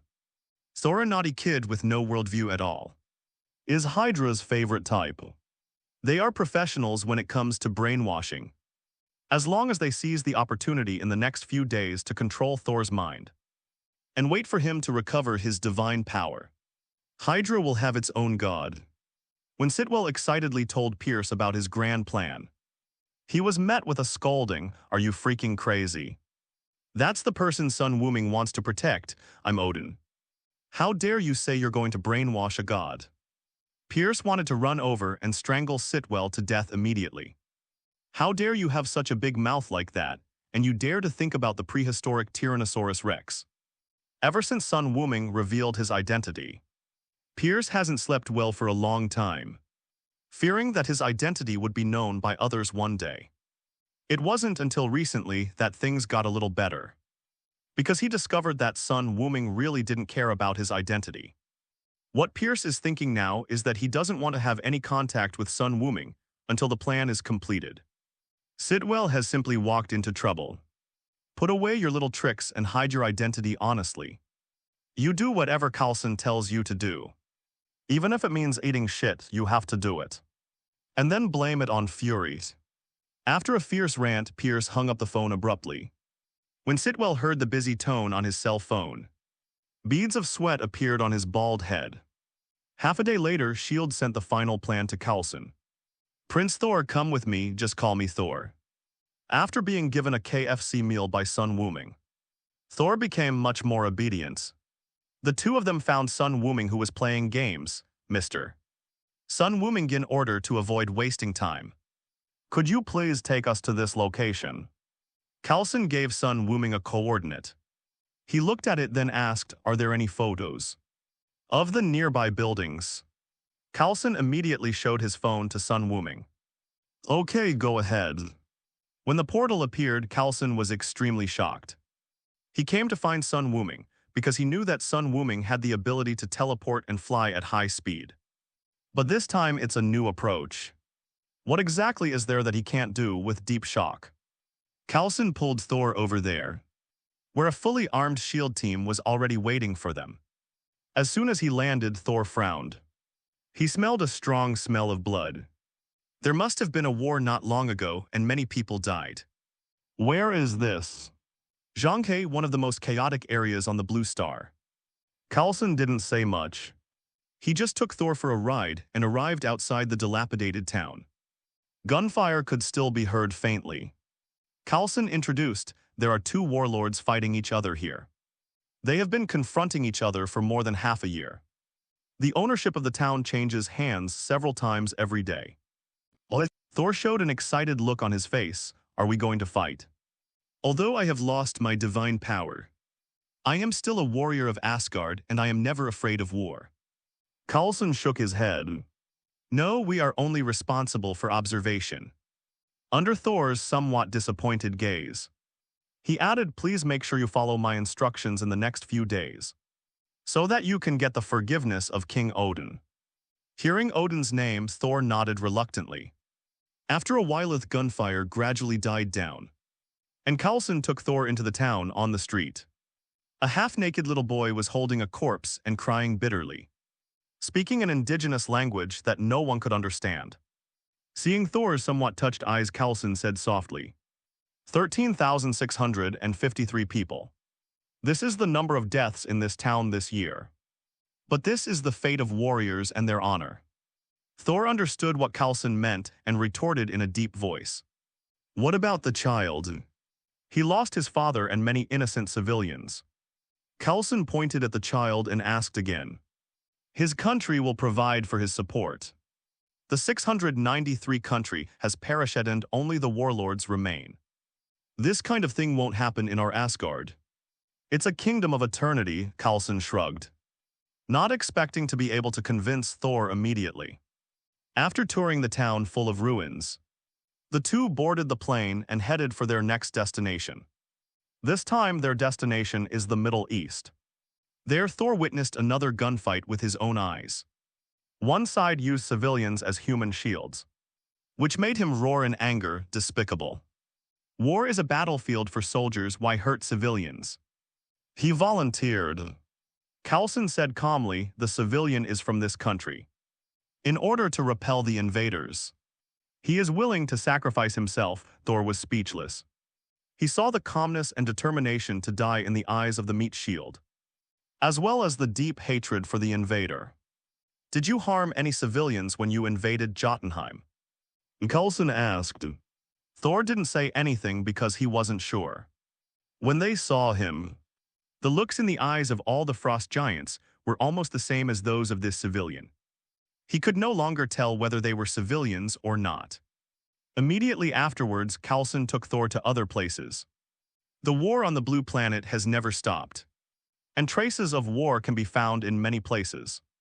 They saw the confusion of children, the crying of women who lost their husbands, and the helplessness of the elderly who lost their sons. The sadness revealed in every pair of eyes accumulated little by little in Thor's heart. Prince Thor, Coulson used the honorific again. I would like you to think carefully about the meaning of war. The next task will begin tomorrow. Thor didn't say anything but went to find Sun Wuming. In his Icelandly son, Wuming, a noble man recognized by Mjolnir, could solve his doubts. Why are there so many wars breaking out on Blue Planet? After recounting his experiences over the past 2 days, Thor asked blankly because of the United States. Sun Wuming said as a matter of course, they can gain benefits by starting a war. The more chaotic the world is, the more benefits they can get from it. You are the same, aren't you? Why start a war? It's just for that illusory honor. Have you ever asked your subjects what they really think? When Thor thought about it, it seemed to be true without war. His reputation for invincibility would not have spread. Even when he went to Jotunheim's, it was to prove his strength to his father. Isn't this a war launched for his own interests? Thor was in a bad state. The Midian is actually me. The next chapter will be here soon. I will code both chapters together. Chapter 83, Ancient One's Attitude, the Real Destroyer. Sun Wuming couldn't tell whether the plan finally come up with by S.H.I.E.L.D. was good or bad. Thor has too many faults, and they cannot be corrected in just 7 days. As a naughty child who has lived for thousands of years, his temperament is basically set. Unless there is a major turning point, a complete change is possible. For example, his younger brother wanted to kill him. His parents suddenly died. His sister suddenly showed up to fight for the inheritance, and he encountered bandits who robbed half of his property. Sun Wuming's purpose now is to touch Thor's heart and show signs of change, so that Odin can see this, and he will probably be able to use Mjolnir. From this perspective, S.H.I.E.L.D. has done a pretty good job. Thor must have been thinking about it in his heart.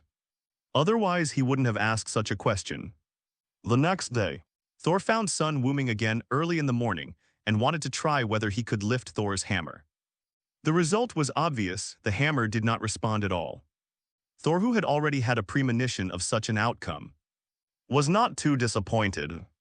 He was arranged by Coulson to work as a handyman in a bar in the town. Seeing his strong muscles, the boss readily agreed and let him stay as a waiter and part-time porter.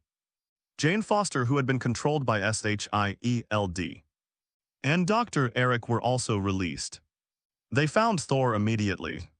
Thor, they didn't do anything to you, did they? Thor, who was carrying barrels of wine, smiled widely when he saw Jane. Jane, I'm fine. Where have you been these days? Those damn agents confiscated our research and locked us up as well, Jane said indignantly. Eric quickly interrupted her useless complaints and asked anxiously, Thor, did you get your hammer back? Now they have also believed in Thor's identity, after all. The crazy things he did before were not something a normal person could do. He is either a psychopath or a god who is detached from the world. Thor probably belongs to the latter. Hearing this, Thor shook his head dejectedly. Father still hasn't forgiven me. Seeing the 1.9-meter tall man showing such a distressing expression, Giant couldn't help but blurt out, then don't be a god. At worst, I can support you. After saying this, he realized his mistake and an ambiguous atmosphere spread. Eric interrupted again at an inopportune moment. So Thor, what are you doing now? This is a trial arranged for me by a virtuous Midgardian. As long as I can pass it, my father will forgive me. Thor smiled widely. Jane and Eric looked at each other, not understanding what Thor was talking about. But seeing that he was not forced to do this, they stopped trying to stop him. In the blink of an eye, another 3 days passed. During these 3 days, the pub was packed every night and business was very good. Saul was so busy that he had to work until late at night every day. But it was definitely not without gains. Only with comparison can we have a deeper understanding. After seeing the hellish scenes for 2 consecutive days, the peace in the small town made Thor truly fall in love with this atmosphere, especially when listening to the guests talking about their family life. With their heartfelt smiles on their faces, he understood what ordinary people need. Well, these guys are all actors hired by Coulson.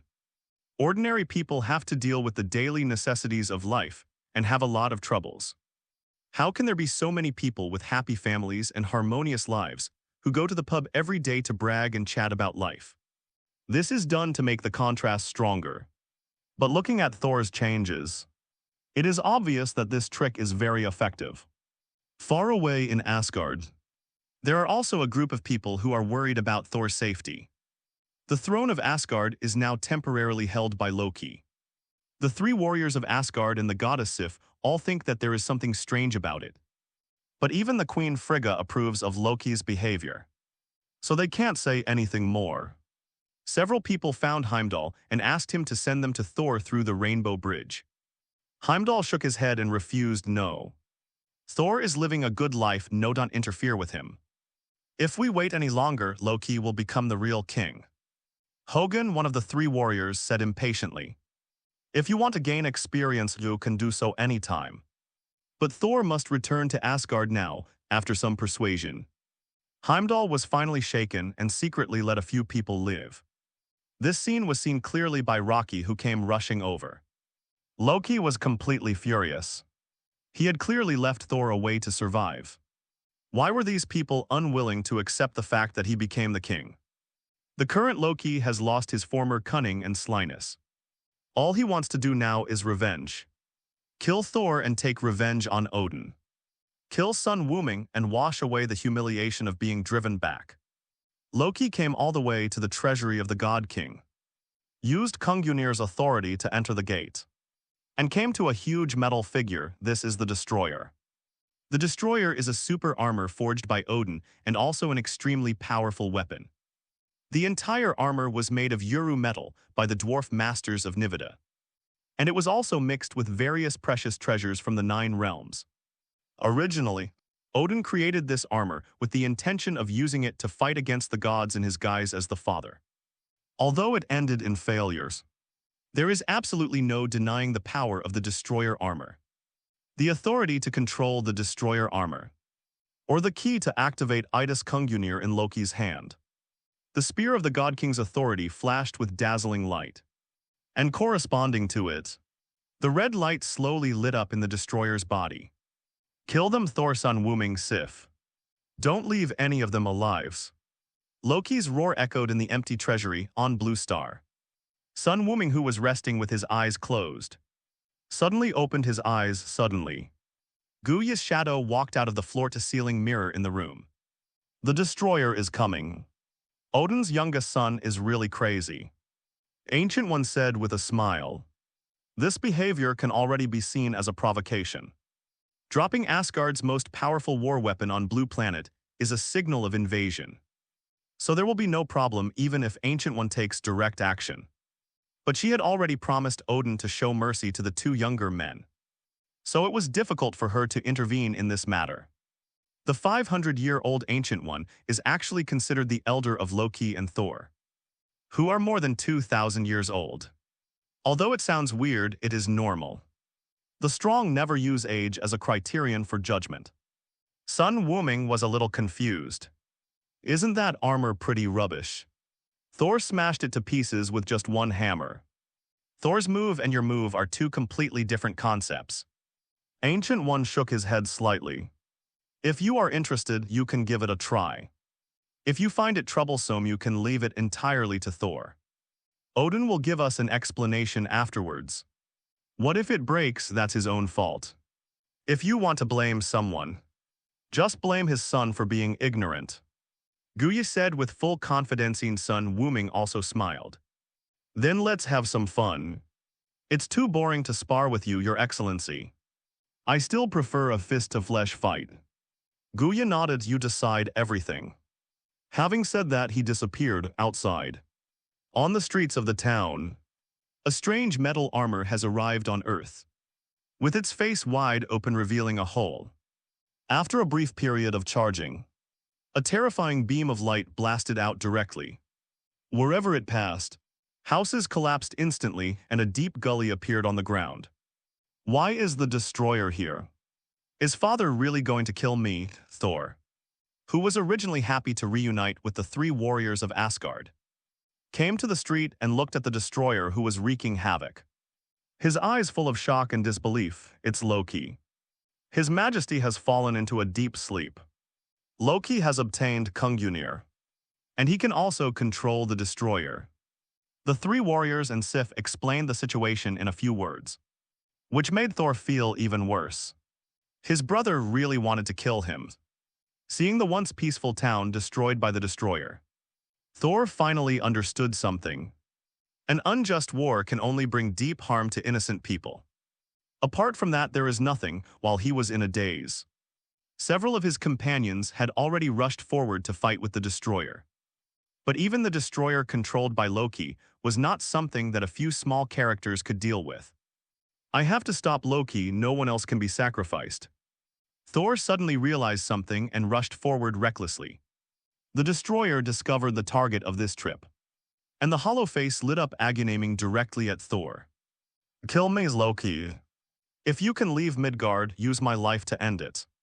Far away in Asgard, Loki heard Thor's words through the control of the destroyer, and his face showed a mixed expression. But in the end, he gave the order, kill him, no Thor. Several Asgardian warriors saw the pillar of fire erupting towards Thor and shouted. But they were powerless to do anything at the same time. Thor suddenly had an idea and stretched out his arm. A whistling sound was heard in the distance, and Thor's hammer flew into Thor's hands at a speed that broke the sound barrier. In an instant, lightning flashed in the sky and landed on the ground, forming a barrier that blocked the destroyer's attack. Father, have you finally forgiven me? Thor was extremely surprised when he felt the divine power refilling in his body. Then he looked at the destroyer angrily. Loki, you really pissed me off this time. As he was about to rush forward with Thor's hammer, an arm appeared out of nowhere and pressed him down. Thor, this is Blue Star, I should be the one taking action. Wuming. Thor turned around and found son Wuming standing beside him. He explained anxiously, this is my father's armor. He is very powerful, you. Don't worry so much, just watch carefully. Son Wuming said one more sentence, and disappeared beside Thor the next moment. He appeared in front of the destroyer and punched him, boom. The strong wind blew away the surrounding houses, and the destroyer was knocked out of the town by this punch, turning into a meteor and flying away into the distance. Son Wuming quickly chased after them, leaving the Asgard people stunned. Thor, who is this guy? He's so strong, Fandral asked in shock. He can actually knock the destroyer away with one punch. He is a friend I met in Midgard, and he is also someone Mjolnir recognizes. But I didn't know Wuming was so strong. Thor said stupidly, and the others were even more shocked.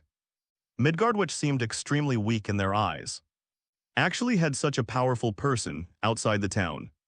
After Son Wuming caught up with the destroyer, he punched him twice in succession, making their battle range completely away from human habitation.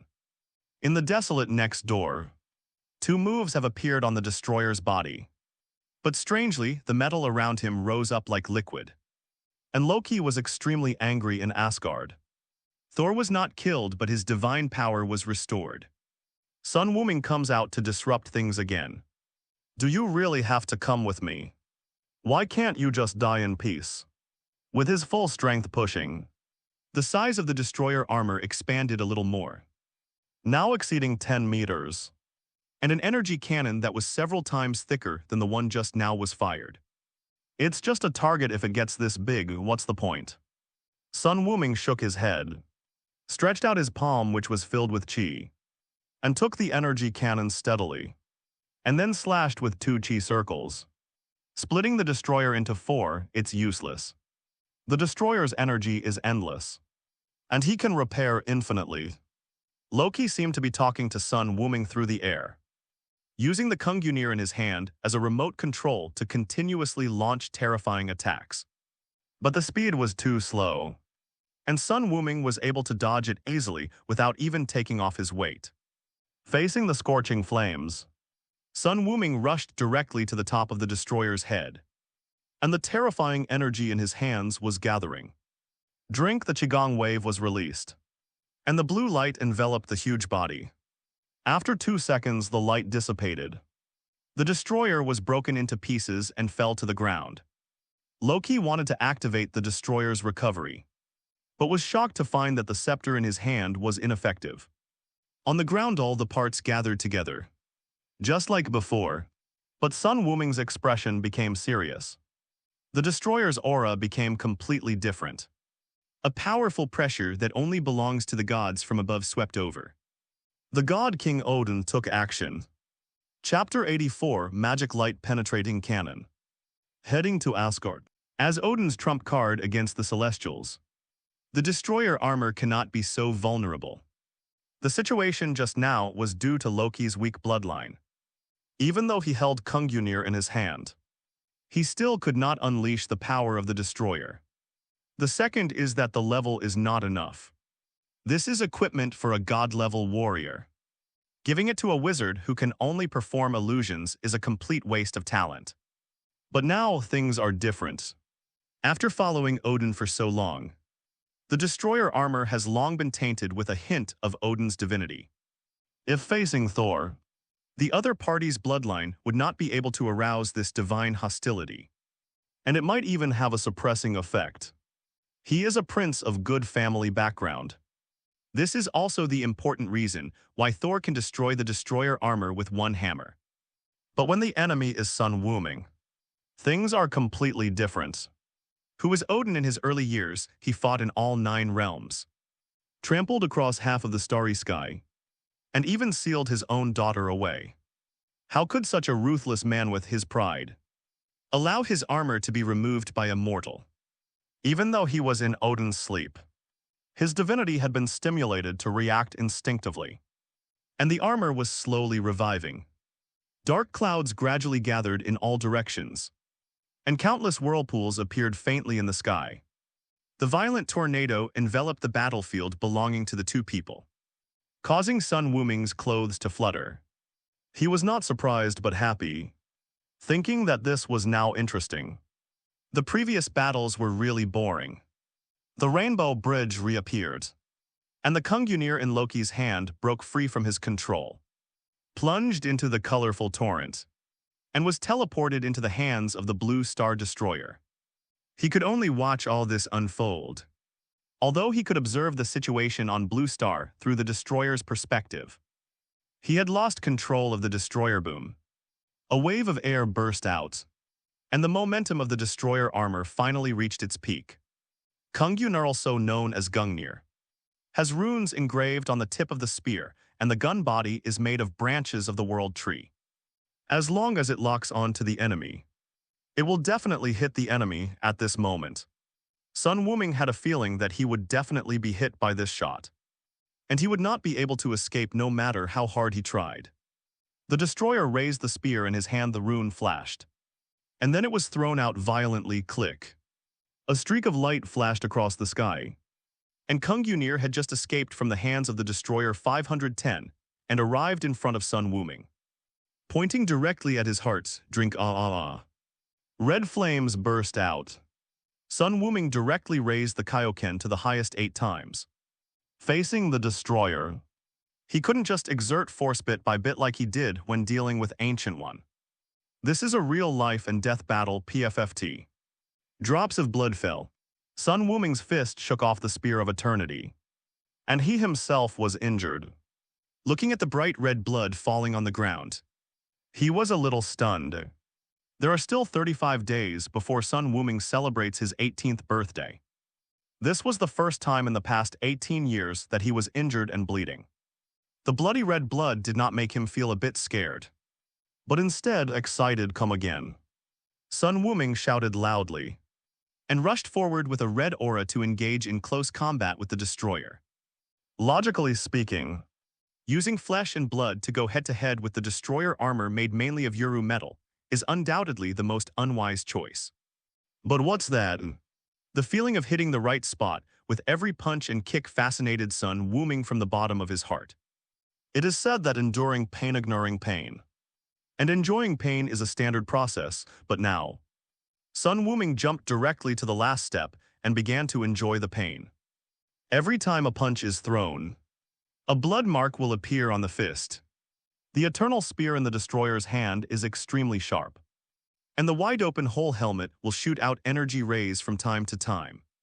His whole body is covered with weapons before long. Sun Wuming's body was covered with wounds, and he looked extremely miserable.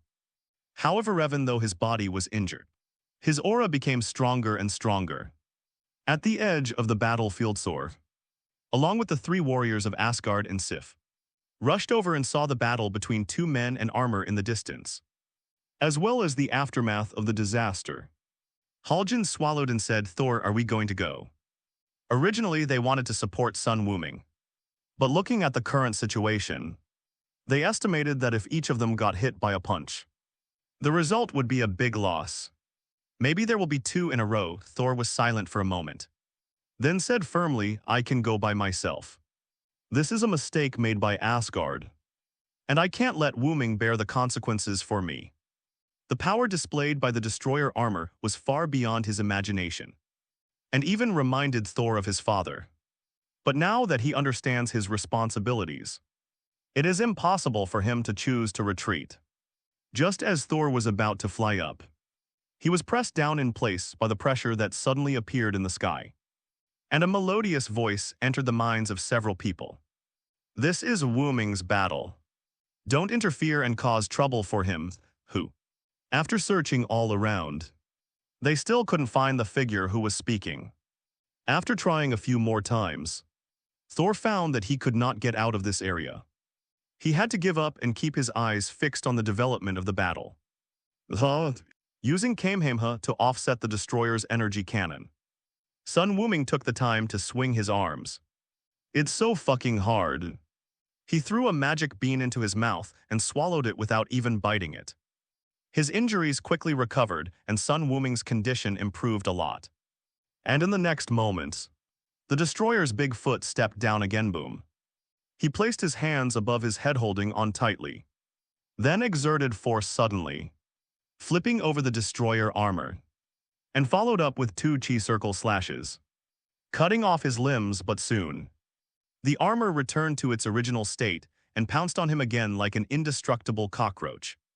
Sun Wuming floated up quickly, put his fingers on his forehead, and gathered a large amount of energy in his body.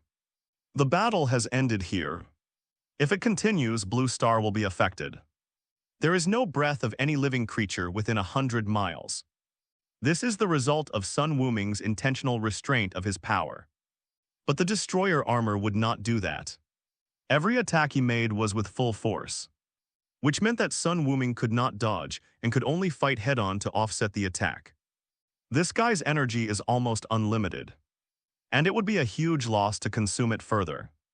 In 3 seconds, the destroyer was reassembled, and seeing Sun Wuming flying into the skit also took off.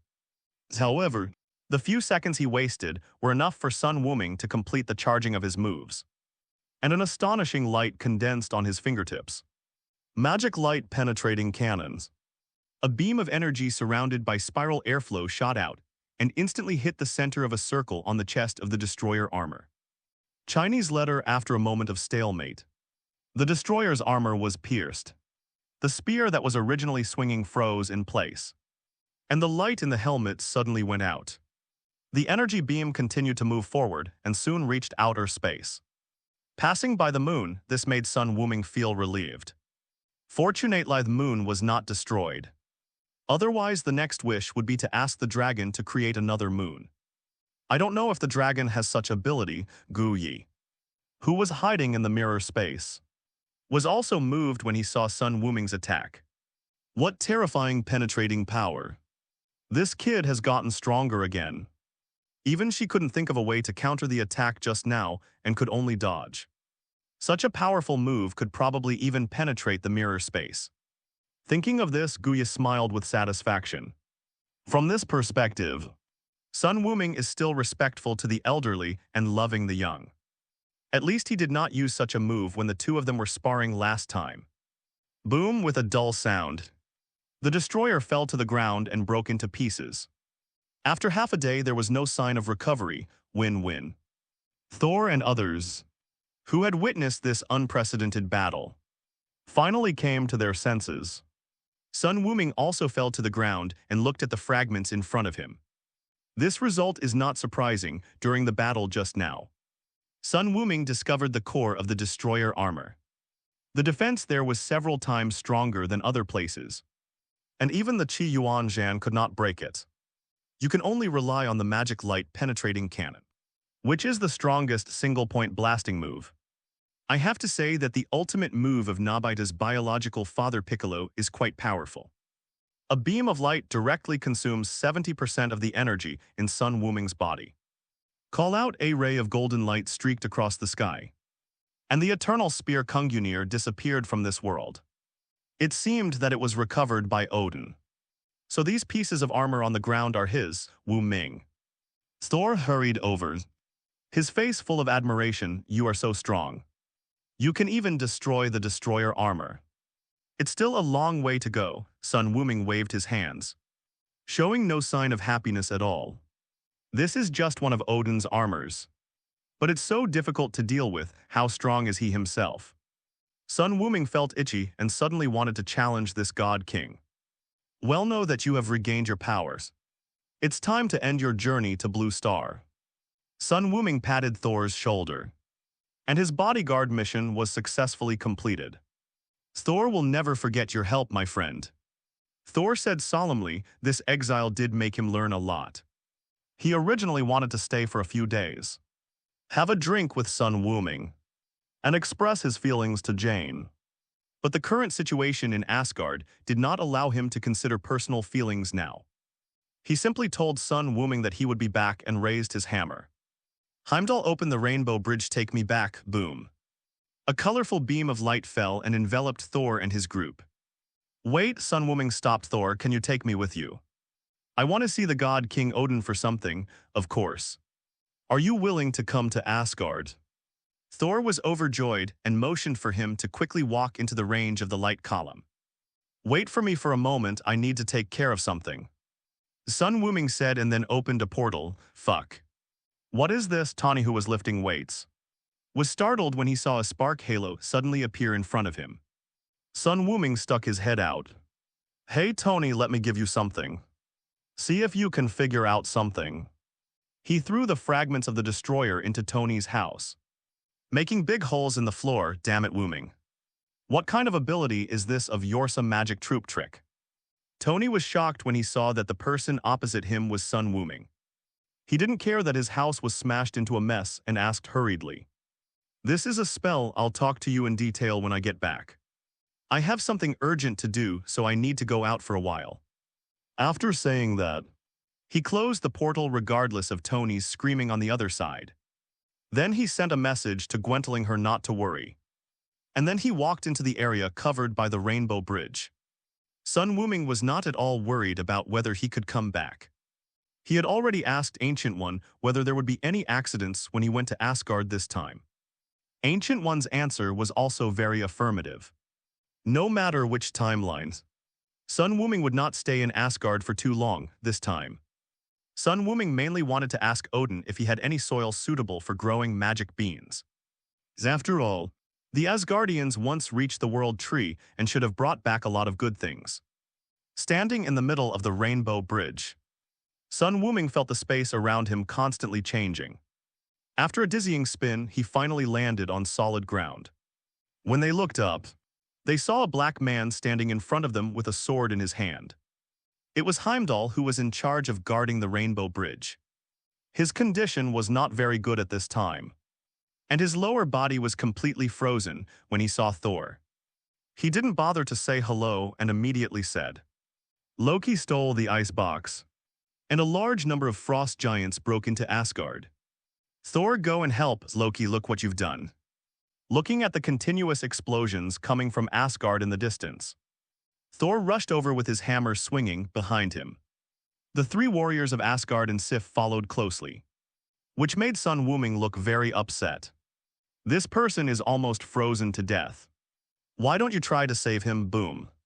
Sun Wuming raised his hand and shattered the ice that trapped Heimdall, and received his gratitude. Thank you, strong man from Midgard.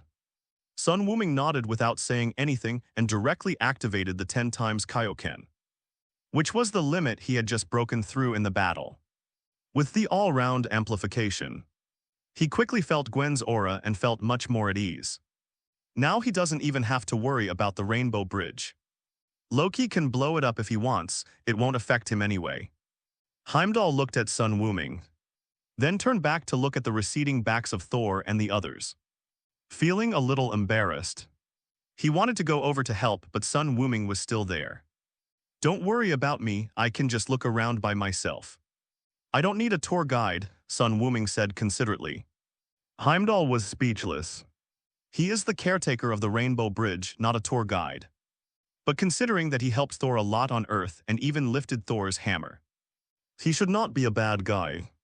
Heimdall did not hesitate to block it, raised his big sword and followed the pace of Thor and others. Sun Wuming walked slowly on this magnificent bridge, heading towards the fairy palace.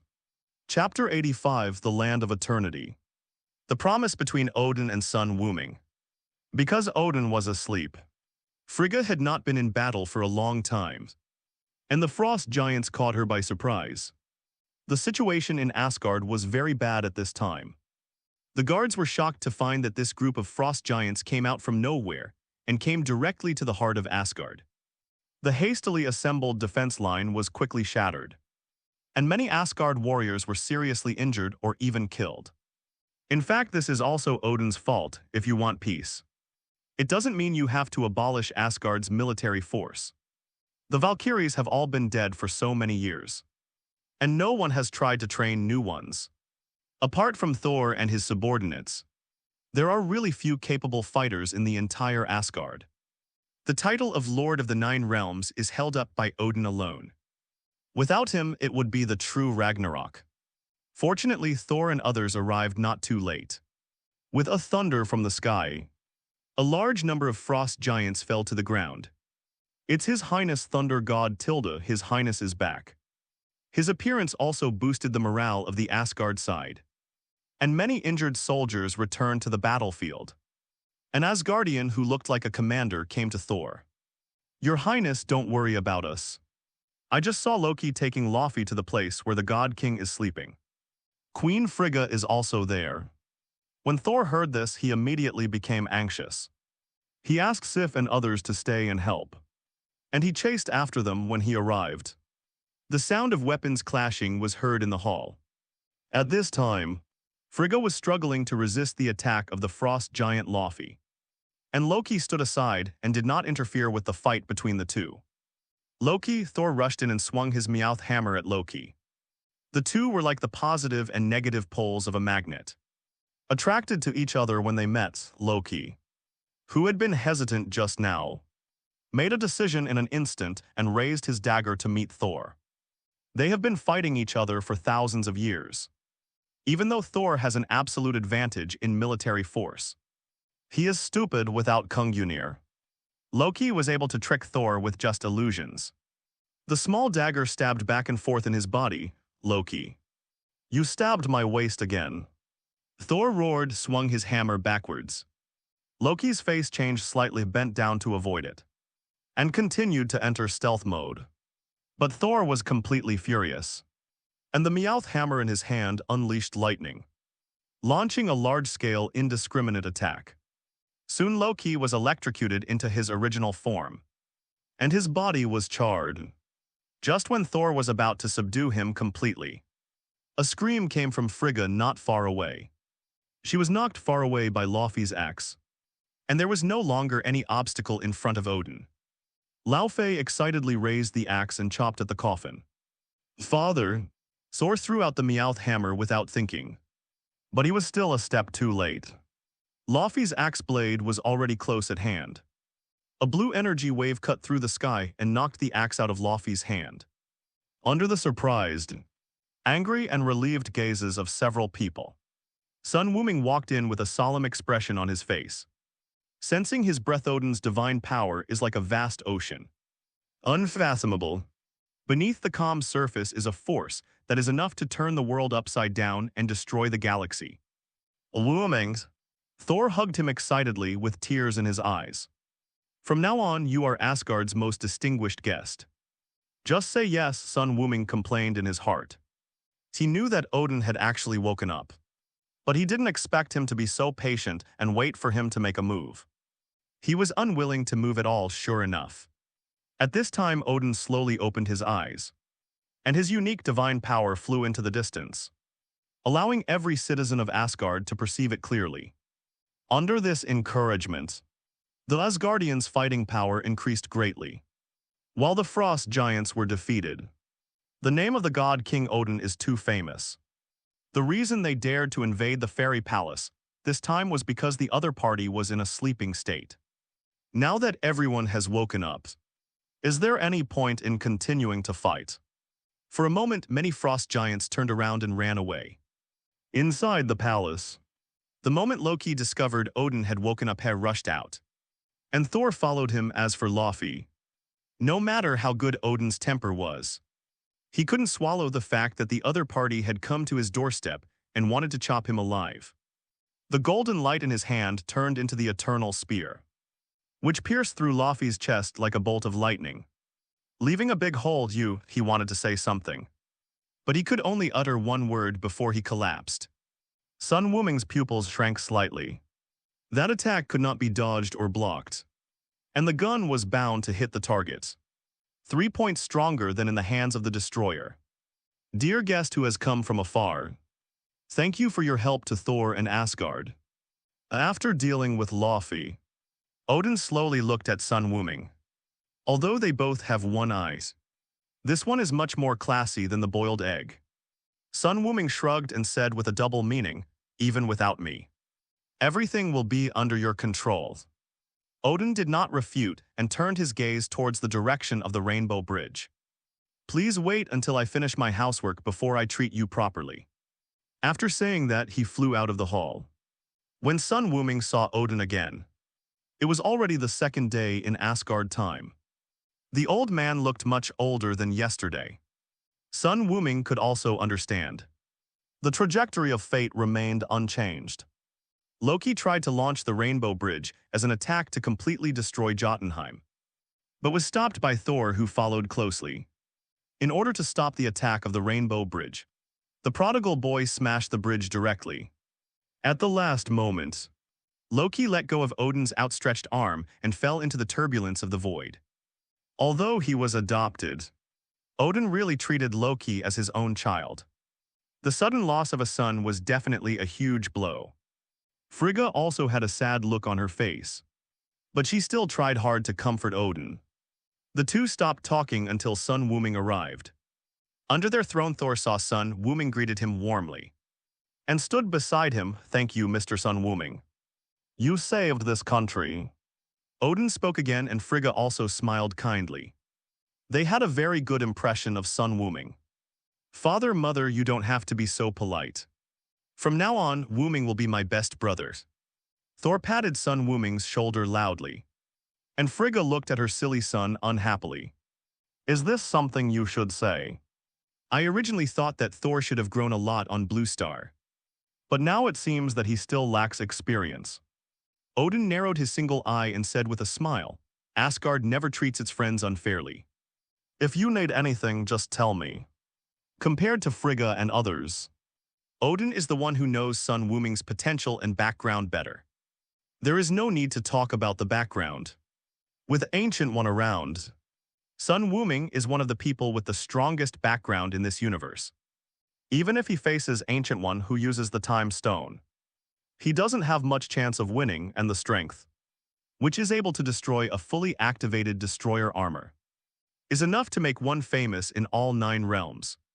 Thinking of this, Odin looked at his silly son with some emotion, and then looked at Sun Wuming, whose expression was still calm.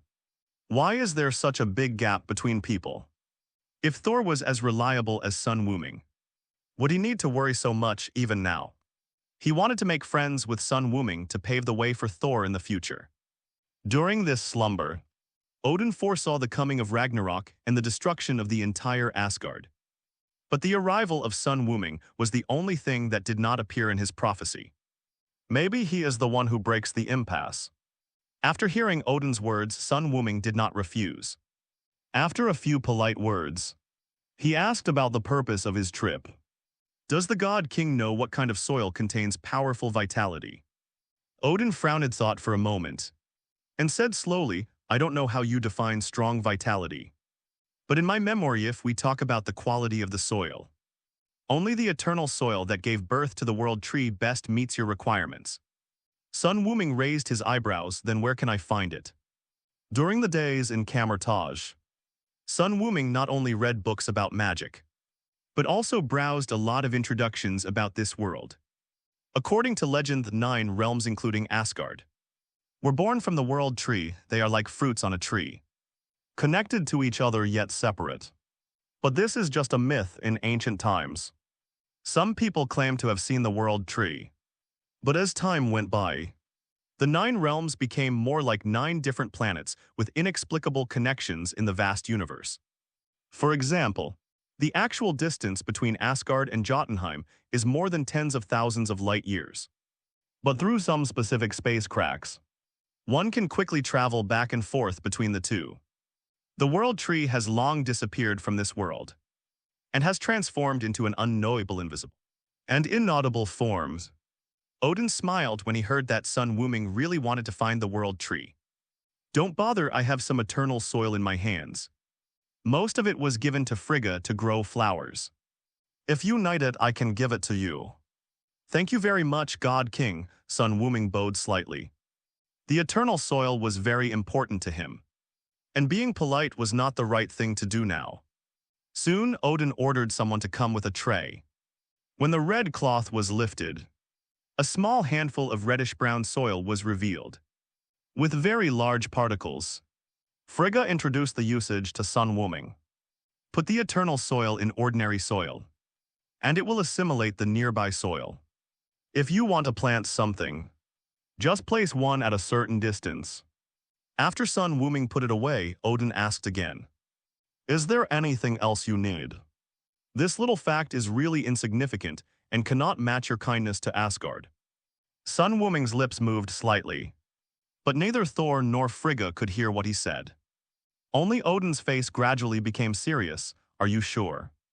"I'm sure," Sun Wuming answered firmly. After a long silence, he said again, "I promise you.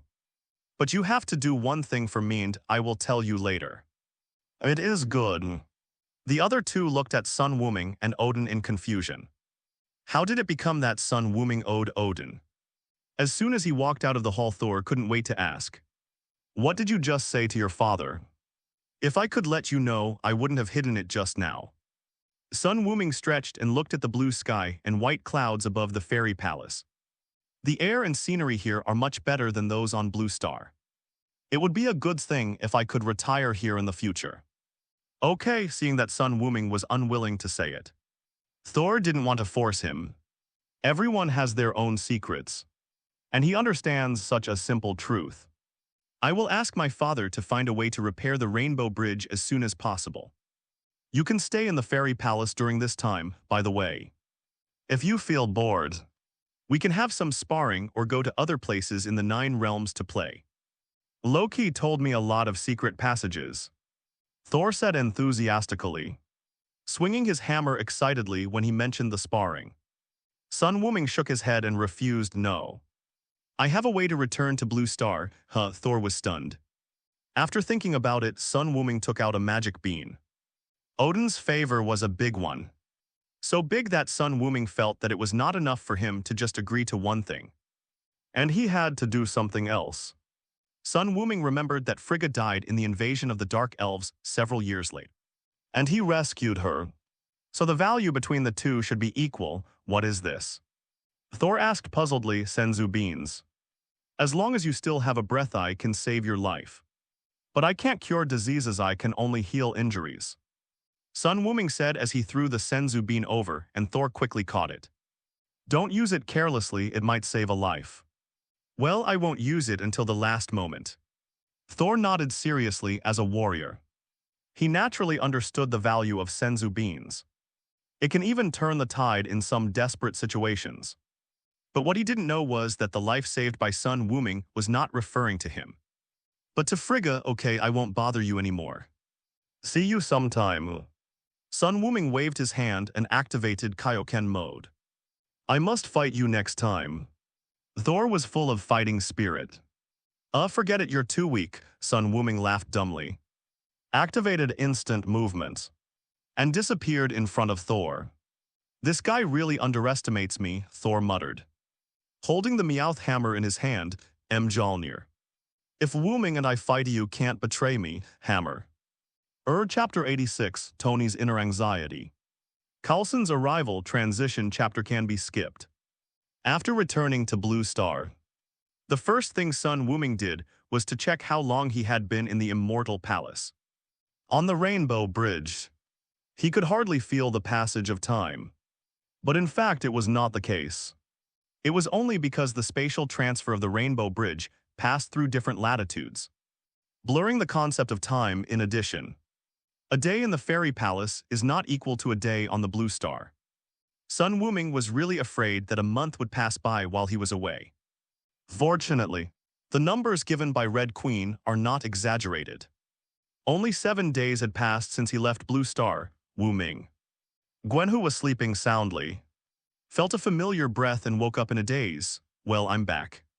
Sun Wuming kissed Gwen's forehead and said softly, "Go to sleep and we'll talk about it tomorrow." The girl nodded drowsily and soon fell asleep. But her little hands kept holding Sun Wuming tightly, not letting him leave. It was almost dawn when Sun Wuming carefully broke free from Gwen's arms, opened a portal and returned to his home. This is George's home. If Gwen saw him coming out of her room so early in the morning, she would probably be so angry that she wouldn't be able to eat. It was not until she woke up in the morning that the confused Gwen realized that what happened last night was not a dream. But that Wuming had really returned, however. Today is not the weekend, so Gwen could only return to Sun Wuming's house as quickly as possible after school. "Where have you been? It's been a week and you haven't even called me." As soon as they met, the two first expressed their longing for each other enthusiastically. And then Gwen began to settle scores. Even when he was studying magic in Camertage, Sun Wuming would often call her and have video chats with her. This time, he just said a few words in a hurry and disappeared for a week. "Miss Spider is very unhappy now, sorry. I went to Asgard and it was so outdated there. There wasn't even any Wi-Fi. Asgard, where is that?"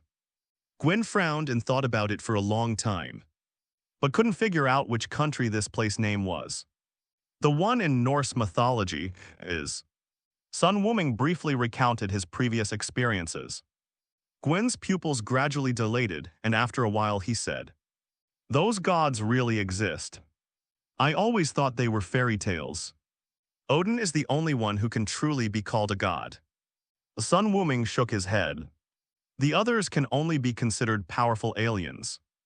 In every dimension, a strong person who can be widely recognized as a god must at least be at the quasi-god level and possess the power to turn the world around.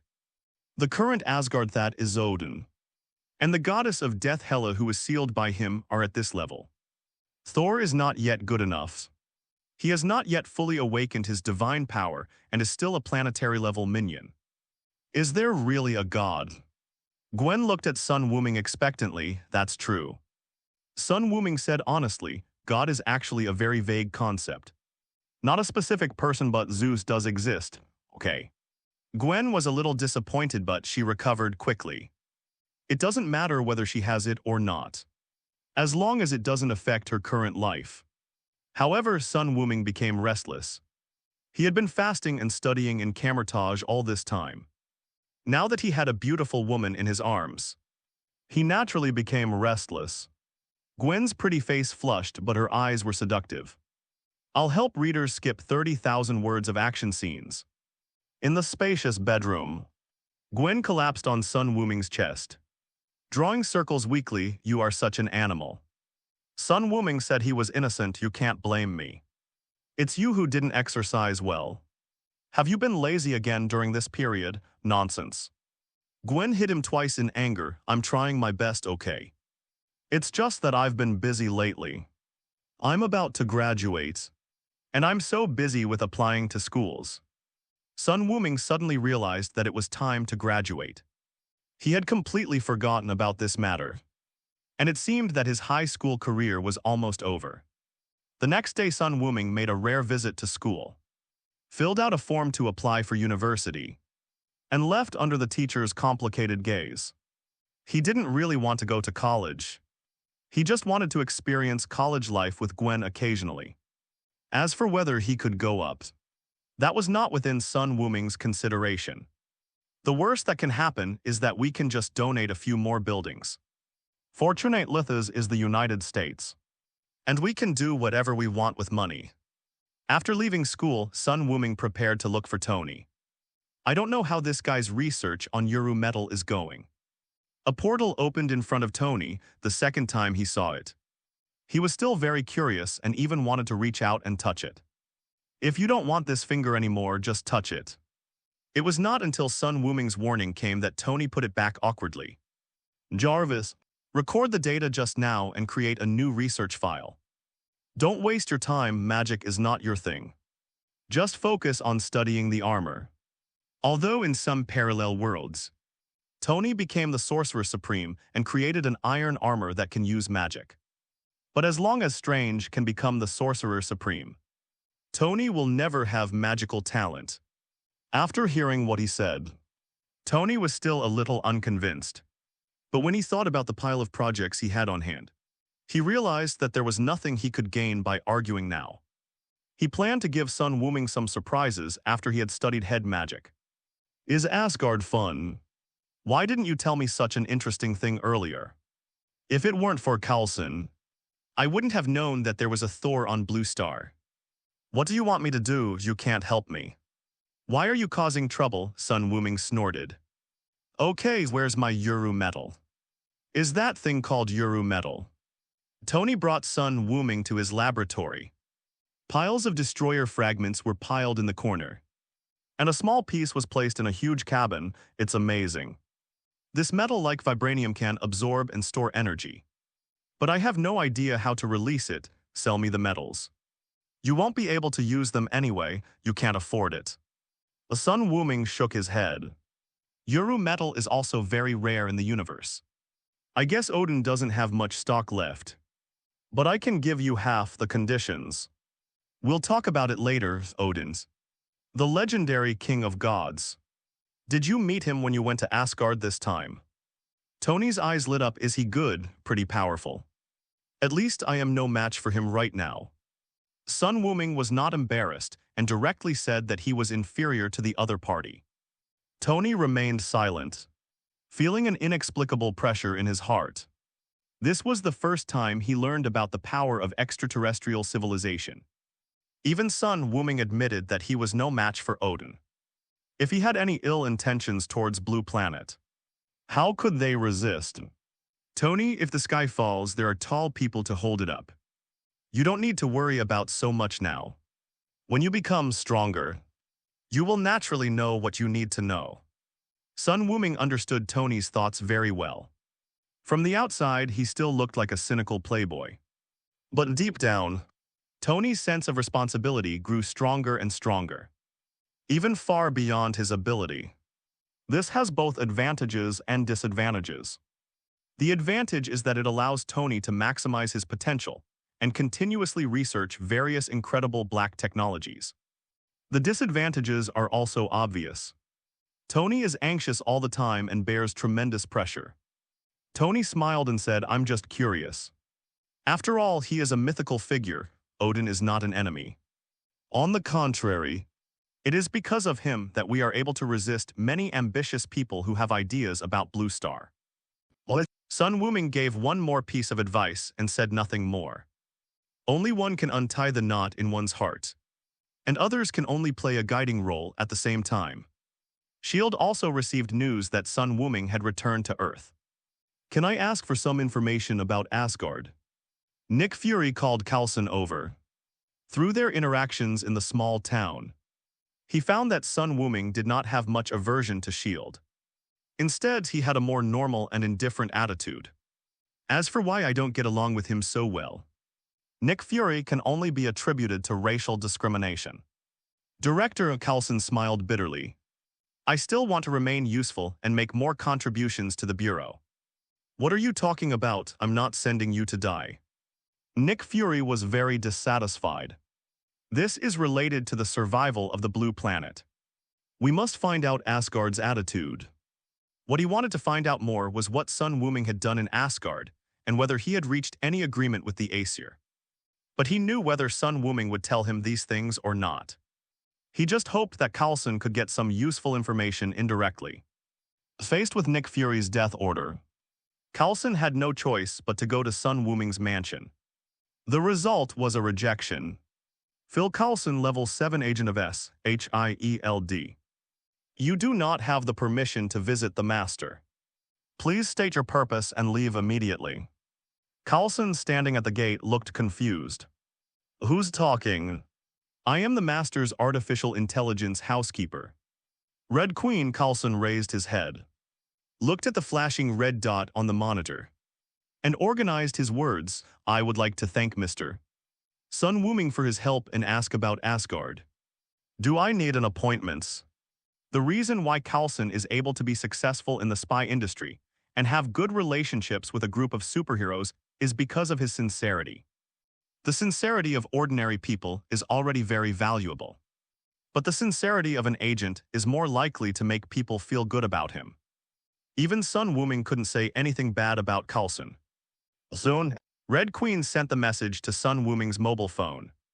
Dragon Ball Technology. Sun Wuming, who came to the laboratory accompanied by a group of senior executives, thought about it after seeing the information and asked Red Queen to tell him some information and send the person away. Okay, bring the samples up. Sun Wuming said that these executives are all elite talents that Winston found for Longzhu technology with the power of the high table. And they are very sensible.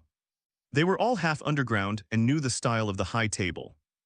If it were in another company, if the boss hadn't come for such a long time, the senior executives would have used all means to sideline him. But who dares at Longzhu Technology? If you dare to embezzle the company's money, someone will come to take your life in the evening. Upon hearing Sun Wuming's words, an executive hurried out and asked the researcher to move the things up. Portions of high-energy food were placed on the table. Boss, according to your request, the calories in these foods are more than 5 times that of equivalent fast food. A 200-gram burger has about 1,000 calories, and our food can have up to 8,000 calories. Well, it's all liquid food. Sun Wuming frowned, looking like he had no appetite at all, like a paste. Boss, only this form can retain more heat. A man next to him explained carefully. All right. Sun Wuming didn't say much and took a few bites anyway. It has a rich, creamy, sweet and nutty flavor, almost like squeezing a spoonful of condensed milk directly into your mouth. Soon he frowned. Make it taste better, at least not worse than fast food. It's still not concentrated enough. Let's think of a solution. Yes. A group of executives nodded in agreement.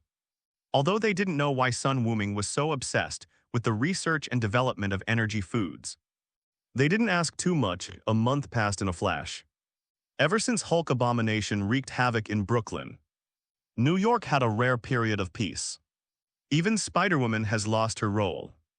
She helps old ladies cross the street every day and helps students who claim they forgot to bring their homework to get it. Apart from that, there are just a few things to do. So, by the way, Gwen received an admission letter from Columbia University, a prestigious Ivy League school, in advance, so she doesn't have to go to school. I spend every day with Sun Wuming, and from time to time, I go to various parts of the world through portals to taste local specialties.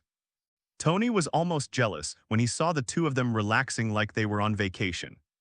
His little Pepper was busy at the company until late at night every day, acting like a strong woman. Tony already regretted giving her the CEO position. Isn't this just asking for trouble? And today is also Sun Wuming's birthday. This is not the exact birthday. It is the day when the old lady adopted Sun Wuming, however. After so many years, Sun Wuming has long set this day as his birthday. Happy birthday, darling. As soon as it was past midnight, Gwen, who was still in the state of I am in you and you are in me, suddenly said affectionately, which stunned Sun Wuming. He never thought he would receive birthday wishes while he was working. Hey, hurry up and move, don't just stand there, Gwen urged. It was uncomfortable to be neither up nor down. Transition chapter. The next chapter will enter the Avengers plot.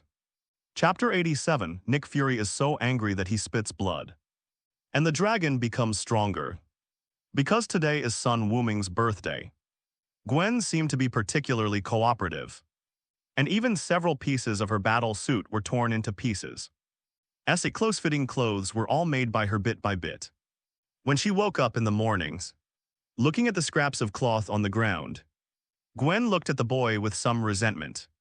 Sun Wuming awkwardly embraced Gwen in his arms. It was not his fault, after all. The battle suit was something that felt good when torn off. The two of them dawdled until almost noon before changing into casual clothes and preparing to go to Gwen's house for dinner. Just as he was about to go out, Tony came running over. "Happy birthday, Wumings." Shidaki was dressed as flamboyantly as ever, even wearing a pair of big sunglasses even though it was a cloudy day. He gave Sun Wuming a hug and said, "It looks like you guys are going out, but it's okay. My gift will be here soon. It will take you 5 minutes." Sun Wuming was also curious about what Tony could give him. He has everything he needs. But gifts are like opening a blind box, which always makes people look forward to it before the gift is revealed. Soon, 2 large trucks drove to the door of Sun Wuming's house. The container behind opened automatically, revealing its contents. It's one luxury sports car after another. It would be a waste to leave such a large garage empty. These cars are limited editions that I selected for you from the manufacturer. You can play with them when you are bored, not bad. Sun Wuming nodded. No man is not interested in cars, even he is no exception. It's not over yet, this is just the beginning. Tony smiled mysteriously. After more than a dozen luxury cars were driven into the garage at home by the staff, they pushed a cabinet in front of the 3 people. Tony opened the cabinet doors, revealing the Iron Man armor inside. Sun Wuming finally felt a little surprised. "You actually gave me a set of steel armor, why not? It's just a toy to you anyway." Tony shrugged, satisfied with Sun Wuming's surprise. He had always been very strict with his own armor. He gave Rhodes the set because they were really close, and also to shut up those people in Congress. Moreover, it is a modified version of the prototype, and many powerful functions are not implemented. But when it came to the Mark VII armor that Tony gave to Sun Wuming, he did not delete any configurations and even equipped it with the latest discovered elements. Because he knew that even if 23's armor evolved a few more times, he would still not be a match for Sun Wuming. These functions are just another toy for Sun Wuming. "Thanks, I really like these gifts." "Yeah, especially this armor. One day we can fight each other wearing the armor." As Sun Wuming said this, Tony became interested. "Really? Then you can't use your own abilities." "Don't worry, it's no fun to play games with cheats. I only use the weapons that come with the armor." Sun Wuming moved the armor into the bedroom and put it away first. After giving the gift, Tony did not stay for long. He just said hello and left. "How about we drive over there?" Looking at the garage full of cool supercars, Sun Wuming felt itchy. "Do you have a driver's license?" Gwen asked doubtfully. She didn't remember Sun Wuming having taken a driver's license test. "If I had it in my last life, I can use it in this life too." As he spoke, he selected a LaFerrari and motioned for Gwen to get in quickly. Gwen rolled her eyes and walked in. "If Dad knew you were driving without a license, he would definitely fine you heavily. Sorry. My uncle has been promoted and he is not the director now." Gwen slapped her head and remembered that George had become a member of parliament last week and resigned as police chief. "Happy birthday, Wuming, you are an adult from now on. You must always be good to Gwen at Gwen's house." Helen prepared a sumptuous lunch to celebrate Sun Wuming's birthday. "Thank you, Auntie, I will." Sun Wuming raised his orange juice and took a sip instead of the wine. And Helen nodded with satisfaction. She had no intention of interfering in the affairs of her 2 children. From the perspective of her son-in-law, she was extremely satisfied with Sun Wuming. George is a bit more complicated. He himself could not have imagined that one day he would become a city council member in New York. George knew that he could get to this point all thanks to Sun Wuming. Those who support him have the shadows of Stark Industries and Dragon Ball Technologies behind them. "What is this? Are you living off your future son-in-law?" This was difficult for Mr. George, who had been strong all his life, to accept. After dinner, Gwen also took out the gift she prepared for Sun Wuming. A sweater she knitted herself with a cartoon image of Sun Wuming on the chest. Looks good, it looks nice and fits me well. Sun Wuming put it on and showed it to Gwen. It was indeed a perfect fit, but a little hot in that weather.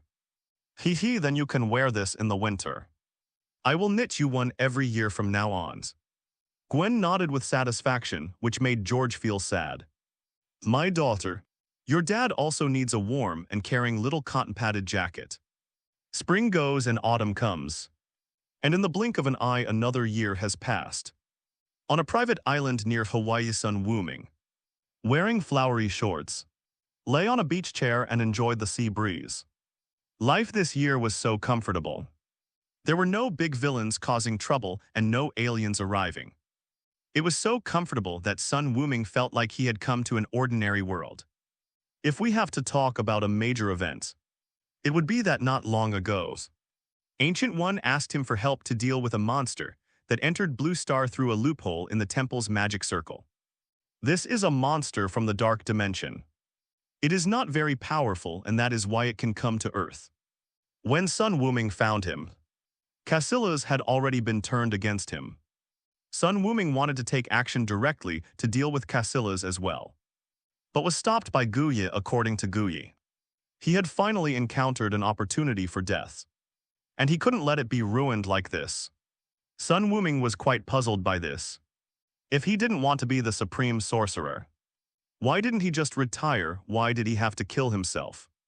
Anyway, his ideological realm has not reached such a height, and he cannot see through Guye's thoughts. In addition, Sun Wuming's strength has been steadily improving over the past year. He compared them and found that in terms of basic combat power alone, he had now fully met the requirements for transforming into a Super Saiyan, and even exceeded them by a lot. However, because he has never experienced any decent battles, Sun Wuming has not yet succeeded in his transformation. But this does not mean that his strength has stagnated.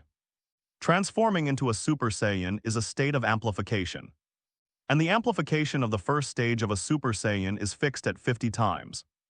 In other words, no matter what level his basic strength is, as long as he transforms, it will increase 50 times immediately. Therefore, Sun Wuming did not slack off at all and had adjusted the gravity in the dimensional space to 200 times.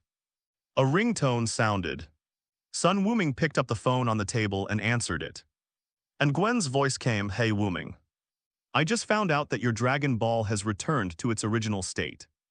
It's amazing. Sun Wuming was shocked. Can I make a wish again? Wait for me, I'll be there soon. Sun Wuming opened the portal and walked through it directly back to the bedroom of his New York home.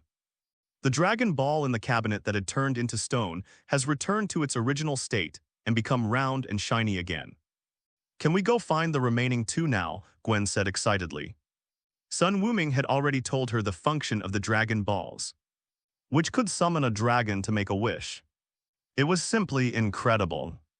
Don't worry, someone will find it for us. Sun Wuming smiled inexplicably and looked in the direction of Washington. Nick Fury, it's your turn, don't let me down. In fact, Nick Fury has never stopped searching for the Dragon Balls. Because the unfaithful Sun Wuming did not tell Tony that the Dragon Balls would turn into stone after making a wish. So Tony did not know this, let alone tell Nick Fury. So the naive old black man thought that the Dragon Balls just flew away. And within a year he dispatched a large amount of manpower and resources, running around the world with the Dragon Ball radar. But nothing. If he hadn't once sent someone with a radar to circle around Sun Wuming's home to make sure it could sense the 5 in his hands, Nick Fury began to suspect that Tony had sold him a fake. Now that the 1-year period has passed, S.H.I.E.L.D. has finally reaped some rewards in just 1 month. It brought back the 2 scattered Dragon Balls. Looking at the 2 on his desk, Nick Fury fell into deep thought. All that remains is to get the 5 in Sun Wuming's hands. It is definitely not feasible to ask for it directly or trade it. The only way is to steal or rob it if he tries to rob it. Even all the S.H.I.E.L.D. agents together will not be his match. Unless Carol is called back, however. Nick Fury was unwilling to take the risk of wasting his precious pager for an uncertain Dragon Ball. Then I can only steal. Send an agent to steal several Dragon Balls and summon the dragon while Sun Wuming is not at home. Even if he is discovered later, the agent can be withdrawn to take the blame. Nick Fury quickly decided on a solution and looked up, only to find that the 2 Dragon Balls on the table were missing, being played with by a young man. Hey Nico, what are you thinking about? You're so engrossed, Sun Wuming. Nick Fury's ability to manage his expression without getting shocked finally failed. And he was so shocked that he yelled out his name. Don't be so loud, I can hear you. Sun Wuming picked his ears and put the Dragon Ball into his arms. Thank you for helping me get the Dragon Ball. I'll treat you to a meal some other day. Under Nick Fury's murderous gaze, Sun Wuming was unwilling to stay for even a second and teleported away directly. Fuck you, Stark, you're screwing me after a long time. Nick Fury's angry roar was heard in the office. It was still the same island as last time, but this time Sun Wuming brought Gwen with him as well. Just watch for a while. If we say something that the dragon takes advantage of, we'll have to wait another year. Sun Wuming instructed Gwen, and the girl nodded obediently and made a zippering motion to her mouth, which made him smile once his new twice as familiar. After the first experience, it was much more natural for him to summon the dragon this time. It was just those shameful actions and words. It wasn't a big deal if I did it alone, but it was a bit awkward when Gwen was watching from the side and trying hard to cover her mouth and laugh. It was still the familiar golden light, and still the familiar dark clouds. The satellites in the sky had been completely blocked by the Red Queen, and no one could see the scenery on this small island anymore. As the golden light gathered, the dragon descended again after more than a year. Young strong man, we meet again, come on. Tell me your wish, whatever it is. No matter what your wish is, I can make it come true for you. Gwen excitedly took out her cell phone and took a lot of photos of the dragon. This is much more handsome than the dragon she imagined. She always thought it was an evil dragon with wings on its back and a big belly. Why do I feel that your aura is much stronger than last time? 980 Sun Wuming rubbed his chin and said uncertainly. Mainly in his opinioncy are all very weak. But compared with last time, there are indeed some improvements, yes. My power has been enhanced, and the wishes I can fulfill have become stronger. Shenlong himself was also confused in his memory. His strength should have remained unchanged. After thinking for a while, Sun Wuming couldn't find any reasonable explanation. So he stopped thinking about it. Just pay attention next time when you call. If the dragon could continue to grow stronger, it would be a good thing for him, tell me your wish. Shenlong urged again, come, Sun Wuming waved his hand. Asked Gwen to come over, took her hand and made a wish. I hope that this girl and I can live forever, unaffected by any disease or lifespan. After 2 seconds of silence, the voice of the dragon slowly came, is this your wish? It's very simple. His eyes lit up and red light fell on Gwen and Sun Wuming. They both felt warm, but nothing changed. But Sun Wukong knew that the life limits of both of them would no longer be restricted by their lifespans. And the viral heart disease that was said to have killed Sun Wukong would no longer threaten him. Young warrior, see you later. The dragon uttered its final farewell, and its body degenerated into golden light, shooting out in all directions. But Sun Wuming's strength now is not comparable to that of a year ago. Gwen only felt a flash before his eyes, and he returned to his original position, with 7 more beads of truth in his arms, not one missing. Wumings, have I gained eternal life now? Gwen still couldn't believe it. Was it a bit too casual? Yes. Not only that, your appearance and figure will remain in this state in the future. Sun Wuming smiled and rubbed the girl's head. He wanted Gwen to jump into his arms in surprise. But unexpectedly Gwen let out a scream. I thought I could still grow. On the other side of the universe, in a desolate void, there is a spaceship as big as a small star docked. This spaceship is so famous in the universe that people shudder at the mention of it. Because it is the flagship of the Dark Titan Thanos, the sanctuary high inside the cold palace Dark Star. One of the Black Ops brought a person in like a chicken, threw him at Thanos' feet and knelt on one knee. "Great Master, I have brought you the person you wish to see." "Go down, Black Dwarf," Thanos said calmly. And the man on the ground raised his head with a slight fear in his eyes. It was Loki who fell off the Rainbow Bridge. Chapter 88, Thanos' Test. Loki's trio arrives. "Great Dark Titan, if you are willing to lend me an army, I will be able to sweep across Midgard and bring back the cosmic cube for you." After discovering that Thanos had no intention of killing him immediately, Loki's clever little brain started working again. Even though he was far away in Asgard, he had heard of the names of the Dark Titan and the Dark Order. Wherever Thanos goes, at least half of all living things will be slaughtered. If the resistance is fierce, even the entire planet will become a death zone. Under his command, he has several notorious evil legions, and even Judge Ronan has a close relationship with him. As long as he has his help, Loki is confident that he can become the king of Midgard. Asgard. Now Loki is still troubled by his identity as a frost giant and is unwilling to return to that sad place. "How you lead my army to Earth's descendant of the frost giants." Thanos' voice was low and full of pressure. Loki smiled confidently. The cosmic cube was originally a treasure of Asgard. "I have some experience in how to use it. The last time I went to Midgard, I sensed that someone was activating it. As long as I get the cosmic cube, I can open a space channel. No matter where your army is, I can reach it instantly." The hall fell silent again. Thanos looked at Loki calmly, as if he was trying to determine whether this was a trap. After a long while, suddenly chuckled and said, "As you wish. Descendant of the frost giants, my Chitauri army is at your disposal. After you bring the cosmic cube, the blue planet will be yours. They can even help you conquer the 9 realms." Loki showed ecstasy but then frowned. "Great Dark Titan, I don't deny the strength of your army, but Blue Star is not that simple. They have many powerful individuals, one of whom can even defeat Odin's destroyer armor." Oh.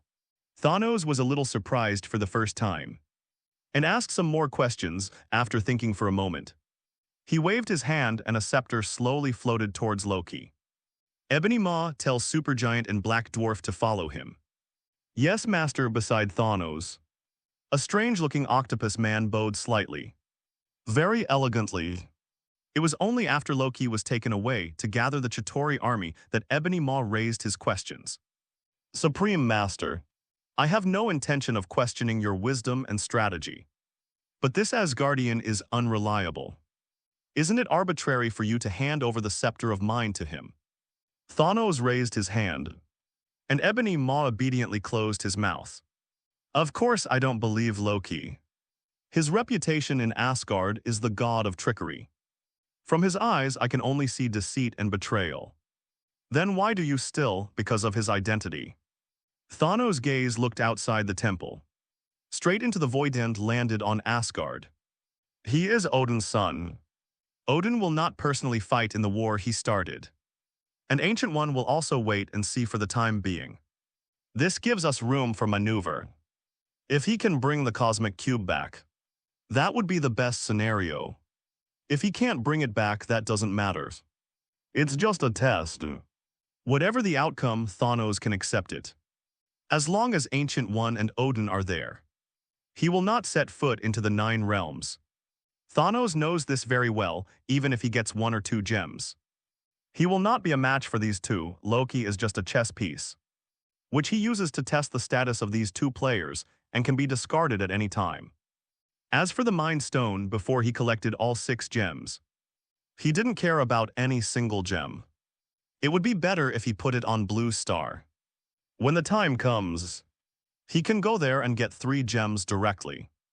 After understanding Thanos' thoughts, Ebony Maw knelt on one knee with a look of fanaticism. "My master, you are the most intelligent being in this world. Blue Star, a secret base of SHIELD. The alarm sounded suddenly.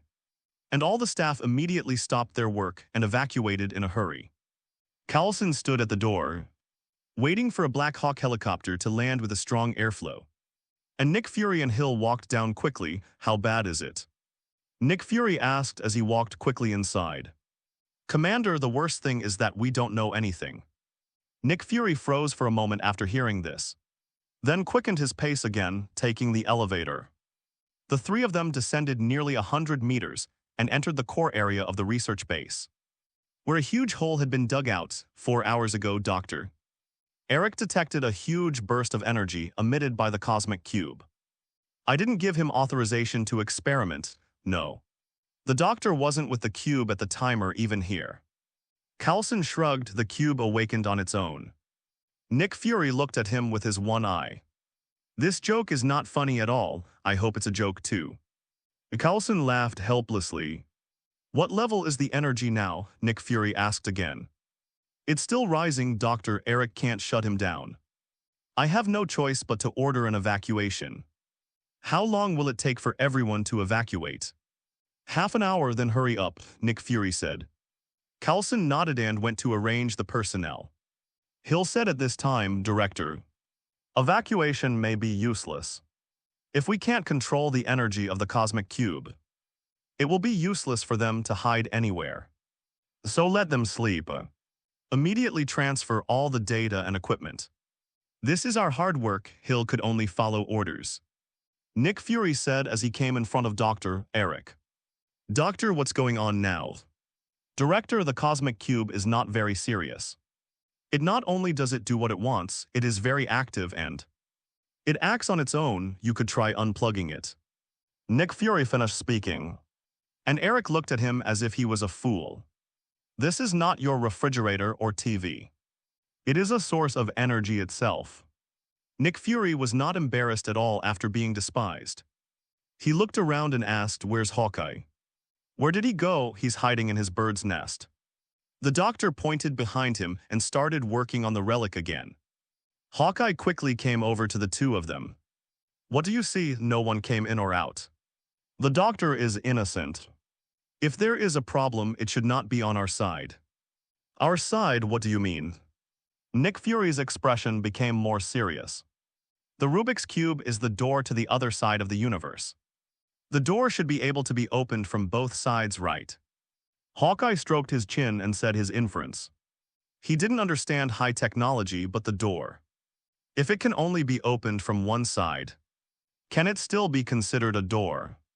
Just as Nick Fury was about to say something, the cosmic cube began to riot again. This time much more violently than usual. And the ground was shaking. A beam of blue light shot out from the Rubik's Cube, opening a passage after the light disappeared. 3 people appeared in front of them. One of them is Loki, and the other one is as big as the Hulk, and the other is wearing a loose hooded coat, making it difficult to see their appearance. One can only judge from their figure that they are women. The nearby guards slowly surrounded them with guns, which gave Nick Fury some confidence. Sir, put down your spear, just as Loki showed an evil smile. The figure under the hood said impatiently, Loki, don't waste time, take the cosmic cube away quickly. Anger flashed across Loki's face, and he vented his anger by using his mind scepter to knock several guards away. Dr. Eric thought of something when he heard the name Loki. Are you Thor's brother? Loki's face became even gloomier, and the scepter in his hand kept shooting out lasers. A chaotic fight broke out instantly. The guns in the guards' hands could not cause any harm to Loki. The Black Dwarf and the Supergiant did not even make a move. In a moment, everyone was either knocked down or controlled. Even Hawkeye and Dr. Eric were not spared. They left with the cosmic cube. Not until they left did Nick Fury, who had faked his death, stand up unsteadily from the ground, his face as black as charcoal after losing the cosmic cube. All the energy began to run wild, and he had no choice but to evacuate. In the helicopter looking at the completely destroyed base, Nick Fury said solemnly into the communicator, "We are now entering level 7 alert. The war has begun." In New York, after replacing Stark Industries' energy pipelines with the latest clean energy, Tony soared into the sky wearing an iron armor and called Sun Wuming on the way to Stark Tower. Hey Wumings, our energy system has been completely upgraded. Just sit back and count your money. I have always been lying down and counting money. Sun Wuming, who was lying dead in Hawaii, yawned. Damn it. When we get back to New York, I've improved my armor a bit. And I'll definitely beat you this time. Sun Wuming and Tony are like two children who have not grown up. Ever since they found out that it is fun to play a real-life mecha war with the Iron Man armor. They have a real-life PK every now and then in 1 year. More than a dozen battle armors were destroyed, which made Tony's upgrade speed much faster. However, Tony never won once, even without using his own strength. Sun Wuming's reaction speed and combat experience were far superior to Tony's. Sun Wuming wins every time. Wait a few more days. I'm still getting familiar with my body. The Sun Wuming said softly. The Dragon Ball granted him immortality while also causing subtle changes in his body. If before each cell of Sun Wuming could store 1 unit of chi, then now it is 1.5 or even 2 these days. Sun Wuming has been adapting to the feeling of the sudden increase in energy. Okay, come back early, I must beat you once, as Tony spoke. He had already flown back to the top of Stark Tower. To his surprise, there was another person here besides Pepper, Carlson. Why are you here, Tony? Something happened. I think you need to see this. Carlson changed his usual friendly attitude and went straight to the point. Looking at Pepper's serious expression and then at the tablet in Carlson's hand. Tony agreed on the other side. Sun Wuming heard the conversation between the two.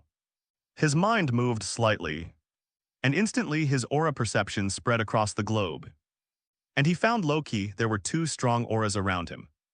And it was obvious that they were not from the blue planet. Sun Wuming raised his eyebrows slightly. Who is this? Shouldn't Loki have come here alone? Tony on the other end was no longer talking.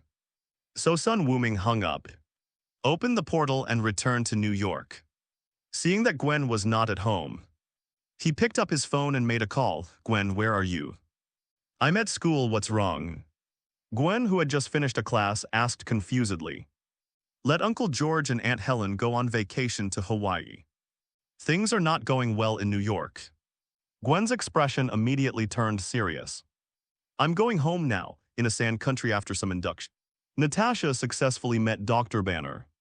Since his disappearance in New York, Banner's whereabouts have been under surveillance by SH. IELD-1 to make sure he is not a threat. And 2 because Nick Fury wants to bring Hulk into the Avengers camp. After reading the information Natasha handed over, Banner didn't care at all. Tell me what to do. Do you want me to grow bigger and eat the Rubik's Cube? No. Doctor, we need your knowledge to find the Tesseract. And leave the rest to us. Is it necessary to go through so much trouble? You have that person here so we can get through any crisis. Can you let me go? Dr. Banner smiled bitterly. Natasha naturally knew who he was talking about. But could they call upon Sun Wuming? Not to mention that tons of Dragon Balls that the agents had collected with great effort were stolen a while ago. If Nick Fury and Sun Wuming met, she felt that they would fight first, after some persuasion. Banner was fooled away. But he repeatedly emphasized that he was only responsible for finding the Rubik's Cube and would not participate in the battle. In this way, all the first generation of Avengers except Thor were summoned. Gwen also returned home and met Sun Wuming. Wuming. What's going to happen that requires Mom and Dad to leave New York? Don't be nervous, baby. It's just that the aliens are about to attack. The battlefield is New York. For their safety, you should go out first, aliens. Gwen was surprised. You mean Asgardians? Is Odin going to invade the Earth? No, it's another group. Sun Wuming comforted. Things are not too bad. They are just a bunch of small fry. Didn't you say that you have been idle lately and have become rusty? This time you can show your skills. Chapter 89, Sun Wuming's Revenge. Nick Fury is deserted by his friends. Sun Wuming's calm attitude made Gwen relax a lot. And she quickly booked 2 tickets for George and Helen to fly to Hawaii tomorrow afternoon. The two were a little confused at first. wondering why they were in such a hurry to go on vacation. But after Sun Wuming chatted with George for a few words, George understood something and no longer refused. Gwen, on the other hand, was ready to join the battle. Sun Wuming did not refuse. New York is Gwen's home and she has a reason to fight. The Chitauri are also good novice monsters. They can allow Gwen to experience what a real battlefield is like without being too dangerous. Boom! After a burst of puffs, Tony came to Sun Wuming's house in his armor. With a serious expression. He rarely made a joke but asked directly. The Loki you mentioned is here, is this what Asgard meant? Wait a minute, I'm confused now too. Sun Wuming interrupted him. Tell me everything that Black Sauce Egg told you. Fate has deviated from its original trajectory. And he must find out the origins of the two people around Loki. Tony was startled and told the information he knew. Sun Wuming thought carefully and thought that the big monster should be a black dwarf. This one was nothing to worry about as it was just a soldier charging into battle. But who is that hooded figure? A woman, could she be General Corvus' wife? How is it? Have you seen them from Asgard? Tony asked anxiously. No, they are not Asgardians. Loki fell off the Bifrost. Sun Wuming briefly talked about the existence of the Chitauri and did not mention Thanos. If he knew that there was such a powerful being watching the Earth, he probably wouldn't even be able to sleep. Why did Loki invade Earths? After listening, Tony still didn't understand. If you want revenge, you should go to Asgard. Because of the cosmic cube. Sun Wuming pointed at the reactor on Tony's chest. Your father discovered a new element when he was studying the cosmic cube. Apparently, that black salted egg did something recently to activate the cube, which allowed Loki to take advantage of the opportunity. So I'm covering up for Nick Fury, Tony said in disbelief. Yes, you understand it very well, fake. Tony laughed in anger and walked away cursing. What a disaster for all mankind. It turns out that it was all a mess caused by Nick Fury. But the most infuriating thing is that even if he knew the cause of the incident, could he just sit there and do nothing? Unless he wants the Chitauri and Loki to actually take over Earth. Tony was very angry about the situation where Nick Fury clearly made the mistake, but the whole human race had to bear the consequences. However, he was powerless and had to cooperate with his actions. Before leaving, also wanted Sun Wuming to join, but was rejected. Sun Wuming had the same idea as Tony and felt very unhappy. He had to do something and couldn't let Lu Dan get through the crisis so comfortably. Minister Pierce, long time no see. Sun Wuming dialed Pierce's number. Son, mister. Son, what's the matter? Pierce's heart nearly jumped out of his throat when he saw the message on the phone, after just finishing the video conference between the Security Council and Fury. You should know the current situation. Sun Wuming asked directly. Don't worry, Hydra is Blue Star's Hydra. We won't make any small moves at this time. Pierce thought Sun Wuming was here to warn him, so he quickly made assurances. But this time he misunderstood. No, that's not what I want to say. This crisis was all caused by Nick Fury. Shouldn't he be punished? What do you mean? Pierce was puzzled, in fact. Pierce had known about the research on the cosmic cube for a long time, and he had acquiesced to it after all. Wouldn't Nick Fury's research results be used by Hydra? Sun Wuming patiently persuaded. Nick Fury has lost his value now. His existence will make it easier for you Hydra to be exposed. Pierce understood. I understand. When the crisis is resolved, I will propose a proposal to the Security Council. Fury has gone too far this time. Only then did Sun Wuming hang up the phone with satisfaction. Forget it, I'll just help Lu Dan this time. And consider it as a funeral rite for him, thinking of this. Sun Wuming suddenly felt much more relaxed and wanted to set up a few tables to celebrate. On the other side, Dr. Banner was invited to the helicarrier with his help. S.H.I.E.L.D. quickly determined Loki's next plan and sent Captain America and Natasha to Berlin to intercept him. Nick Fury also asked Tony to go with him, asking him to be responsible for the backup. Although Captain America's mental will is very strong, when it comes to combat effectiveness, He still trusts Tony's iron armor more. After a series of twists and turns, Loki was successfully captured. And on the way, he met Thor, who came from Asgard. The few of them finally managed to return to the aerospace mothership. Did any of you provoke him, looking at Tony's sour face? Nick Fury was a little confused and even a little angry, damn. Last time you used the Dragon Ball radar to cheat me out of so much vibranium. I haven't even settled the score with you yet. But you're getting excited first. No, everything was fine on the plane just now. I had a great time chatting with Thor. Natasha spread her hands. The two of them were fighting happily at first. But when they later found out that they both had a good relationship with Sun Wuming, they quickly reconciled, leaving Natasha speechless. Forget it, take them to the lab first. Nick Fury didn't think any more about it and turned to look for Loki to see if he could get any information out of him. Dr. Banner, long time no see, in the laboratory. Tony came up and gave a hug to Banner, who was searching for the gamma signal. Leaving him confused, I'm sorry, have we met? Last time when you were still green. You got beaten up pretty badly. Tony patted his shoulder, but I admire you. You're more resistant to beatings than Abomination. Banner smiled awkwardly, thinking that this guy really knew how to chat.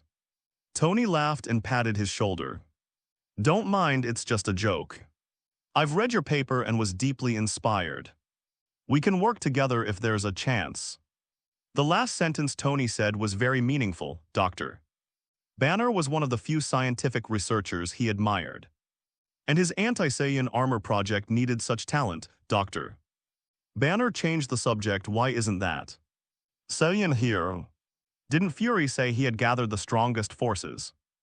Haha, Tony sneered twice when he heard Fury's name. Go ask him if he dares to invite Wuming over, by the way. It sounds like you really want to meet him. Indeed, he can bring me a sense of security. With him around, Hulk won't do anything reckless, Doctor. Banner said with some emotion at that time. Hulk was beaten by Sun Wuming and doubted his life. He did not come out for half a year. He even found time to release his man's desires twice. Tony was filled with disgust when he heard this. He didn't expect that a man with thick eyebrows and big eyes like you is a masochist. Their discussion soon stopped, and the screen showed a scene of Fury interrogating Loki. Looking at the smile and fearless expression on the other's face, Captain America frowned instinctively. Years of war experience told him that things were not that simple. And he did not see the other two people mentioned by Nick Fury in Berlin this time. Thor, what do you think he wants to do? Captain America looked at Thor, who had been standing at the window in deep thought. Loki has an army under his command, Chitauri, right? They're using the cosmic cube as a bargaining chip. Tony took over the conversation, meeting Thor's surprised gaze and spreading his hands. Don't be so surprised, Wuming told me. Suo suddenly realized, by the way. Why didn't Wuming come over? He hates Nick Fury, but I hate him too, he's such a nuisance. Seeing the two people's conversation going off topic, Captain America had to interrupt, gentlemen. Now is not the time for small talk. Stark, don't hide or choke on what Sun Wuming said. I'm not your soldier. Don't speak to me in such a commanding tone, Tony frowned. He was also not happy with this old popsicle. Well, let's talk about Loki again. Banner tried to smooth things over. I can't figure out what he's thinking at all. He's like a madman, hey, watch your words. Loki did make a lot of mistakes, but he's an Asgardian. And he's my brother, son of Odin. He killed 80 people in 2 days, Natasha said calmly. Well, he is adopted, Thor decisively backed down. I think his ultimate goal must be to open the portal. Tony pinched his chin. The most important thing now is to find the other two people. As long as we catch them all, the crisis will be resolved. Well said, Mr. Stark. Nick Fury's voice came from outside the door. So how do we find these two people? Now you need to study Loki's scepter. It has the ability to control people's minds. My two right-hand men were controlled. Banner nodded silently, turned around and prepared to continue his work, but was stopped by Tony. Before that, I want to ask a question. Tony looked directly into Nick Fury's one eye. Why was Loki able to come to the blue planet through the cosmic cube? Nick Fury's heart skipped a beat. Because we are studying how to use the power of the cube to benefit all mankind. Benefit all mankind? Isn't my clean energy enough for you? Tony sneered and took out a tablet. When Nick Fury saw the content displayed on it, his pupils shrank suddenly. Stark, you actually hacked into the SHIELD database. How can we find evidence that you are developing weapons of mass destruction without invading? The faces of everyone present changed. And Captain America suddenly stood up, turned around and walked out of the laboratory. He did not believe what Stark said and prepared to find evidence in his own way. Stark, calm down first, no black salted egg. I don't believe anything you say now. Because you are the one who caused this disaster. With overwhelming evidence, Nick Fury had no choice but to shift the blame and point it at Thor. No, it's because of him, me. Thor looked confused. Last year Blue Star welcomed an unexpected guest. And because of some of his private family affairs. A town was razed to the ground, the battle between Hulk, Abomination, and Sun Wuming 2 years ago destroyed 10 city blocks and half of Brooklyn. We must have sufficient means to deal with these superpowers who commit crimes. Nick Fury, you finally told me your purpose. To deal with Thor, to deal with Hulk, even Wuming. Tony hit the nail on the head, and Nick Fury remained silent because that was the truth. Thor was so angry at his specious reasoning that he laughed. Nick Fury. It is because of your development of the Rubik's Cube that Loki and his allies were attracted. This is a signal of war, Thor. You can never wake up someone who is pretending to be asleep. Tony stopped Thor from continuing, let's go. Protecting Blue Star shouldn't rely on these conspirators. They will only make everything worse. Okay, let's go find Wuming. Thor agreed without hesitation, picked up the hammer and stood behind Tony. After witnessing the United States' outrageous operations in various parts of the Blue Planet, he was full of resentment towards this government. But because of Coulson's help, he felt that SHIELD was not bad. Now it seems that all crows are black. And SHIELD is not a good thing either, Tony smiled. This was the real reason why he came here. Tony agreed with Nick Fury's Avengers plan from the bottom of his heart. But the prerequisite is that the Avengers cannot be dependent on SHIELD and must exist independently to ensure the purity of the organization. Fortunately, Nick Fury was stupid enough to hand over the evidence himself. Dr. Banner, what about you? Tony looked at Banner, who had been eating melons. Me. I'm just here to do research, Doctor. Don't you want someone to be able to control the Hulk? Follow me and I can ask Wuming to help when necessary. I'll join, Banner agreed without hesitation. The only person in this world who can make him feel safe is Sun Wuming. He would be excited if Tony said that, if possible. Banner even wanted Sun Wuming to beat Hulk a few more times. And it would be best if he never came out in this life. So that he could be a normal man. What about you? Legal advisor, Tony finally asked Natasha. Sorry, I haven't thought about changing jobs yet. Natasha refused. That's a pity. If you want to change jobs in the future, feel free to come and find me, Tony shrugged helplessly. At this time, Captain Me also returned to the meeting room with a stack of information and weapon prototypes. His face full of anger. I always thought the world had changed a lot, but I was wrong. The world has not changed. Ambitious people are everywhere. In an instant, Nick Fury was deserted by everyone. Outside world. A fighter jet quickly approached the aerospace carrier. Black Dwarf and Supergiant led a group of similarly controlled SHIELD agents sitting in the back row. With Hawkeye also mixed in. Go ahead, Black Dwarf, make some big noise. Seeing that the distance was about right, the Supergiant said calmly, roar. The Black Dwarf roared and jumped down directly. Chapter 90, Thor Hulk turns against us and the sky is torn apart. Tony and others wanted to leave. And Thor wanted to take Loki with them. So Nick Fury naturally couldn't agree. Captain America also believes that it is not the time to engage in internal strife when facing a powerful enemy. And asks Stark not to act recklessly. This irritated Tony even more in the small meeting room. Several people started arguing, and no one noticed that the mind gem behind them was emitting a faint light. Get out of the way, Midgardians. It's not your turn to take Asgard's prince, imprison him. Put away your condescending attitude. He committed a crime on Blue Planet, and we have the right to judge him. Captain America refused to give in. Oh, you can catch Loki without me. What's the point of talking about trial? It's ridiculous. Tony said sarcastically, earning a glare from Captain America. Without that armor, what are you, billionaires? Philanthropist, genius, scientist. I have contributed far more to this society than you have.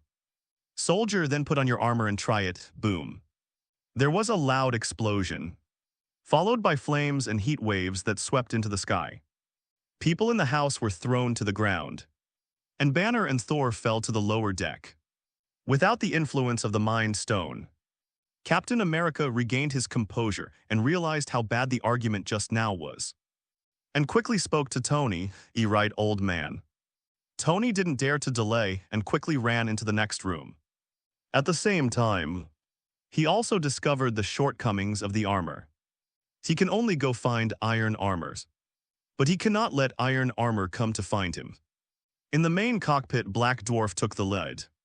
Every time he swung the axe in his hand, blood and flesh flew everywhere, and his strong body ignored any attacks. A SHIELD agent desperately rushed forward with a grenade in his arms, wanting to die with him, but after the explosion, only a trace of black was left on Black Dwarf's skin. Unlike the other Black Order generals who voluntarily followed Thanos, Black Dwarf came from a race conquered by Thanos. In order to save his own race, he had to join Thanos.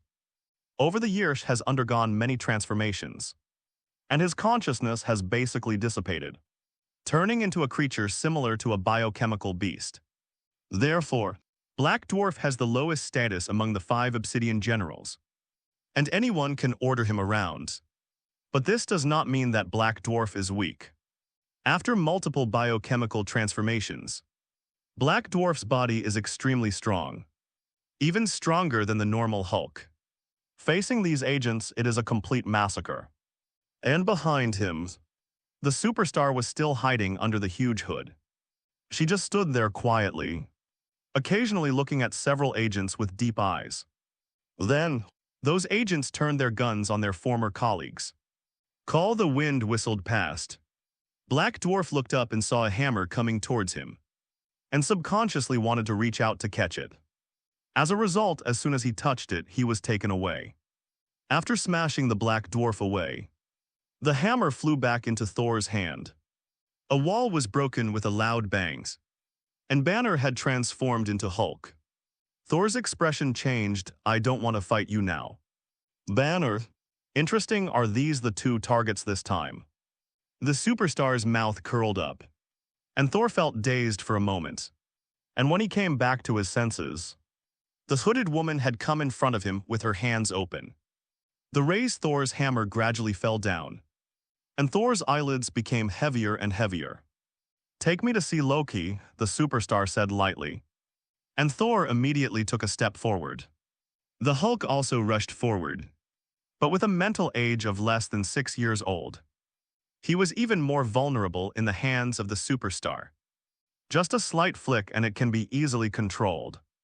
The 3 of them walked towards the cabin where Loki was imprisoned. 177A Bleecker Street, New York. Ordinary people cannot see the existence of this address at all, because this is one of the 3 magic array nodes set up by Camertage in the world to prevent the invasion of demons from different dimensions. It is also called the Holy of Holies by mages. The sanctuary of the Holy of Holies has been established for thousands of years. There was no New York at that time. Why was it established here, in the huge living room? Only Sun Wuming and Guya sat opposite each other, sipping tea leisurely. The location of the Holy of Holies can be moved. In the early years, the one in New York was originally in South America, and the one in Hong Kong was in Nanjing. But because of the changes in the times, it has become what it is now. Perhaps a few hundred years later, The sanctuary of the Holy of Holies will be relocated to another city. The Ancient One explained calmly, and Sun Wukong nodded in understanding. Are you not going to take action this time? Thanos has sent all his men here, this is a slap in your face. Sun Wuming fanned the flames, saying that he came here just to see if Guya could still sit still. To Sun Wuming's disappointment, Guya continued to drink his tea calmly and explained slowly. Unless it involves an alien dimension, or someone wants to snatch the time stone, Camertage will not interfere with the normal development of Blue Planet. As for that Dark Titan, he said nothing yet said everything. Ancient One never took Thanos seriously. She had seen too many storms and waves. And Thanos was not even one of them. And that's just Strange's opponent, Jingle Bell. The phone rang urgently and Sun Wuming picked up the phone. Enlightenment's Thor and Hulk are controlled by the enemy. The helicarrier has crashed and now they are going to Stark Tower, right? Fuck, how did you know? Tony on the other end was stunned, because I can see it. Sun Wuming looked through the window and saw a blue beam of light rising into the sky. On the other side, a beach in New York, Tony, Captain America, Black Widow and Hawkeye, who was awakened by the battle just now, also saw this scene at the same time. The aerospace carrier that was so majestic and patrolling the world a few hours ago crashed. And no more than 1/3 of the people on board survived. The only lucky person is Coulson, because all the destroyer armors were thrown to Tony by Sun Wuming. He did not get the latest weapons of SHIELD. So naturally he would not go in to stop Loki and Superstar and his group. The current situation: Loki was rescued and the two fighting forces were controlled by the enemy. An atmosphere of despair hung over everyone's heart. How is this fight going? Faced with such a powerful enemy and the impending alien army, do they really have a chance of winning? Don't lose heart. Captain America stepped up and did what he always did, no matter how powerful the enemy is. We must fight to defend our homeland. If you give up now, what awaits your family is massacre and enslavement by alien races. These words finally ignited a spark among the people whose eyes revealed despair. Captain America strikes while the iron is hot. As long as we rescue Thor and Hulk and then close the space channel, we will win. Now morale finally improved. Tony forced himself to stay alert. I'll go back to Stark Tower to check the situation and keep in touch. Fury, go contact the Security Council. Captain America also immediately said, take me with you. We need to evacuate a battlefield and cannot let civilians be affected. Tony didn't say anything. He just grabbed Captain America and flew up on the ground. Nick Fury said in a low voice, Hildo, as Stark says. At Stark Tower. Loki laughed wildly as he watched the blue hole appear in the sky and the Chitauri soldiers pouring out. He turned around and looked at Thor, who was standing obediently behind the superstar, and smiled even more happily. He walked a few steps to his brother and tapped Thor's cheek with his mind staff. Thor, oh Thor, you have come to this day, boom. Loki was knocked away by a hammer, and then looked at the superstar angrily. What's going on? Didn't you control him? The superstar looked at the idiot as if he was saying, he just followed my orders, but he didn't become a fool. Loki was so angry that he couldn't speak. He got up from the ground in a panic and said, can you give him an order to lick my shoes? The superstar showed no intention of paying any attention. Thanos sent her here just to assist Loki and ensure that the Tesseract could be brought back in the end. So she didn't have to obey his orders on anything. Then let them two go stop the spider jumping around on the ground and the man behind him. Having hit a snag, Loki was secretly resentful in his heart. But he would not show any hostility on the surface. This time the superstar did not refuse. Raising his right hand slightly, Thor rushed into the sky waving his Meowth hammer. In an instant, thunder filled the air and fell down randomly. Hulk, on the other hand, was given a mental suggestion by the superstar, and his rage continued to grow. He let out a loud roar and jumped directly from a building hundreds of meters high.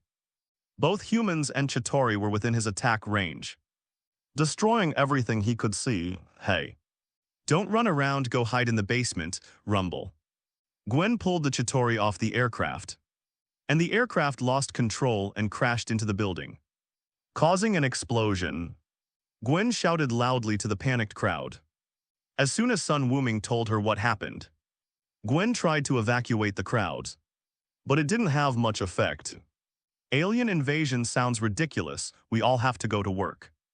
So who has time to play escape drills?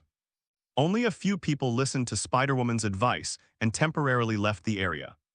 Until now, when the sky was torn apart and countless monsters invaded like a tsunami. The hearts of New Yorkers were also broken. Can you please find another place to cause trouble? Why are all the villains monsters? And aliens running to New York fortunately? With the previous experiences of being tortured by the Green Goblin and the Hulk, New Yorkers have seen many storms and are very experienced in escaping. Gwen didn't have to worry too much, and a large area was evacuated quickly. Suddenly, Gwen's spider sense kicked in and she looked up. A shadow descended, and a war monster larger than a skyscraper squeezed out of the space gate. "Oh my God, what a big fish," Gwen exclaimed, and heard a roar, and the Hulk jumped towards him with his huge fist raised. Boom, with a dull thudol, the cars around were blown away.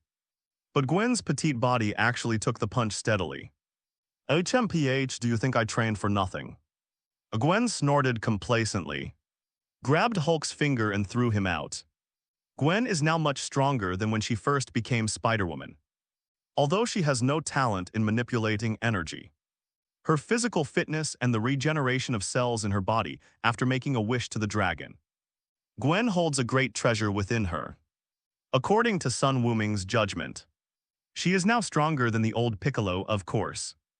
This is only from the perspective of the strength of the chi, without considering its usage. Since she didn't understand how to manipulate Kai, Gwen resorted to using force to overwhelm others, simply to amplify her own strength. While fighting with Hulk, Gwen used her flexible movements to bring Hulk to where the Chitauri gathered and eliminated many enemies. Boom, a bolt of lightning struck from the sky. With the help of her spider sense, Gwen dodged sideways and raised her head, a sneak attack. Despicable God. Thor raised his hammer and was about to attack again, but a pulse cannon flew from a distance and blasted him away. Iron Man landed on the ground and put Captain America down. "Gwen, where is Wuming? Hasn't he come yet?" Tony asked anxiously. "He went to see the Sorcerer Supreme, Sorcerer Supreme." "What is that, the King of Tricks?" Tony complained. "The Earth is about to change its owner, and he still has time to look for friends." "Don't talk nonsense. Wuming learned magic from the Supreme Mage." Tony reacted immediately. "You mean he's in Camertage?" "Damn it, get him back. He will show up when the time comes," Gwen said, and Hulk rushed up again. She could only continue to tase the Hulk. Tony shook his head helplessly and said to the captain, "You go and evacuate the people first. I'll go upstairs and take a look." They quickly arrived at the rooftop of Stark Tower. But there was no trace of Loki and others, only Dr. Eric was left guarding the cosmic demon, Doc. "Stop the machine." Tony roared, raising the muzzle of his gun. "It's too late." "It can't be stopped." Eric's eyes were obsessed. "It wants to show us a whole new universe." "Okay, then I can do it myself." Tony raised his hand and fired a pulse cannon. The spontaneous shield of cosmic magic produced a strong shock wave that blew the two men away. Jarvis gave a timely reminder. "It is made of pure energy and cannot be penetrated. It's useless, all you can do is surrender." On the rooftop of a building opposite, Black Dwarf stood next to Loki. "From now on, I will be the king of Midgard." "It's a backward system. We haven't had a king for many years." Tony urged the armor to rush forward, and Black Dwarf raised his axe and chopped him away. Loki sneered. "Do you understand the black and hard sense of security? Wuming, your friend the god of thunder, is so annoying. He keeps striking me with lightning." Gwen was also communicating with Sun Wuming at this time. "Wait for me a moment, babies. I'll be right there once I finish what's going on here." "Well, you better hurry up." The Chitauri Horde is about to hit your Dragon Ball technology. 5 minutes, no, 3 minutes. Sun Wuming hung up the phone and looked at the green-haired girl who had been staring at him with a wary look. Sothai's self-deprecating young lady. Have you made a decision? Chapter 91, the void is surging. The fire of catastrophe is rising. The superhero from another time and space. The New York City in the Marvel world is a place of talented people and beautiful scenery. This statement is not an exaggeration. Shortly after Loki opened the passage, Sun Wuming, after drinking his last cup of tea, left the sanctuary of the Holy of Holies in New York, ready to deal with Loki soon. The reason for waiting for a while is to allow the disaster to expand and cause more serious damage. This way Pierce will be more confident when impeaching Nick Fury. But as he waited, Sun Wuming suddenly discovered that just at the edge of Manhattan, a powerful energy suddenly erupted, only slightly inferior to Gwen's current energy. Out of curiosity, he traced the scent to its source. Lorna Dan is a 16-year-old girl who grew up in an orphanage. What is somewhat different from ordinary people is that she has awakened some special abilities since she was a child and can control metal. But Lorna has never been shown in front of people. Having experienced the dangers of society and the fickleness of human nature since childhood, Luna knows that being different from ordinary people will not bring admiration and envy, but only fear and hostility. There is even a possibility that they will be kicked out of the orphanage and starved to death on the streets. So much so that since she was old enough to understand, Luna has dyed her dark green hair black, trying hard to disguise herself as an ordinary person. But those days are coming to an end today. The sudden appearance of a huge crack in the sky and the swarm of Chitauri shattered people's 3 views. They swarmed around like locusts, wantonly destroying the city. A group of Zetatian soldiers armed with high-tech weapons killed anyone they saw and soon arrived near the orphanage. Adults and children screamed and fled in all directions, and the Chitauri screamed and fired at the crowd. Luna raised her arms almost subconsciously, and a car surrounded by light green light flew in front of people, splashing fierce sparks with another swing. Several steel bars flew out from behind and pierced the Chitauri through. After doing all this, Luna turned around and was about to ask everyone to leave quickly. But she saw a lot of shocked and fearful eyes. Luna's heart ached although she had expected this scene. She still felt sad when she saw it in reality. No one spoke. A little girl wanted to come up and thank them, but was stopped by the staff of the orphanage nearby. After looking at Luna with a complicated expression, she followed the group and ran away. Luna stood there for a long time without moving. She knew that from now on she would live alone. Suddenly, a chuckle came from behind her. Luna turned around and saw a handsome young man who had come here at some point and was looking at her with interest. Sun Wuming was very surprised. I didn't expect to see Miss Polaris in this world without mutants. But considering that Wanda and Quicksilver can both appear in the movie universe, having one more North Star is no big deal. Uncomfortable with Sun Wuming's playful gaze, Luna avoided his sight and said, "You saw everything just now, right? Run away quickly." "I won't hurt you." No, no, no, Sun Wuming shook his head. "Your ability is not enough to hurt me." Under Lorna's astonished gaze, he raised his finger and shot out a golden hole wave, which pierced through the Leviathan monster in the distant sky and caused a powerful explosion. "Are you a Saiyan?" Seeing this iconic attack method, Luna quickly recognized his identity. Although she has not appeared in the public eye for more than a year, Lorna's memory is obviously good. Besides, she also regarded Saiyans as her own kind, with powerful superpowers, so she would naturally pay more attention to them. "It's me, Miss Polaris." Lorna asked in confusion, "Do you know me? Why do you call me North Star?" "It's not important. Just think of it as a nickname I gave you." Sun Wuming smiled and invited, "I see you have nowhere to go. Do you want to follow me for the time being?" Seeing Luna's vigilant eyes, Sun Wuming explained, "Don't get me wrong. I'm just interested in your abilities. My company also needs talents like you, really." Luna still didn't believe it. "There's no point in lying to you. You're homeless now, right? Why don't you just follow me? At least we're both special, aren't we? Sun Wuming saw the joy on Luna's face after she recognized his identity. And he knew exactly what this girl wanted. With just a few words, Luna was fooled. Just as Luna was thinking, Sun Wuming received a call from Gwen. In the center of Manhattan, the number of Leviathans there has exceeded double digits and is still increasing. They are simply unable to restrict the actions of the Chitauri. The intensity of this battle in New York is far greater than the one in the plot. Thor and Hulk have both rebelled, and Tony and others are unable to handle it alone. Sun Wuming knows that he can't delay any longer, so. This self-greening young lady, have you made a decision? Okay, I'll go with you, Luna agreed. If the other party had any intentions towards her given his strength, there would be no need for so much nonsense. If that was the case, then why bother worrying so much? I'm already homeless, so the situation can't get any worse. The right choice, Sun Wuming snapped his fingers, and a portal appeared in front of Luna. My name is Sun Wuming. You don't need to call me Saiyan anymore. Go to my house and sit for a while. We can talk after I finish this war. Luna didn't hesitate and stepped over. After sending those people away, he was finally going to end this war.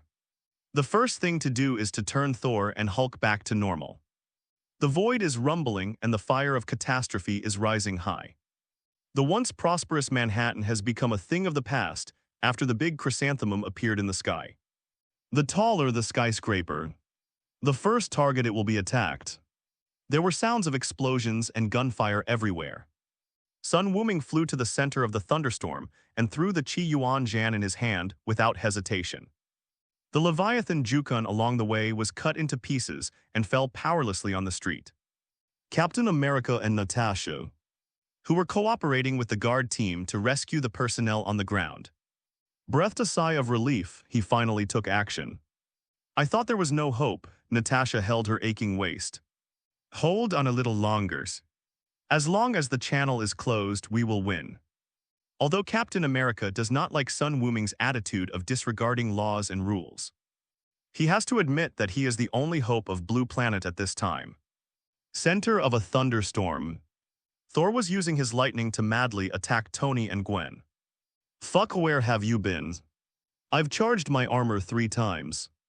Tony was covered in lightning, and his hair inside his suit was standing on end. He was almost numbed by the electricity. I just finished an interview. How did you learn the catchphrase of Black Sauce Egg? Breaking through the blockade of thunder. Sun Wuming knocked Thor to the ground with an elbow and caught the Meowth hammer that fell from his hand. Go find Loki's scepter. That thing can close the space channel. Tony said awkwardly. Well, actually I went. But I couldn't beat the big guy next to him. Then please do as you please, Gwen, leave this to me. Just stay away. Gwen, who had been teasing Hulk, made a hand gesture and ran towards the Chitauri team in the distance. Roar! Hulk wanted to chase after him, but Sun Wuming slapped him into the ground. Don't you recognize me? Bang, bang, bang, bang. Holding down Hulk's head, Sun Wuming smashed his head hard with the Meow hammer, trying to use physical means to wake him up. But all his teeth were smashed out, and Hulk's eyes were still bloodshot. Looking at him fiercely is physics useless. Sun Wuming frowned, hesitating whether to kill directly. But Thor cannot be killed. He still owes Odin a favor, and killing his son would be too immoral. On a Chitauri aircraft, Loki also discovered Sun Wuming's trace and said to the super giant, he is the final threat. As long as we deal with Sun Wuming, no one will be able to stop us from conquering. It's a pretty good puppet. The supergiant licked his lips and flew over with the black dwarf. Loki held the scepter high in his hand. It shone brightly. Dozens of Leviathan giants received the order, turned around and rushed to where Sun Wuming was. Are they all here? I don't have to look for them one by one, Sun Wuming said easily. Subdued Thor, who was rushing towards him, then opened a mirror space and threw him and Hulk in. Kill him with my own hands. I'll kill him with my hands piled up like a pile of heaps. Loki snorted and swung his scepter when he saw Sun Wuming. He was reminded of the 30 minutes of free fall. What a shame all of a sudden. Countless Chitauri soldiers and Leviathan monsters attacked Sun Wuming and surrounded him, as if they really wanted to kill him with a sea of people. Loki was full of confidence at this moment, with a victorious smile on his face. The almost endless number of Chitauri soldiers are his confidence. After killing one batch, more will immediately pour out from the space channel. However, Sun Wuming was happier than Loki. It would be more troublesome if these Chitauri flew around randomly.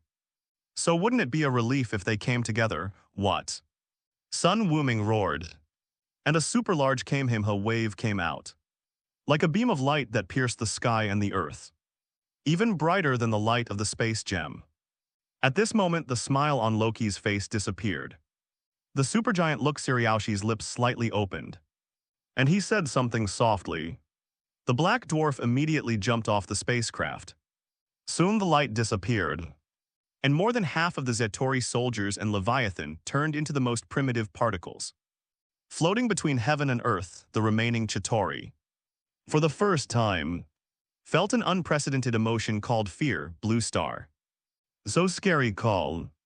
Before Sun Wuming could retract his outstretched hand, a violent gust of wind came towards him.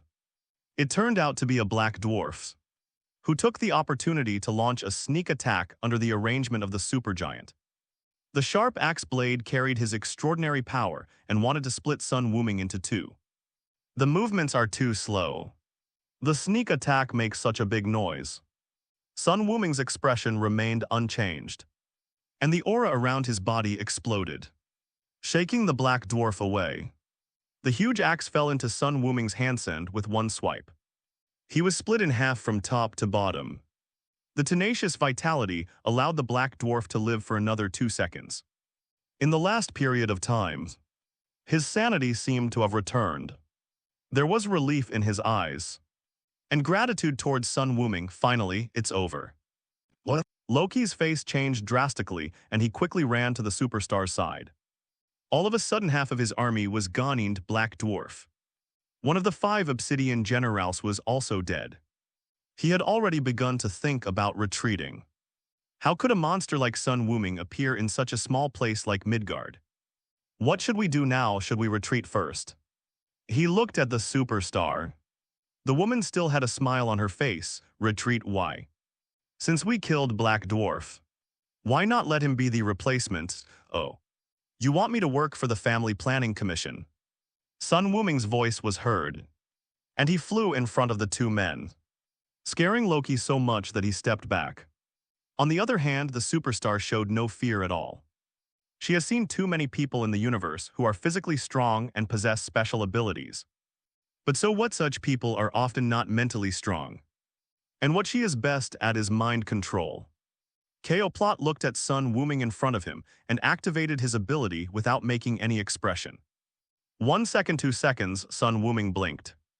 The superstar's expression finally changed. Impossible. Why can't I control your mind? Because you are too weak. Grabbing the superstar's neck, Sun Wuming lifted her up. You know what? This woman has a nice figure, but her face looks too alien. If he was not absolutely sure, how could Sun 4 Wuming come to the superstar so carelessly? Qi has infinite magical uses. It is a combination of physical energy and spiritual energy. All the strong people who practice Qi will see their mental strength improve simultaneously as their bodies become stronger. As long as Qi exists, Sun Wuming will be a super warrior who can resist both monsters and demons. And how could Superstar, a psychic who wasn't even a quasi-godfather, possibly have an impact on his heart? Gaba. There was a crisp sound of bones breaking, and the superstar's neck was broken before he could say his last words. Don't kill me, this is a misunderstanding, Sun Wuming. This is a misunderstanding. Loki held up the Mind Scepter with both hands with a look of horror. Sun Wuming took it with a look of disgust. You have a good father, I owe Odin a favor. If you come to me to cause trouble again, I will definitely kill you, Loki nodded repeatedly. Ripples appeared in space, and the Hulk and Thor were released. With the death of the supergiant, Their sanity returned to normal. On an inconspicuous corner in Manhattan, a group of superheroes in white armor appeared out of nowhere. Oh, a familiar scene. I was the one holding the box of eggs and rushing into the space channel. The mask opened, revealing Tony's face. But he looked much older, look Tony. Just as he was exclaiming, a huge green monster pointed to the east.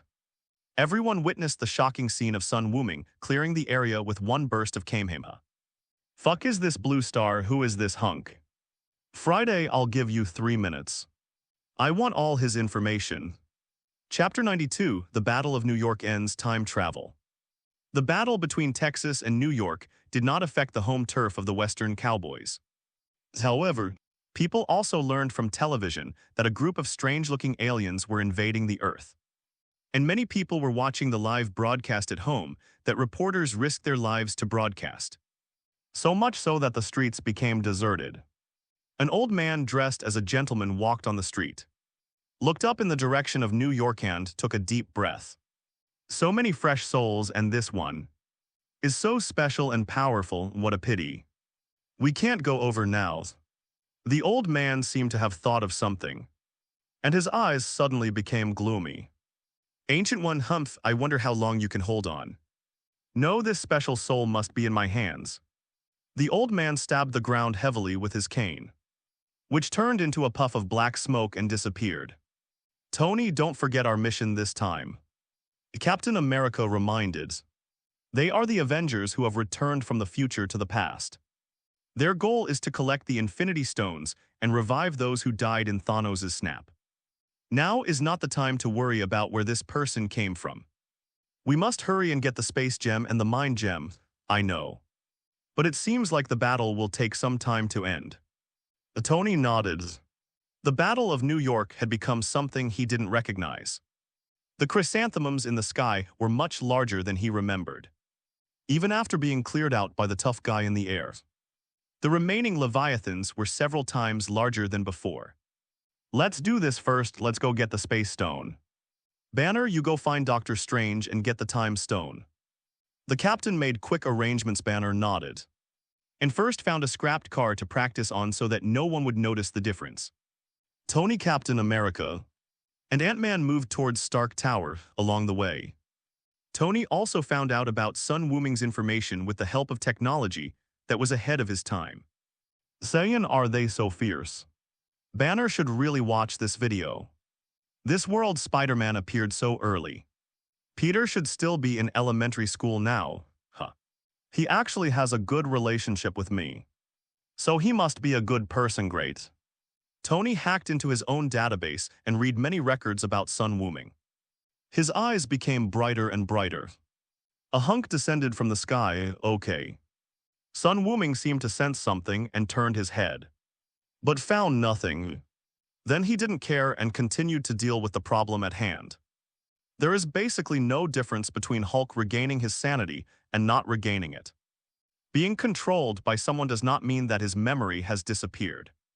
Just as he was about to roar, met the kind eyes of Sun Wuming. Wu tilde Sun Wuming, is this the sound you should make? Seeing that the color on the Hulk's body was fading, Sun Wuming shouted loudly, change back. The battle isn't over yet. The shout frightened Hulk so much that he actually maintained his Hulk form. Only then did Sun Wuming look at Thor with satisfaction. At this time, Thor was grabbing Loki and beating him up. How dare you let someone control me? And you want me to lick your shoes, Loki, you've gone too far. Loki's handsome face had been hammered beyond recognition and was swollen like a pig's head. Sun Wuming stared at it for 2 minutes before pulling Thor away. At this time, Loki was breathing in more and exhaling less. Thor was also a little embarrassed. He didn't really want to beat Loki to death directly. He was afraid that Loki had made too big a mistake this time and would be killed by the angry Tony and others. As a result, Sun Wuming did not stop him. So he could only keep fighting. Okay, stop pretending. I'll spare his life this time for Odin's sake. Now is the time for you to make amends. The remaining Chitauri are left to you and Hulk. Thank you, Wuming. I will punish him severely when we return to Asgard. Thor said gratefully that at least Loki's life was saved. As for going back, he planned to lock Loki up for 100 years. It's not over yet. You're going to use the cosmic cube to repair the Rainbow Bridge. Right, give it back to me when you're done. This is my trophy. After saying that, Sun Wuming picked up the scepter and flew to Stark Tower. Ready to close the portal. Thor scratched his head in embarrassment. He had no say in the ownership of the cosmic cube. And the king of Asgard was still his father if it was him. There would be no problem even if he gave it to Sun Wuming. Forget it, I'd better go back and talk to my father. When Hulk saw that Sun Wuming didn't hit him anymore and just left, his little eyes became excited. Seeing the dead body lying on the ground, Loki suddenly recalled how he was abused by Sun Wuming and walked forward with a grin. Loki saw a shadow coming towards him and said in horror, "What are you doing?" "Enough, I am a god, booms booms booms." After swinging left and right wildly, Loki stared at the sky with dull eyes. While Hulk curled his lips in disdain, "What a weak god." Sun Wuming came to the roof with the scepter. Just as he was about to plug it into the machine, Tony's anxious voice sounded in the headset, "Wuming, I see you've reached the rooftop. Don't close the portal yet. A combined bomb has been launched towards New York." Sun Wuming paused, but still put the scepter in his hand back in, which made Tony in the distance go crazy. "Why are you panicking? I just teleport away." Tony was stunned when he heard this. "Oh yeah. This thing can open a portal. Why should I be in such a hurry?" Ding with a crisp sound. The scepter touched the space gem and the machine stopped working. The big chrysanthemum in the sky was slowly closing, and Tony landed next to Sun Wuming. "This is the trajectory of the missile. Go and solve it quickly, or I'm going to be terrified now." Sun Wuming nodded and suddenly realized something was wrong. "Wait, Tony is next to him. So who is that person in the building who has an aura that's almost exactly like him?" "Shit, I'm actually in this time and space." Sun Wuming understood something in an instant, and said to Tony seriously, "We must ensure that Loki and the Space Stone cannot be in the same time period. He has the ability to control the stone, so it is not safe even if he is tied up." Tony was stunned for a moment, then agreed seriously. Only then did Sun Wuming feel at ease and fly to the missile trajectory that Tony mentioned. Infinity gems are important items for maintaining the balance of the universe and can be regarded as the original power of this universe. What if Loki escaped with the Space Stone and it was confiscated by the Time Administration? Then the universe will become extremely unstable. For the sake of a peaceful life in the future, Sun Wuming would never allow such a thing to happen soon. The combined missile entered New York at a speed exceeding Mach 3 and was about to reach Sun Wuming.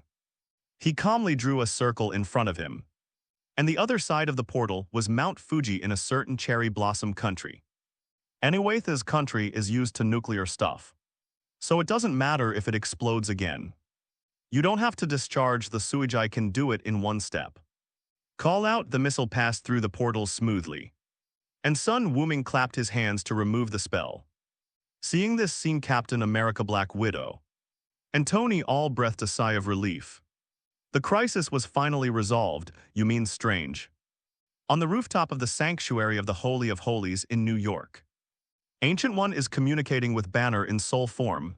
"Yes. As long as we send the gems back to their original time point, nothing will change and both universes will exist." Banner tried hard to explain the feasibility of the plan to Ancient One. "Please wait a moment, Mr. Banner." Ancient One stretched out his hand and made a seal, and the eye of Agamotto on his chest slowly turned. In an instant, a long flow of time seemed to appear in Ancient One's eyes. After a while, Guya stopped. "You are right, Mr. Banner. Strange is the best among us. We have to trust him." Banner was delighted. "Are you willing to hand over the gem to me?" Gu nodded and said meaningfully, "Everything is up to you." Banner's soul returned to his body, and just as he was about to take the time stone, he was stopped by Ancient One. "Wait, I can't just give you the Eye of Agamotto. I have to find someone to go with you." Under Banner's puzzled gaze, Ancient One opened the portal, and on the opposite side was Sun Wuming, who had just launched the combined bomb. Wuming, are you free? I need your help. Sun Wuming walked in and saw Banner next to him. Looking a little confused, Your Excellency, this is. It's you, Banner looked surprised. Isn't this the muscular guy just now? I need you to go to the future and bring back the time stone. Ancient One said softly before Sun Wuming could speak. Banner quickly retorted, no. We don't have any extra quantum armors. He can't pass through the quantum tunnel. The power of the time stone will help Wuming keep up with you. With his physical strength, there will be no problem even if his physical body appears in the quantum tunnel. But if one person knew the future, wouldn't it have a big impact on your universe? Banner looked embarrassed. If he played with time, he would be played with by time. The reason why they are so cautious is that they don't want to bring any impact to this space and time. Banner, don't you understand? Our time and space are completely different from yours because of him. Ancient One pointed at Wuming and Banner was speechless. Believe me, Wuming is far more important to you than the Eye of Agamotto. Sun Wuming raised his eyebrows. Banner was silent for a moment, feeling speechless about the confusing words spoken by these people from the mage lineage. He said uneasily, I need to ask Tony's opinion. And the captain, as he spoke, he contacted the two people through the communicator. With Sun Wuming's size, Loki had no chance of touching the time stone. After a commotion, Tony and others successfully got the stone. Just as they were about to return to the future, they heard Banner's message, will be there soon. Tony said with a serious face. Looking at Captain America on the side, there's an accident over there with Banner. Let's go over there. Soon they arrived at the sanctuary with Ant-Man. Hey Wuming, I saw your fight just now, it was amazing. Tony greeted him very familiarly. He trusted his own judgment. Sun Wuming smiled slightly, you've aged a lot, Tony. After 10 years and a series of blows, Tony, who had always maintained himself in great condition, now looked exhausted. Time is the most magical phenomenon.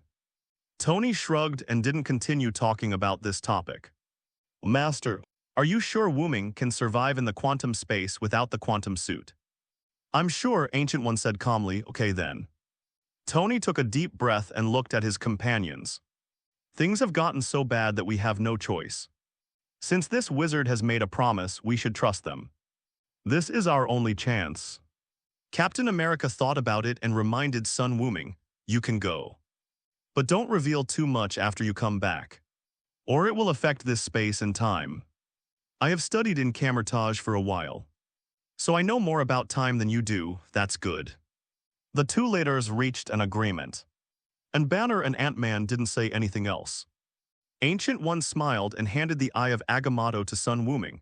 You should have read the Book of Vishanti. Right, let me try. Sun Wuming opened his hands.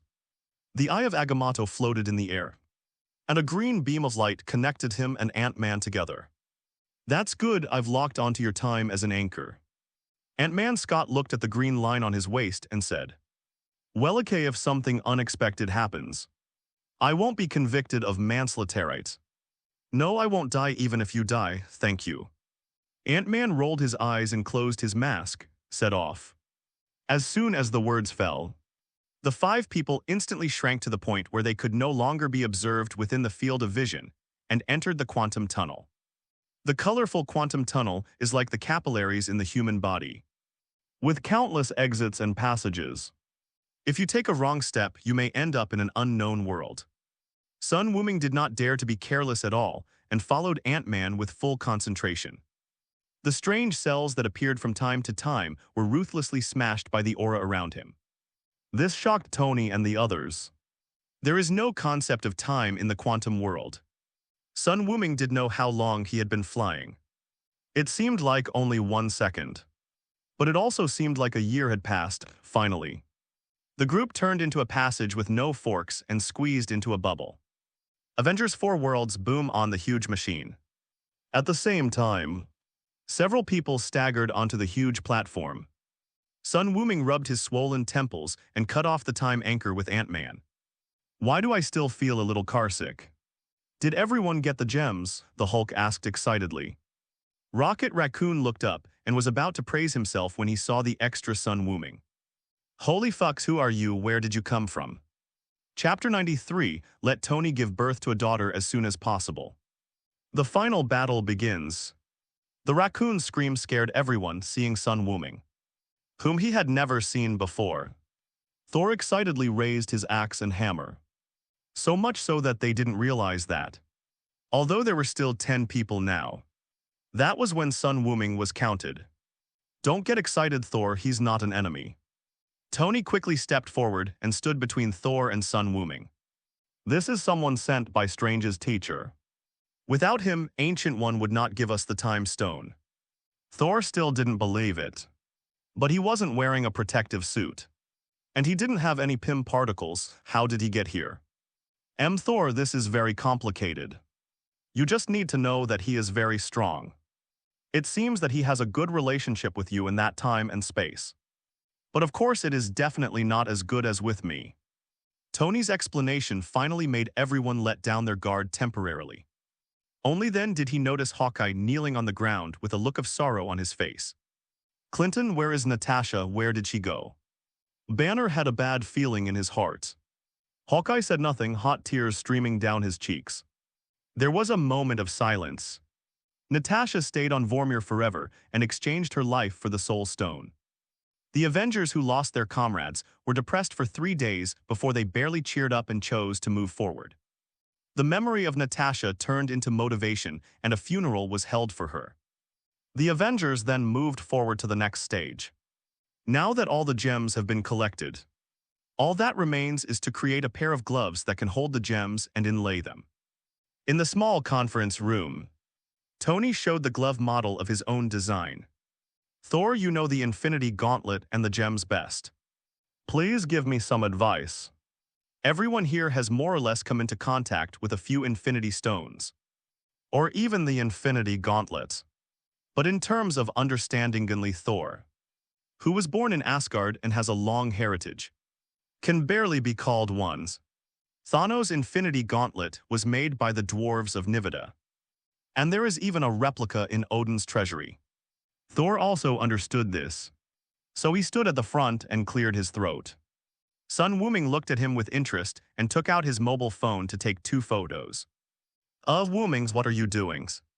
Thor was a little confused by his action. Nothing. I just want to bring him back to our world's Thor to see his future potential. As he spoke, he gestured with his hands and drew a big circle. The Thor in his time and space is still an absolutely handsome guy. But look at this pile of pork belly, now so interesting. Feeling somewhat embarrassed by his words, Thor regretted for the first time his self-abandonment over the years. Wuming, stop making a fuss. You can't let others know that you traveled through the world. It will cause immeasurable consequences. It's okay. I can tell Thor that I saw this with the Time Stone. Seeing that son Wuming refused to listen, Thor could only sigh resignedly and change the subject. Each of the Infinity Stones possesses tremendous power. Ordinary materials simply cannot bear its power. How about vibranium? Tony stroked his chin. I can go to Wakanda and get some vibranium. That's a solution, but it would be best if we have Uru metal. It was with Uru metal that Adder used to build the gloves for Thanos. Captain America frowned. Asgard is destroyed. Where can we find Uru metal, Steve? Thor said dissatisfiedly, Asgard is not destroyed. Only Asgard was destroyed, my people are still here. I'm sorry, Thor, well. Son Wuming suddenly interrupted them. If you need Uru metal, I have some here. As he said that, he opened his personal space and took out a piece of destroyer wreckage. This portable space is an extended application of the mirror space, which is equivalent to opening up a small dimension that exists independently without being disturbed by time and space. Great, it will be much easier with Uru metal. Thor took it with surprise and said after confirming it. Thanks, Wuming. Tony patted son Wuming's shoulder, stood up and said, then let's get started. Let's create our own Infinity Gauntlet as quickly as possible. Things are not as simple as we thought, and the research on the Infinity Gauntlet has reached a bottleneck. The energy of the 6 gems combined together is too strong.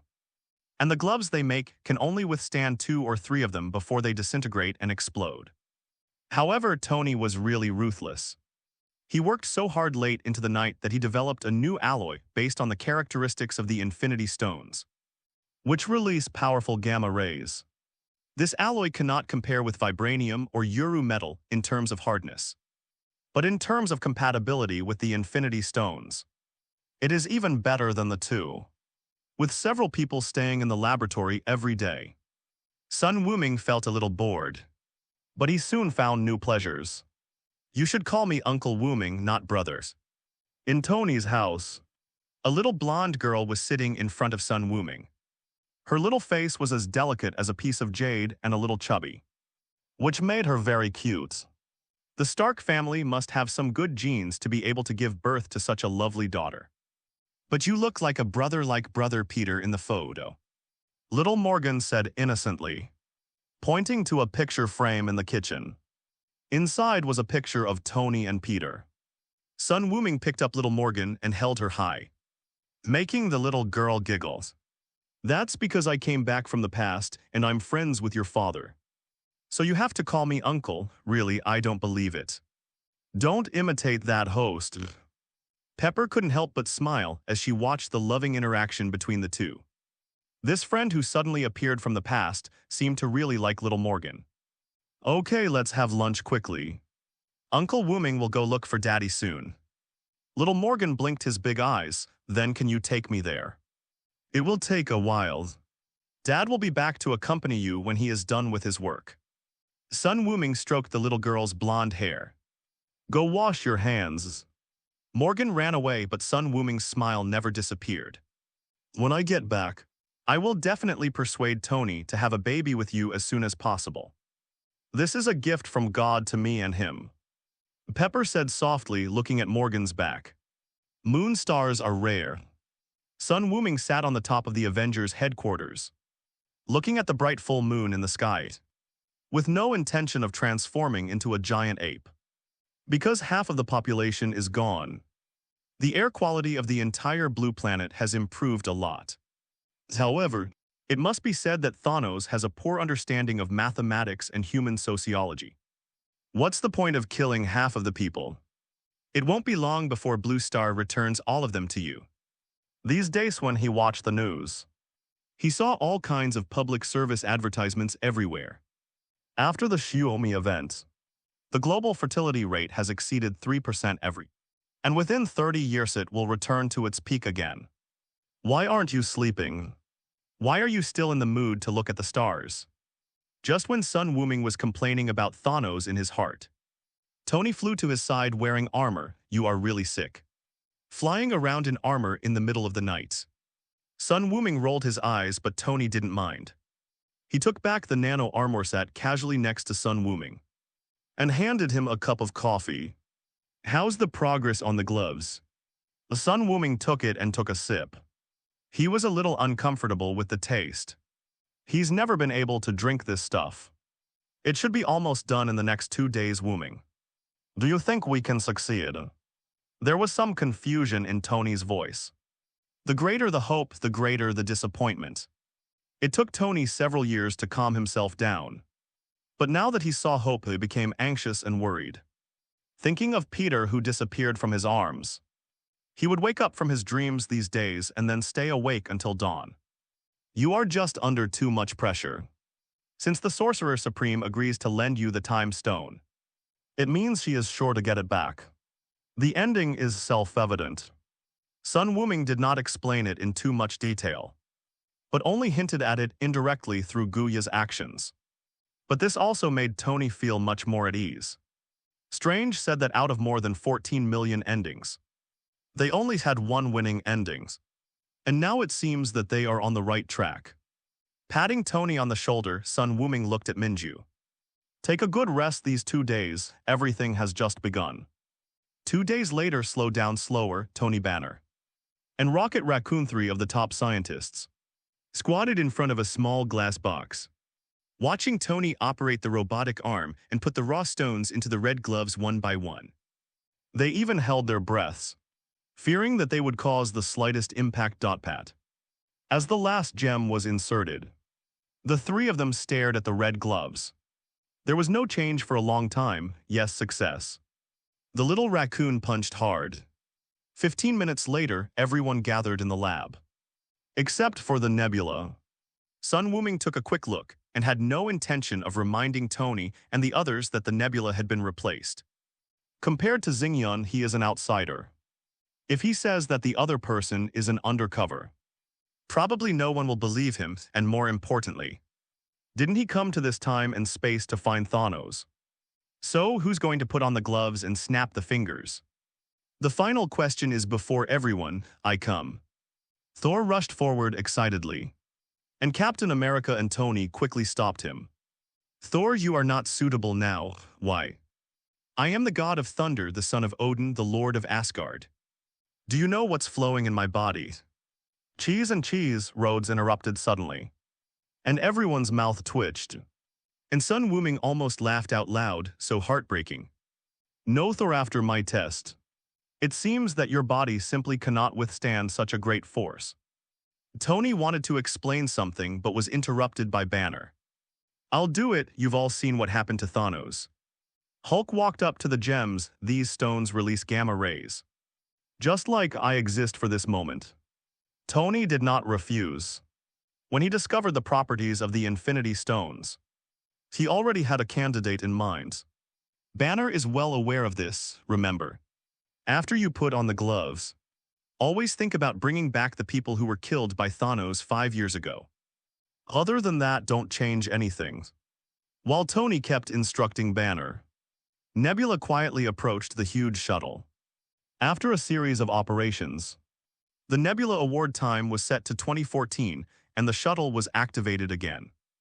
A battleship shot out from the vortex of the time machine, quickly grew larger, broke through the roof, and flew into the clouds. Almost at the same time, Banner snapped his fingers. Sun Wuming's face became solemn, and an extremely huge energy that even frightened him swept across the entire universe. Then it fell silent. After doing all this, Banner fell to the ground in pain. Tony hurried over, sprayed medical drugs, and took off Banner's gloves. Others, on the other hand, nervously came to the window and looked at a world without any changes. Did they succeed? Take this, it should work. Sun Wuming stuffed a magic bean into Banner's mouth hand soon. The almost broken arm began to recover quickly. What is this? Tony was completely stunned. He just thought that Banner would have to live with one arm less for the rest of his life. Unexpectedly, it was cured immediately. Magic beans, I can leave some for you if you want. Sun Wuming said casually, since he had the eternal soil. He planted a lot of senzu beans. He harvested nearly 100 beans in the first year and successfully achieved senzu bean freedom. It would be no big deal to give some to the Tony of this world. Thank you very much, Tony agreed immediately. He didn't bother to be polite when it came to this life-saving weapon. Ding ding ding ding ding. The phones of several Avengers rang.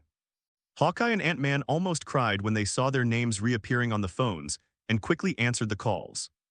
Coming, Sun Wuming suddenly said something. What?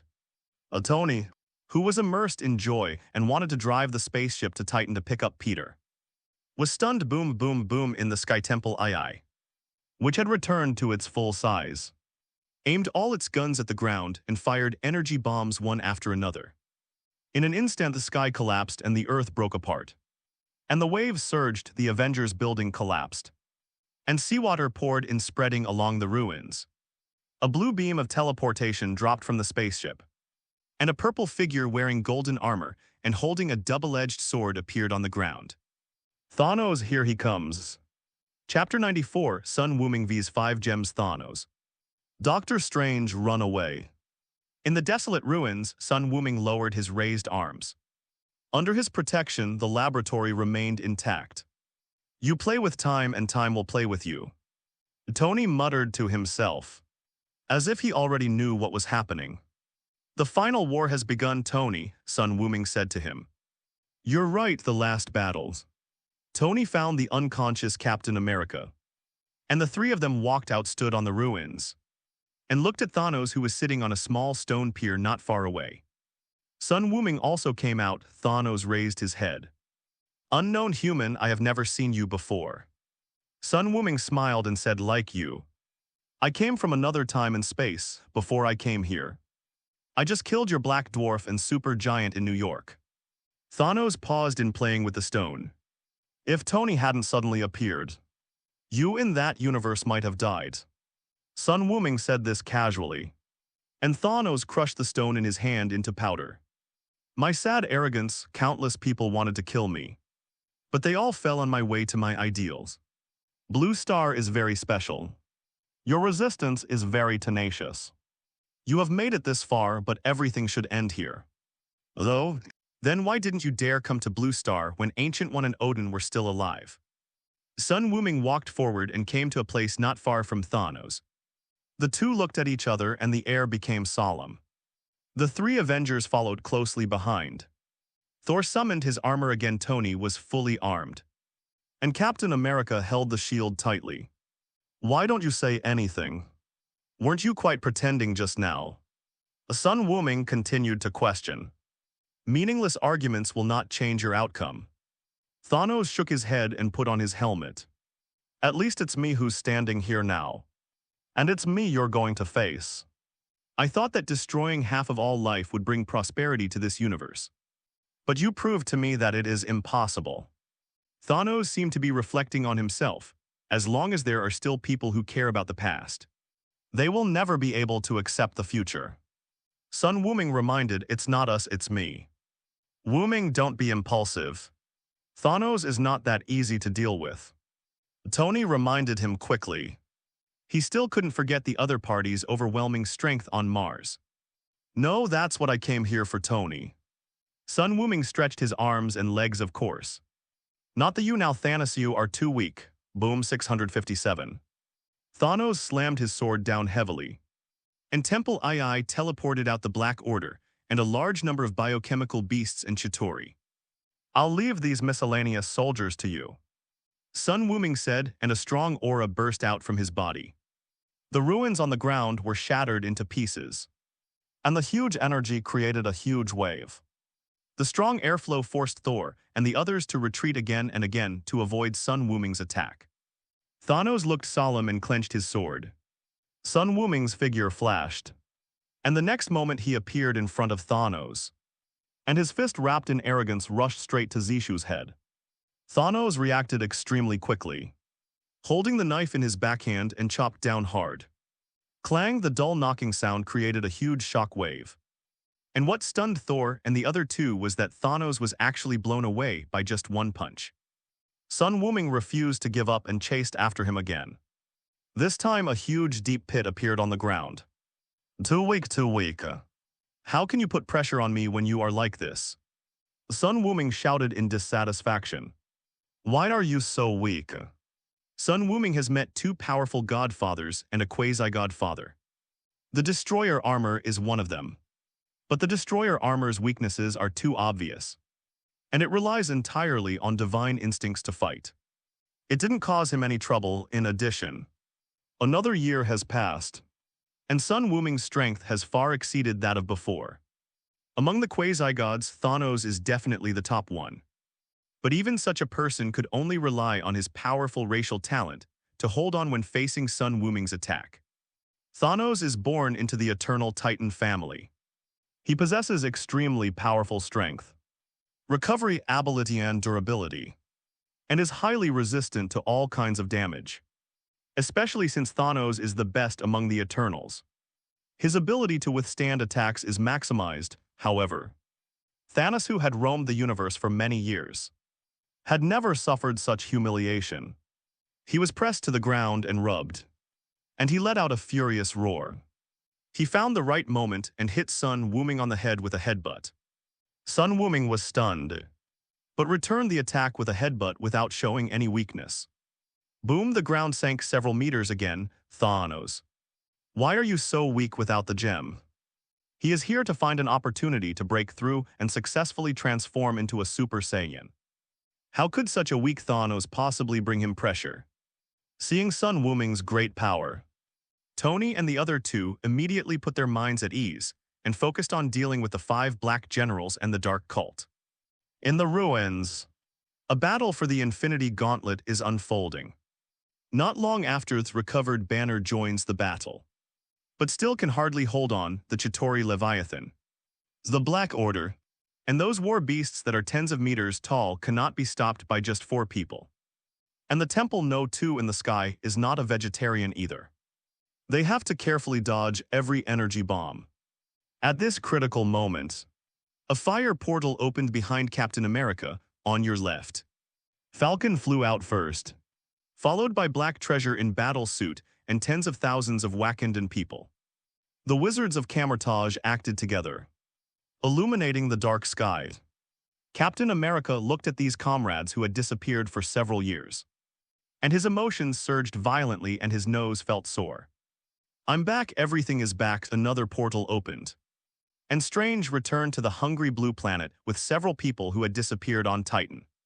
Rumbled. A huge figure emerged from the ruins of the Avengers building. Ant-Man directly propped up the entire building and rescued Hawkeye and others who were trapped. Captain America clenched his shield and roared. The Avengers. The people standing behind him gave him endless strength. Assemble. The crowd suddenly roared and rushed towards the Dark Army. The final battle to determine the fate of the universe officially began. Since Thanos was being beaten by Sun Wuming, Ebony Maw had to temporarily act as the commander. With a wave of his right hand, almost all the troops on Temple II were mobilized. Hey, Mr. Stark, you'll never guess what happened. Do you remember we were in space? Before the chatterbox Peter could finish his words, Tony hugged him tightly. I'm sorry. Although the scene of the father and son reuniting is very touching. But Stark, I need you to answer some questions for me. Doctor Strange floated in front of the two of them, pointing at Sun Wuming, who was kicking Thanos in the testicles in the sky with a wonderful expression. Who is he? Tony immediately recovered from the emotion of the reunion. Hey, magician. You said we had a 1 in 14 million chance of winning. Is that right? Now Doctor Strange was speechless. This is not consistent with the script I saw. In the future he saw. The strong man did not appear in the victory but Tony. Stark, tell me who he is. Doctor Strange avoided the question and continued asking. Wuming is the variable in that time and space. The condition for Ancient One to hand over the Time Stone is to let Wuming come along. Strange, is there something wrong? Tony suddenly became nervous. No. No matter what situation I observed, he did not appear. Strange shook his head under Tony's shocked gaze. His eyes complicated. Stark, I can't see clearly anymore. But we should trust the teacher. She must have her reasons for doing this. Okay, this isn't a bad thing. At least with him here, we have a good chance of winning. Tony took a deep breath and said in the communication channel, where are the Infinity Stones?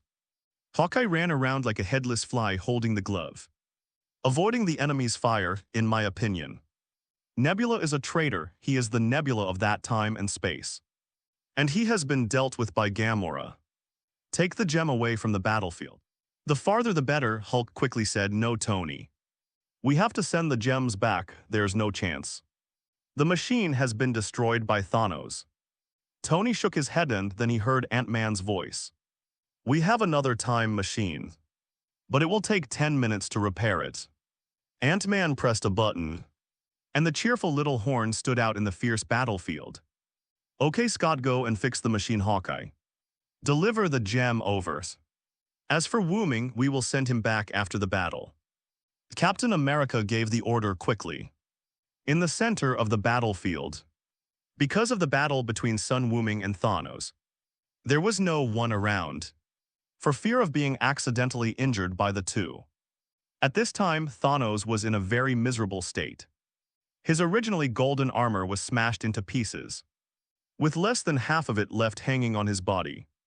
The double-sided sword that was powerful enough to shatter vibranium also had one side broken. Judging from the gap, it was broken by Sun Wuming. Boom. Kicking Thanos away. The disgust on Sun Wuming's face was visible to the naked eye. Why are you not the Father of Heavens, Thanos? I am very disappointed in you, cough cough. Thanos stood up with difficulty, his eyes still determined. Sun Wuming looked a little dazed. Who is the villain? Could it be that Thanos is also the purple-skinned big brother from Blue Planet who came here on a spaceship? Thanos didn't say anything, just breathing heavily. Even the Eternal Titan couldn't withstand being beaten like a sandbag by Sun Wuming. Looking up, he saw out of the corner of his eye Peter the Spider, holding the Infinity Gauntlet and rushing towards the car. Drink Thanos attacked again, but this time he was very clever and adjusted the angle deliberately. Sun Wuming raised his elbow to block the chop and punched him in the stomach. Thanos' eyes bulged out and he spurted out blood. A blue light bloomed on his fiststand, a qigong wave was emitted, blasting Thanos high into the air. And the place where he landed was right on the path that Spider-Man was moving towards. Enduring the severe pain, Thanos grabbed Peter's spider leg, snatched the Infinity Gauntlet from his arms, and then slapped Peter away with one palm. Oh no, Wuming. Stop him. Many superheroes who were paying attention to the developments here changed their expressions and shouted wildly. It's useless. Thanos had already put the gloves on his hands, and powerful energy ran through his body. Relying on a physique stronger than Hulk's, he managed to withstand it. I am destiny. Under the desperate gaze of countless people, Thanos snapped his fingers and then nothing happened. The wind is very noisy. Thanos looked at the Infinity Gauntlet in his hand in astonishment and found that there was one missing star. I said you didn't notice anything. Sun Wuming spread his hands calmly, pushed in front of his chest, and the eye of Agamotto appeared. After Banner snapped his fingers, I took the time stone back. Well done, Wuming. Tony shouted excitedly. Thor waved his axe excitedly. Yes, I knew it. So, Destiny, do you want it? Sun Wuming played with the eye of Agamotto, his tone full of provocation. Kill me and the time stone will be yours, Sun Wuming. Thanos was furious and the power gem on his glove lit up. Not only will I kill you after destroying this universe, I will also destroy your universe. No one will be left alive, even if he is missing one time stone. With all 5 stones in hand, no one in the universe can be his match. Not even the Ancient One and Odin, who are resurrected. Come on. Sun Wuming adopted the Turtle School's fighting stance. Thanos threw away his sword, and the space gem flashed with light, teleporting him behind Sun Wuming and smashing him down from the air. Rumble. The ground began to crack with the two of them as the center, and the violent wind wave blew away countless people. With the blessing of the Power Stone, Thanos' pure power is the strongest in the universe. No doubt about it. This blow, Sun Wuming was blasted out of the earth directly, his body cracked and oozing out horrific blood. After locking onto Thanos' energy, Sun Wuming, who had been blown to the vicinity of Mars, instantly returned to the battlefield. Not only was he not afraid, he was laughing like crazy. That's it. The feeling of bleeding, the feeling of being hurt. It's wonderful, Thanos, let's fight. The crazy look on his face even shocked Thanos. Madman. This is a madman who is crazy about war, not daring to be careless at all. Thanos activated the Power Stone once again. If he snapped his fingers and used only one stone, it would not cause any burden to the root of his body. After another shocking collision, Sun Wuming's injuries worsened again, but his smile became more hearty. But Blue Star couldn't hold on any longer. The American plate has begun to split. Earthquakes exceeding magnitude 10 have occurred one after another, and the cracks in the earth have swallowed up countless lives. Strange tried his best to block the aftermath of the fight between the two men. Blood oozed from his eyes and nose. He shouted at the other wizards, "Open the portal, escape." Chapter 95, Transformation Super Saiyan. The wizards were also stunned by this natural disaster-like scene, and quickly opened the portal after following Doctor Strange's order. The Avengers ran back even faster than when they came. The sporadic dark army that caught up with them were also dealt with by Tony and others, and the rest were all annihilated in the fourth collision between Sun Wuming and Thanos. Strange still felt unsafe, so he and Wang used the mirror space to bring everyone into a different dimension. And only then did he feel relieved. Can you see the battle situation outside? Tony asked anxiously, what if Sun Wuming lost? Wouldn't Thanos get the time stone? What's the point of them hiding here? They will die in the end anyway. Doctor Strange didn't say anything, but drew a circle in front of him with his right hand, soon. The space in front of everyone twisted, showing the scene of New York at that time. No. Countless people screamed and covered their mouths in pain. Hawkeye even excitedly grabbed the arm of a wizard. Let me out, Laura is still outside. The scene outside was too tragic from their perspective. New York had been completely submerged, and the sea water had already covered the torch of the Statue of Liberty. Thanos and Sun Wuming constantly collide on the sea, and every confrontation will cause huge waves. Calm down. Barton, Doctor Strange shouted, but his voice was trembling slightly and he was deeply shocked. It's no use. The American continent has been completely shattered. Africa and Europe are also disintegrating. The world is over. If someone could look at the blue planet from space, they would find that the atmosphere that has covered the blue planet for many years has begun to dissipate. The azure blue water surged wildly, forming a huge whirlpool that could be clearly seen even from space. Tsunamis of thousands of meters high. Temperatures dropping by dozens of degrees. Volcanic eruptions, tornado formations, and other natural disasters that have occurred in history are occurring all over the world. If this continues, it is only a matter of time before the blue planet disintegrates. Tony stared at the screen intently, biting his lips until they bled. Pepper sobbed. And there were many others like them. Their wives and children are still on Blue Star. How could they possibly survive such a world-destroying disaster? I'll snap my fingers again, Banner suddenly said loudly.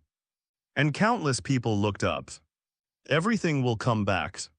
You have returned from 5 years ago to the present. And they can also return after Wuming wins. Banner's words gave everyone hope that as long as the Infinity Stones were retrieved, everything could still be saved. Now their last hope is Sun Wuming. It was raining heavily with lightning and thunder. The air was filled with the smell of sulfur. A large number of volcanoes on the blue planet began to erupt due to violent crustal movements. Sun Wuming bumped fists with Thanos again. This time he made some progress. He flew to the moon and teleported back. Things have changed just now. Thanos was beaten by Sun Wuming and his armor was shattered. Now it was Sun Wuming's turn to become tattered, revealing his strong muscles. Trails of blood dripped from his body into the sea and disappeared into thin air. Sun Wuming's arms were trembling, but his face was filled with excitement. Come again. Thanos looked calm. The 5 gems gave him unparalleled power. Even though he can withstand so many attacks from the power gem, he is still alive and well. The reality gem flashed. Thanos' figure flashed, and dozens of Thanos walked out of his body. They did not have the Infinity Gauntlet in their hands, but they waved the Storm Axe to draw thousands of thunders and surrounded Sun Wuming. I have witnessed the glory of the Eternal Titan, and I have also been reborn from the ruins. I came in response to the call. I relied on the truth, no longer bound by the rules, and slaughtered thousands of planets. The sharpness of thousands of blades and the fury of thousands of feet of gunpowder are stirring in my heart. The universe needs balance, and all things in the world need restraint. Thanos' monologue swept across the world, and the only real listener was Sun Wuming. I am Thanos, the Dark Titan who walks on the road of seeking. I am no weaker than anyone else in my life, the Ancient One. Odin and the like also met their end because of their own weaknesses. Sun Wuming, you are the ultimate threat and the enemy I admire the most. Thanos said calmly, the power of the gem will take you away from the mortal world, and all the creatures in the universe will be buried with you.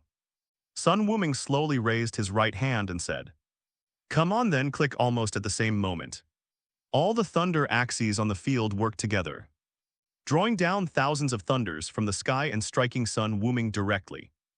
The real Thanos clenched his right fist, and the mind gem shone brightly. forming a violent shock wave that shook the mind.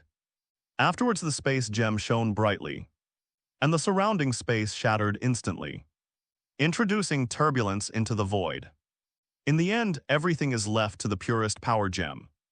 The dark purple shock wave annihilates everything with its absolute power. Compared to Odin Ancient Ones, Thanos' own strength is definitely much weaker.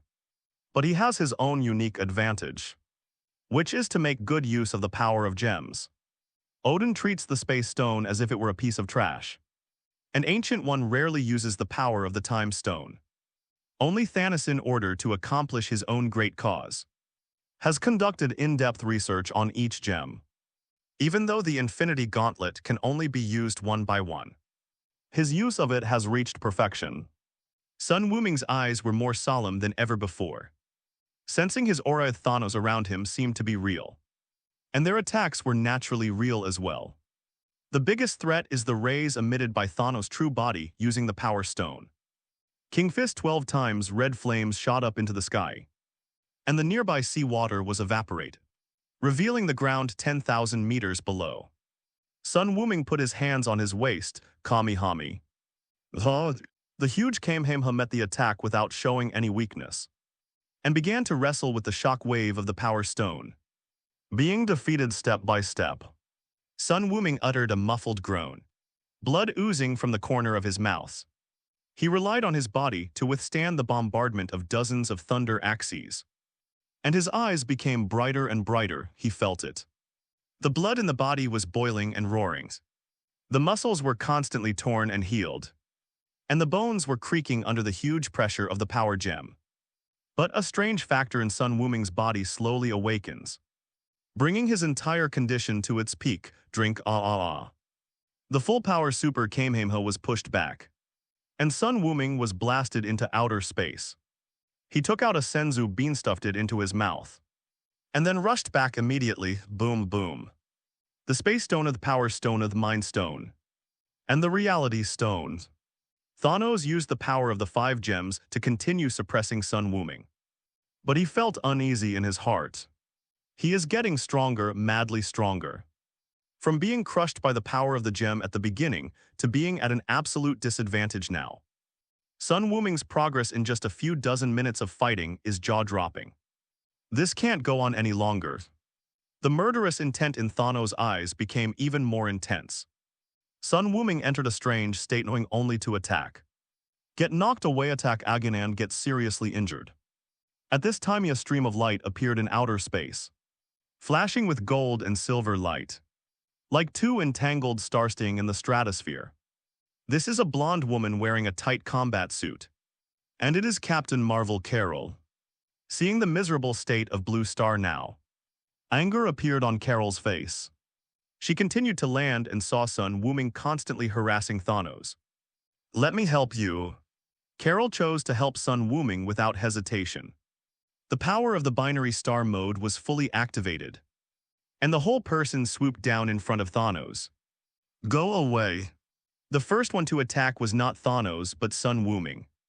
He knocked Captain Marvel away with one punch and went back to where she came from, becoming the superhero with the shortest appearance time.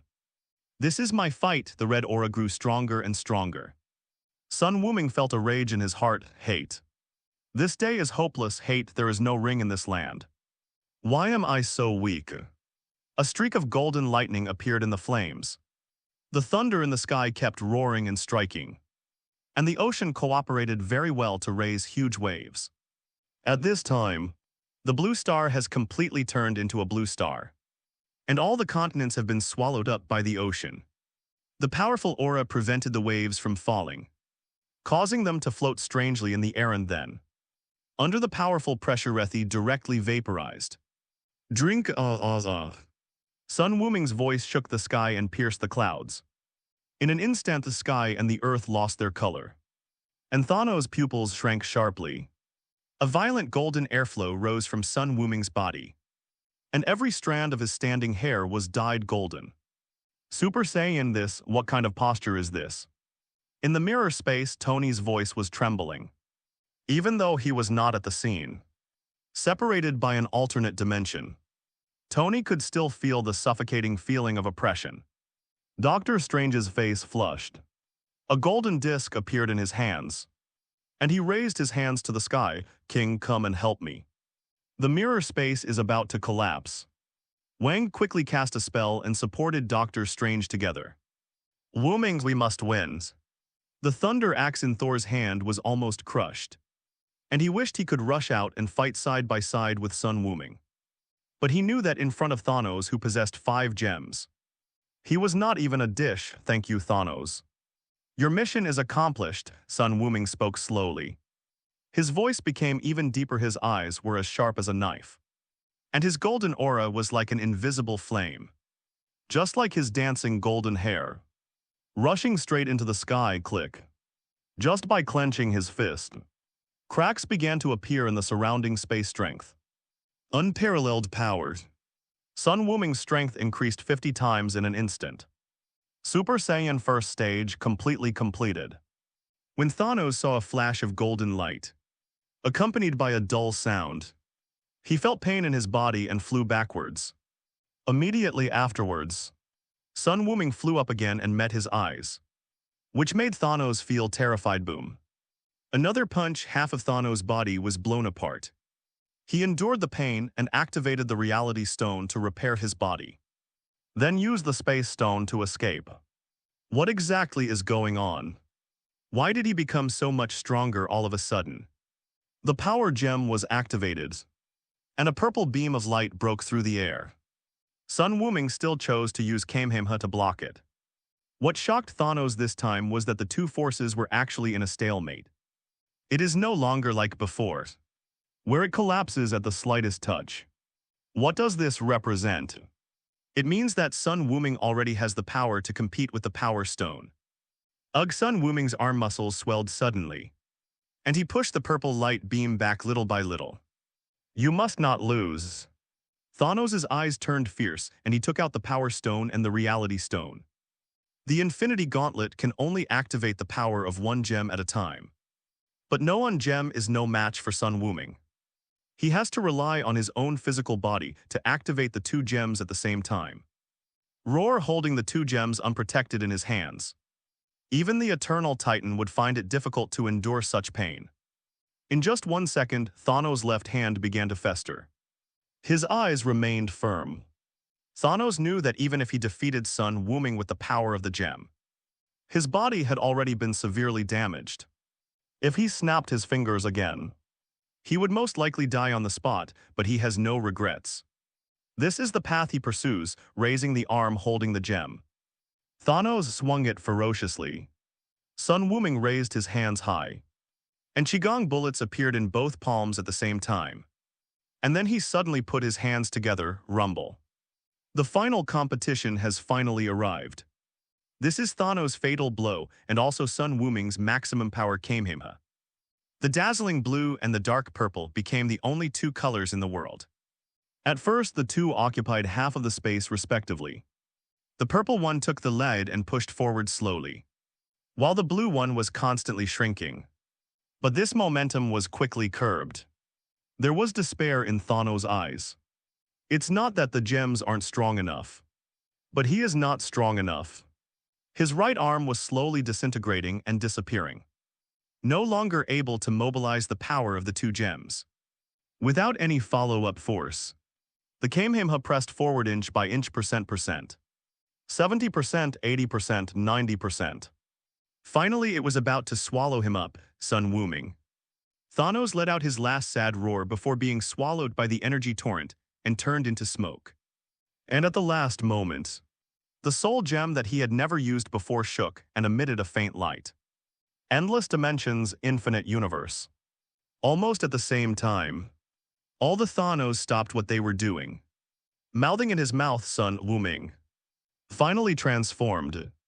But Super Saiyan 1 is just the starting point. The plot about this universe has not ended yet. There will be more to come, so readers can look forward to it. In addition, I would like to thank all the big guys for their rewards and support. The little author has seen it, thank you all. Chapter 96, The Terrifying Side Effects of the Finger Snap. Sublimation and Higher Dimensions. The light of Kamehameha slowly dissipated.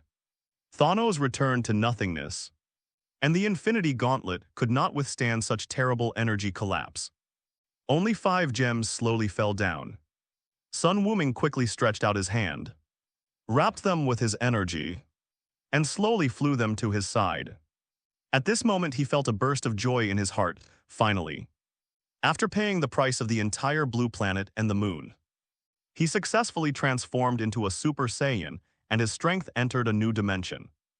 It was worth it that he took the risk to deliver all 5 gems to Thanos. As for the people in the dimensional space, when they saw that the battle was finally over, Tony urged Doctor Strange to let them out.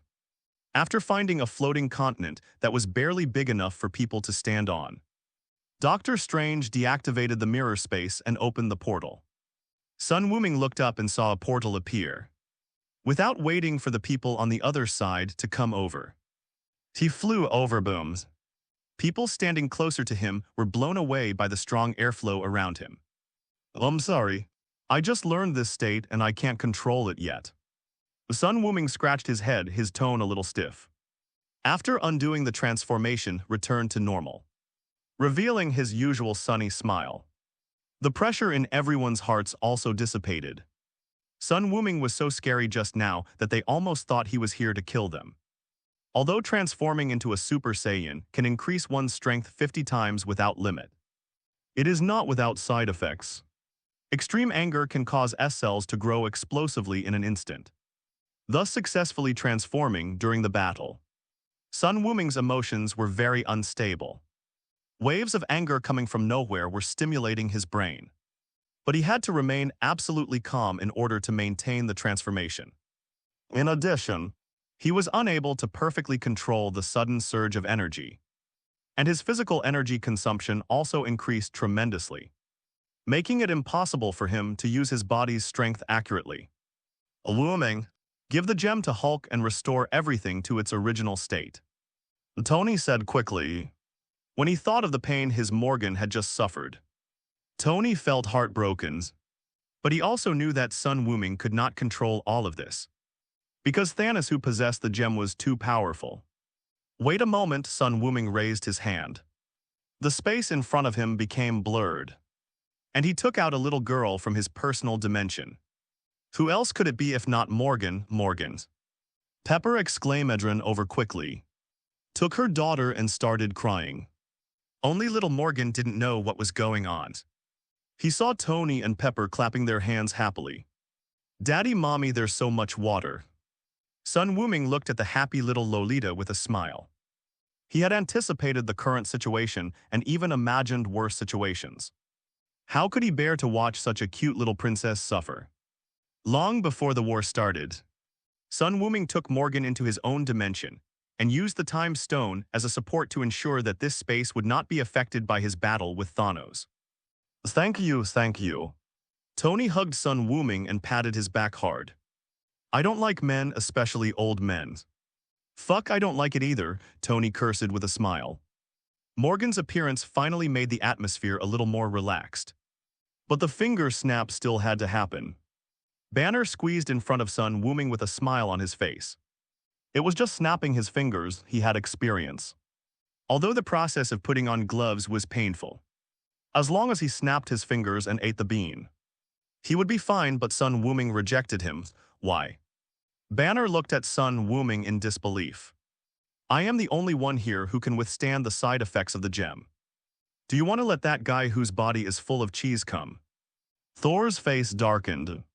No, Banner, this matter is not as simple as you think. You don't understand your body or soul. Sun Wuming shook his head. A group of people were confused. Only Strange looked at Banner thoughtfully. The power of the 6 gems is too great. The gamma rays have damaged your body. But at the same time, there is a strange power that has hurt your soul. If I have to define it, it's the power of rules, Banner. If you snap your fingers, Agoniu will be extinguished. Sun Wuming was not exaggerating on the surface. Banner was completely fine after the treatment with the senzu beans. However, through the sensing of breath, Sun Wuming could already feel that Banner's energy had weakened by more than one level. In order to increase his persuasiveness, he prepared to give a live demonstration puff. Sun Wuming slapped Banner on the chest, intending to knock out his soul like Ancient One as a result. Because I had never used this trick before, I was a little heavy-handed. The Avengers look weird, what does this mean? Only Strange Yuho could see souls. Had a look of reminiscence on his face. The Ancient One treated him the same way at that time but well. Not so cruelly, worry about these details. Sun Wuming waved his hand awkwardly, Banner. Compared to when you were in New York, do you find any difference, Banner in soul state? Raised his hands and looked at them carefully. Compared with the time in New York, his soul was more erratic and even a little loose, as if it would dissipate at any time. He couldn't help but murmur, I am out of my mind. You are right to understand it this way. Sun Wuming's forehead was filled with black lines. He let Banner's soul return to his body. His soul was now too fragile and could not stay outside for a long time. Now you understand. The damage to the soul cannot be repaired by senzu beans. It will take decades to heal it. Banner nodded blankly. What should we do? Who will snap their fingers? In an instant, the atmosphere became gloomy. Everyone was looking at the 5 gems floating around Sun Wuming. Let me do it, a female voice came. And Scarlet Witch walked over with a numb look on her face. Thanos died, and the will to seek revenge that supported her also disappeared. And she just felt like a walking corpse. Even if he died after snapping his fingers, it wouldn't be a big deal. No, you can't, Wanda. Your mind is too confused now. Tony rejected it without hesitation. He could see Wanda's state at a glance. You must concentrate fully when you snap your fingers. Without any distracting thoughts, can you do that? There is a more crucial point that Tony did not say. He was afraid that Wanda would suddenly go crazy and use the wish of the gem to exchange for vision. Tony took a deep breath and stroked the armor on his right hand. Just as he was about to say something, he heard Sun Wuming speak, let me do it. I can withstand the power of the gem. Tony was shocked. Wuming, this is our universe's business. You can't get involved, it's not really an adventure. I also want to experience the joy of snapping my fingers. Sun Wuming shook his head and stretched out his arms. Please lend me the armors. You've discovered it a long time ago. Tony asked in a serious tone. You wouldn't be Tony Stark if you didn't.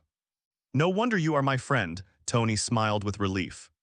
He actually had already guessed it when he was making the Infinity Gauntlet. Did that 1 in 14 million chance fall on him? The nano armor flowed from Tony's arm to Sun Wuming's arm like a watermark, forming an armor with 6 grooves on the back of the palm. With a ding sound, the first space gem was embedded in the glove. Well, no feeling, the second one is the mind gem. The third one is the reality gem. The fourth one is the power stone. Sun Wuming felt the changes. Huge streams of energy were washing over his body. And his gloves were glowing with color. Can you hold on? Tony asked nervously. It's okay, I just feel my hand is a little heavy. Sun Wuming made an okay gesture and inserted the soul gem into it. And the pressure increased to a higher level. Without pausing, he summoned the Eye of Agamotto and took out the time stone from it. The last one ding, a crisp sound was heard. And Sun Wuming raised his head and narrowed his eyes. The 6th gem is a qualitative change. The sudden increase in power is a small problem. But the level of power rises accordingly. And the terrifying pressure it brings makes even Sun Wuming feel painful. Get out of the way. Sun Wuming said this and re-entered the first stage of Super Saiyan, thus offsetting the terrifying power that seemed to crush him into powder. Tony, Thor, Captain America, Hawkeye and others looked nervously at Sun Wuming floating in the sky. Success or failure depends on this. When the 6 gems became one, Sun Wuming only felt a sense of sublimation. He had transcended this dimension, reached a higher level, and looked down on the world. No. He was looking down on the entire multiverse and had entered a state of omniscience and omnipotence. Omnipresent, omnipotent, and able to do whatever you want. The clusters of brilliant light represent different universes. but they look basically the same, similar flowers. A Sun Wuming murmured, gaining a deeper understanding of the concept of multiple levels. His current state has reached the peak of the single universe. Although he only has the power of one strike, he is infinitely close to multiversity. The reason why it is not diverse is because the range of gem sublimation is locked in the range of a single universe. When his thoughts became more profound, the concept of time ceased to exist. Sun Wuming digested his insights and then snapped his fingers. Snapped with a crisp sound. The power of rules was distributed throughout the galaxy. The battle with Thanos just now caused many stars in the Milky Way to deviate from their original trajectories. In order to avoid unpredictable events from happening, Sun Wuming restored everything to its original state. After snapping his fingers, exited that mysterious state. His aura somewhat weakened. Sun Wuming felt tired and his soul was depressed. One snap of the fingers would not hurt him now. But if he snapped his fingers a second or third time in a row, the side effects would continue to accumulate. No wonder the Thanos of this world took a long time to destroy all the gems after snapping his fingers. Because he simply couldn't hit a second time in a row, let alone offset the impact of the gem 2 days later. The blue planet, which had been shattered and almost disintegrated, was reborn. All the humans who died in the battle between Sun Wuming and Thanos also returned. And their memories of that time were erased, however. The Avengers' headquarters was destroyed before that. And it is still in ruins today, fortunately. Tony has a lot of money and land, so the headquarters can get as many people as they want. Sun Wuming followed the Avengers to a building owned by Stark. Let me introduce you as Peter Parker. Not your classmate Parker nor your Spider-Man girlfriend. All crises were resolved, and Tony's temperament returned to its original state, even becoming more eccentric. Heinous to meet you. I'm Peter, I'm a senior this year. I saw the battle that day. It was so cool, especially the blonde-haired. The chatterbox realized something was wrong and looked at Tony blankly. What do you mean by his Spider-Man girlfriend? Tony gave a wicked smile. Didn't I tell you? In Wuming's world, Spider-Man is his girlfriend. What? Fuck no, I'm not gay. Peter's eyes instantly turned into horror, and he covered his chest in embarrassment. Although you are very strong, have a good figurine, are very handsome, but I like girls. The other Avengers laughed. Banner was the kindest and explained to him, the Spider-Man in that world is not Peter Parker, but a girl named Gwen. Sun Wuming smiled and nodded. I also have a classmate named Peter Parker, but I prefer to call him Garfield's. The first generation of spiders rely on mutation. The second generation of spiders rely on technology. And the third generation of spiders are directly like my father, Iron Man's. Now that Tony is not dead, Sun Wuming dare not imagine what this guy will become in the future. After listening to Banner's explanation, Peter calmed down and looked at his father sadly. Tony winked and told Peter to go play aside while they talked about business. It will take some time to make the time machine. But don't worry. I will set the time node to 5 seconds after you travel through time. 5.6 will not have any impact, also. It's best not to tell anyone about the development of this universe. Time is the most mysterious and unpredictable thing. And all gifts are secretly marked with a price, Wuming. Although you are very strong, some risks are best avoided. Sun Wuming nodded. He understood this logic but Marvel's timeline. Those who understand will understand. The space-time in his time had already begun to mutate. 2 of the 5 Obsidian generals had come to Blue Star, but they were still slaughtered. Only if you are strong enough can you ensure that everything develops according to your plan. Sun Wuming asked Tony, can I take some of the technology you have back with me? Will this have any impact? Well, Tony pondered for a moment and chatted with Banner and Rocket for a few more words before giving an answer. It should be possible, but don't give it to me in that world all at once. I know how much of a jerk I was back then. Tony smiled bitterly. The Ultron crisis he caused was also a world-destroying disaster. Okay, I'll take good care of Tony. In that case, you can stay for 2 more days. I will go and sort it out for you, Sun Wuming nodded. After chatting for a while, the Avengers went back to their respective tasks. 5 years have passed and the world has changed. The resettlement of those who have experienced the extinction is also a big problem and will require some time of hard work. Finally, only Sun Wuming and the previous Sorcerer Supreme. Doctor Strange, you are left. Wuming, can I call you that? The doctor sat up straight and asked the question that had been in his mind for a long time. Why don't I see you among all the possible observations I made? Chapter 97, I am the chosen one and the only one. A friendly match with Captain Marvel. Strange, don't be so serious. Sun Wuming pressed down with one hand, signaling Doctor Strange to relax a little. You helped me a lot in my time and space. And we have a good relationship. Oh, really? Strange also smiled. You are so powerful now, but you still need my help. Of course, Sun Wuming said seriously. If I hadn't threatened your lives, I don't know when Guya would be willing to see me. The smile on Strange's face froze. Is this how you help? Haha, don't mind, you live peacefully in that world. Oh no, very safe. Ancient One has erased your memory. Okay, Wumings. Strange smiled helplessly and could only pray for his own good fortune in that world. Can you tell me about your story now? How to explain? Sun Wuming pondered, snapped his fingers, and 2 cups of hot tea appeared on the table. He picked them up and took a sip. That may sound narcissistic, but it's the truth. Marvel has countless parallel universes and dimensions. In each parallel universe, there may be a Sorcerer Supreme named Strange and an Iron Man named Tony. But there is only one Sun Wuming, existing in that unique time and space. Thanos' words should be said by me. Sun Wuming put down the teacup in his hand and said calmly, I'm the chosen one and the only one. Strange was silent. His brows still furrowed, even if you're special. The Time Stone can still observe, no Strange. Sun Wuming interrupted him. The Time Stone is not omnipotent. Don't be too superstitious about it. Besides, you are not proficient in controlling it.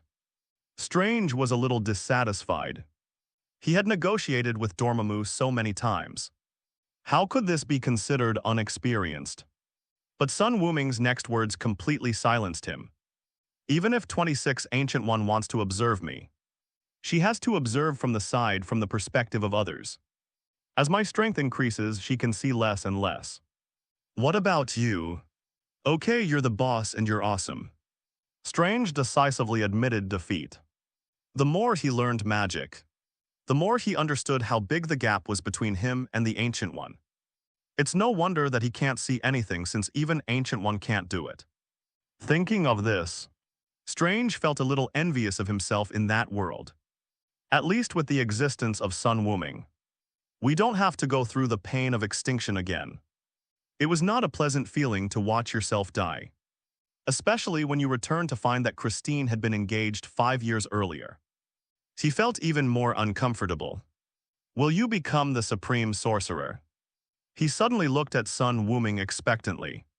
If Sun Wuming became the Supreme Sorcerer, could he be asked to help resolve the bizarre car accident so that he could continue to live as a normal person in that time and space?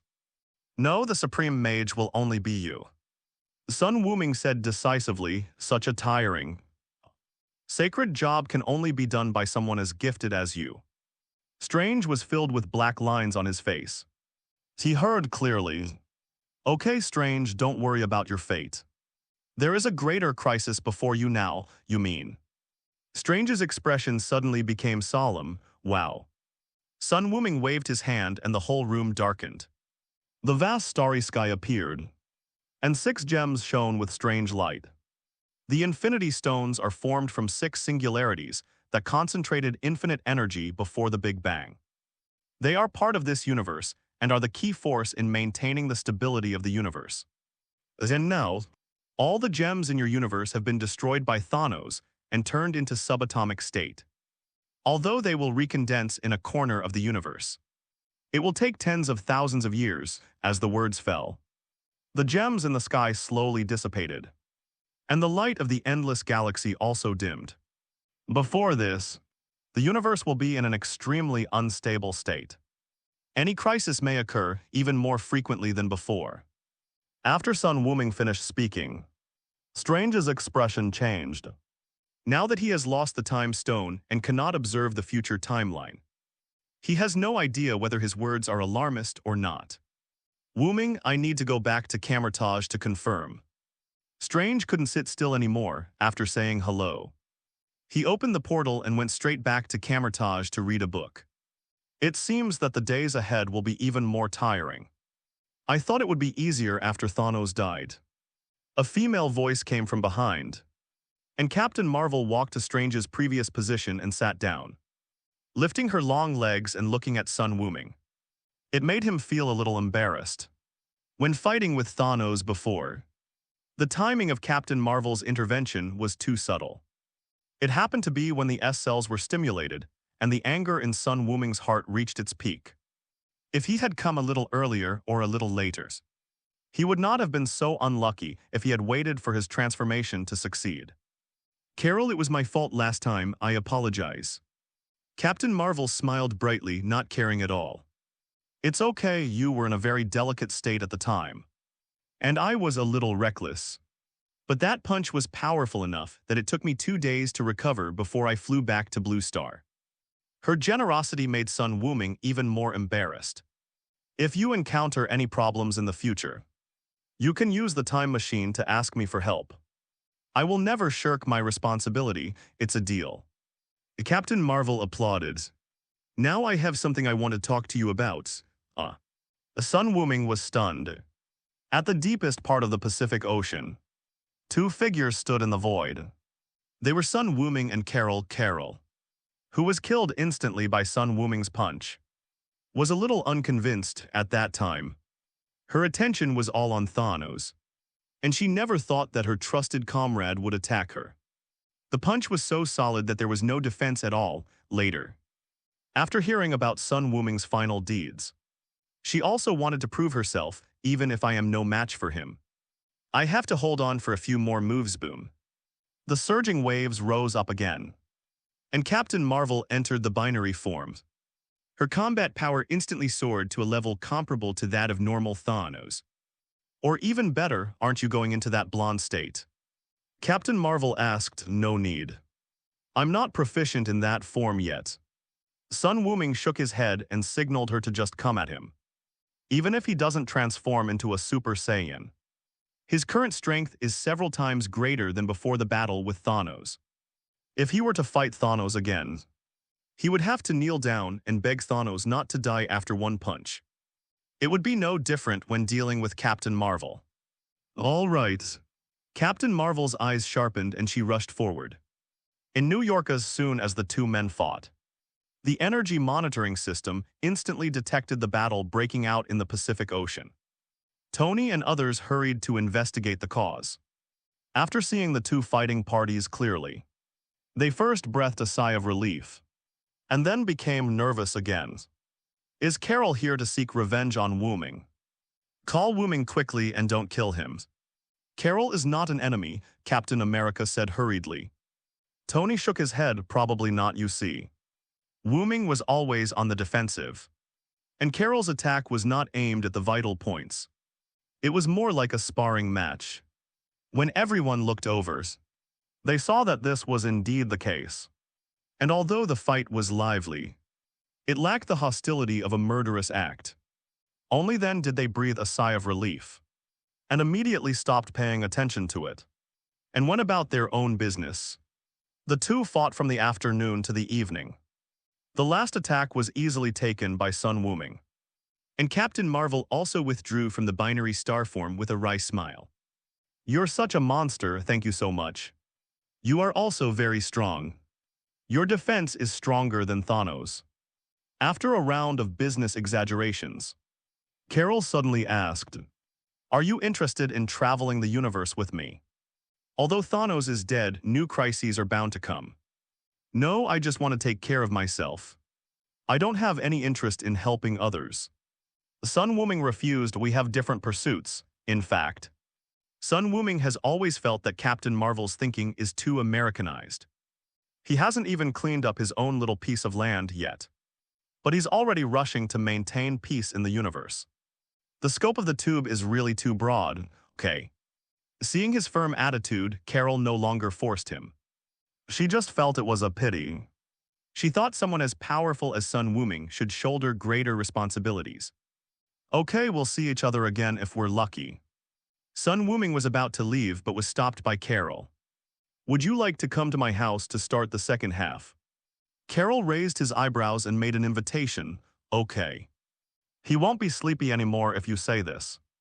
Just treat it as a friendly match. A week later at the Avengers base. The time machine has been built by Tony and others. And a lot of Pym particles have also been produced after Pym's resurrection. After staying for so long, it's time for Sun Wuming to go back. These days in addition to sparring with Carol during the day. I also spar with her at night for a few days in his free time. Sun Wuming takes little Morgan to travel around the world, which makes Pepper and Tony a little dissatisfied. This daughter is closer to Sun Wuming than to any of them. On this day, all the Avengers members came here to see them off. Not only to see off Sun Wuming, but also to see off Captain America, who was responsible for returning the gems. Why isn't Carol here? Tony looked around but didn't see any trace of Captain Marvel. She may have gone to the universe to maintain peace. Sun Wuming said with a light cough. During the sparring sessions these days, he showed no mercy to the woman. The two of them were just in a purely communicative relationship. So of course they did whatever they wanted. Carol is now lying dead at home. And it will probably take her a few days to recover. Okay, Steve. The first thing you need to return is the Power Stone. The time has been set, remember, don't change anything. Banner spoke after debugging the machine, with a lingering fear on his face. The appearance of Thanos fully demonstrated the terrible consequences of playing with time, which made them dare not make any small moves. Don't worry, Bruce, I'll take care of it. Steve nodded and put the box away. Bucky stood next to Captain America, looked at his old friend. And the two hugged. I'm going to miss you, bro. Tony witnessed the conversation between the two. He thought of something and his eyes flickered slightly with a different meaning. Goodbye, Rogers. Captain America smiled and held out his hand. I'm sorry. Tony didn't answer, just shook his hand firmly. Let's start, Bruce, I'm ready. Captain America took a deep breath. Banner gently pressed the button. And Steve disappeared instantly, a minute later. When they saw that Captain America did not come back. Banner 937 and others panicked. Where are the others? Falcon asked, I don't know. The time has been completely synchronized. There is no problem, he should be back. Only Tony and Bucky had normal expressions. Bucky turned his head with a smile on his face and saw an old man sitting on a bench by the lake. Sunavrion noticed the old man and the shield beside him. No Captain America's final choice. There are definitely enough Pym particles. Even if this time and space did not go back to the original era, Captain America would still make that choice. Okay, it's your turn, Savior. Tony Pepper brought little Morgan to Sun Wuming.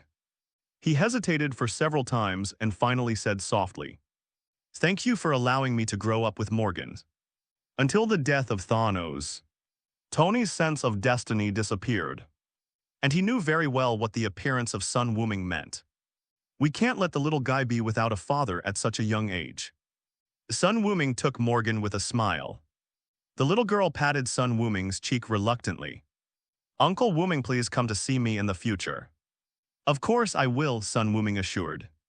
I love you 3,000 times. The little lowly said happily.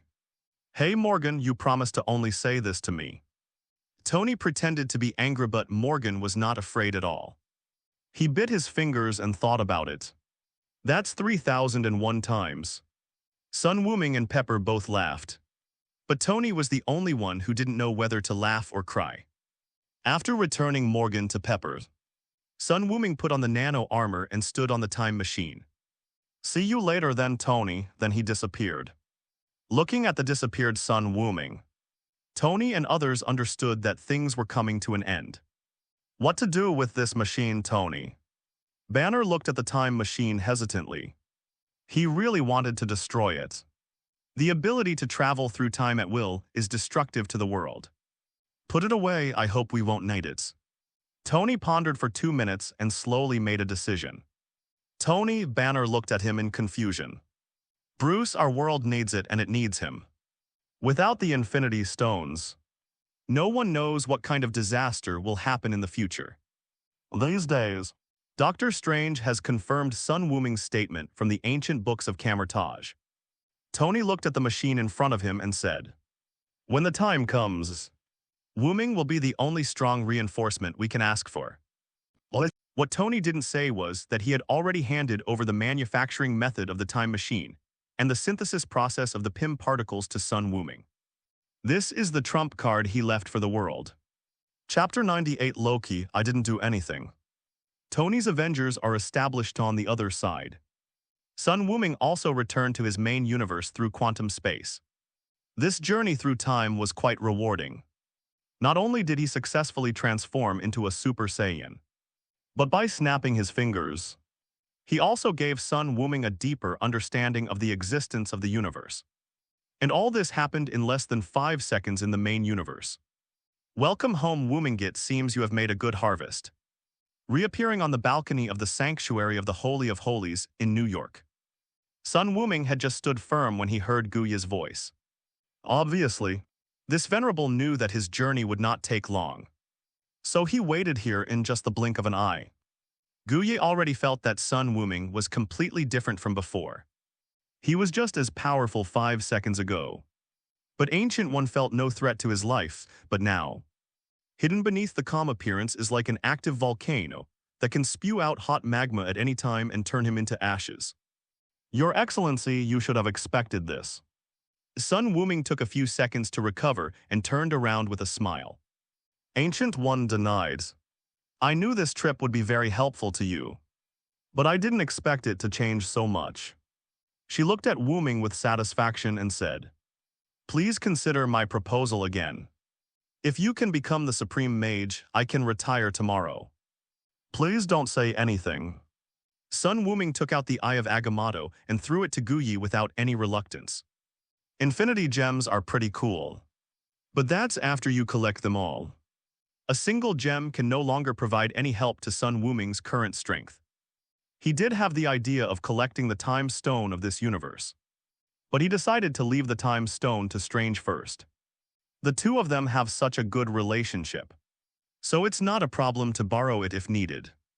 Watching Sun Wuming disappear on the rooftop as if he was escaping, Guya couldn't help laughing. It seems that she will have to continue working as the Supreme Sorcerer for another year. Should we ask Wuming to help and create it for Strange in advance? It seems to be a way the Battle of New York is over.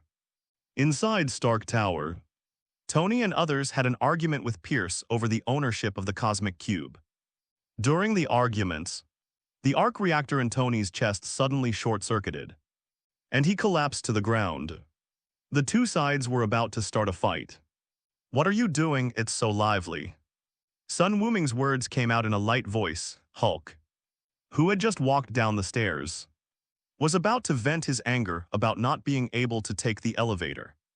When he saw him, his raised fist immediately turned into a scratching head gesture. Wuming, you're here at the right time, come and see Tony.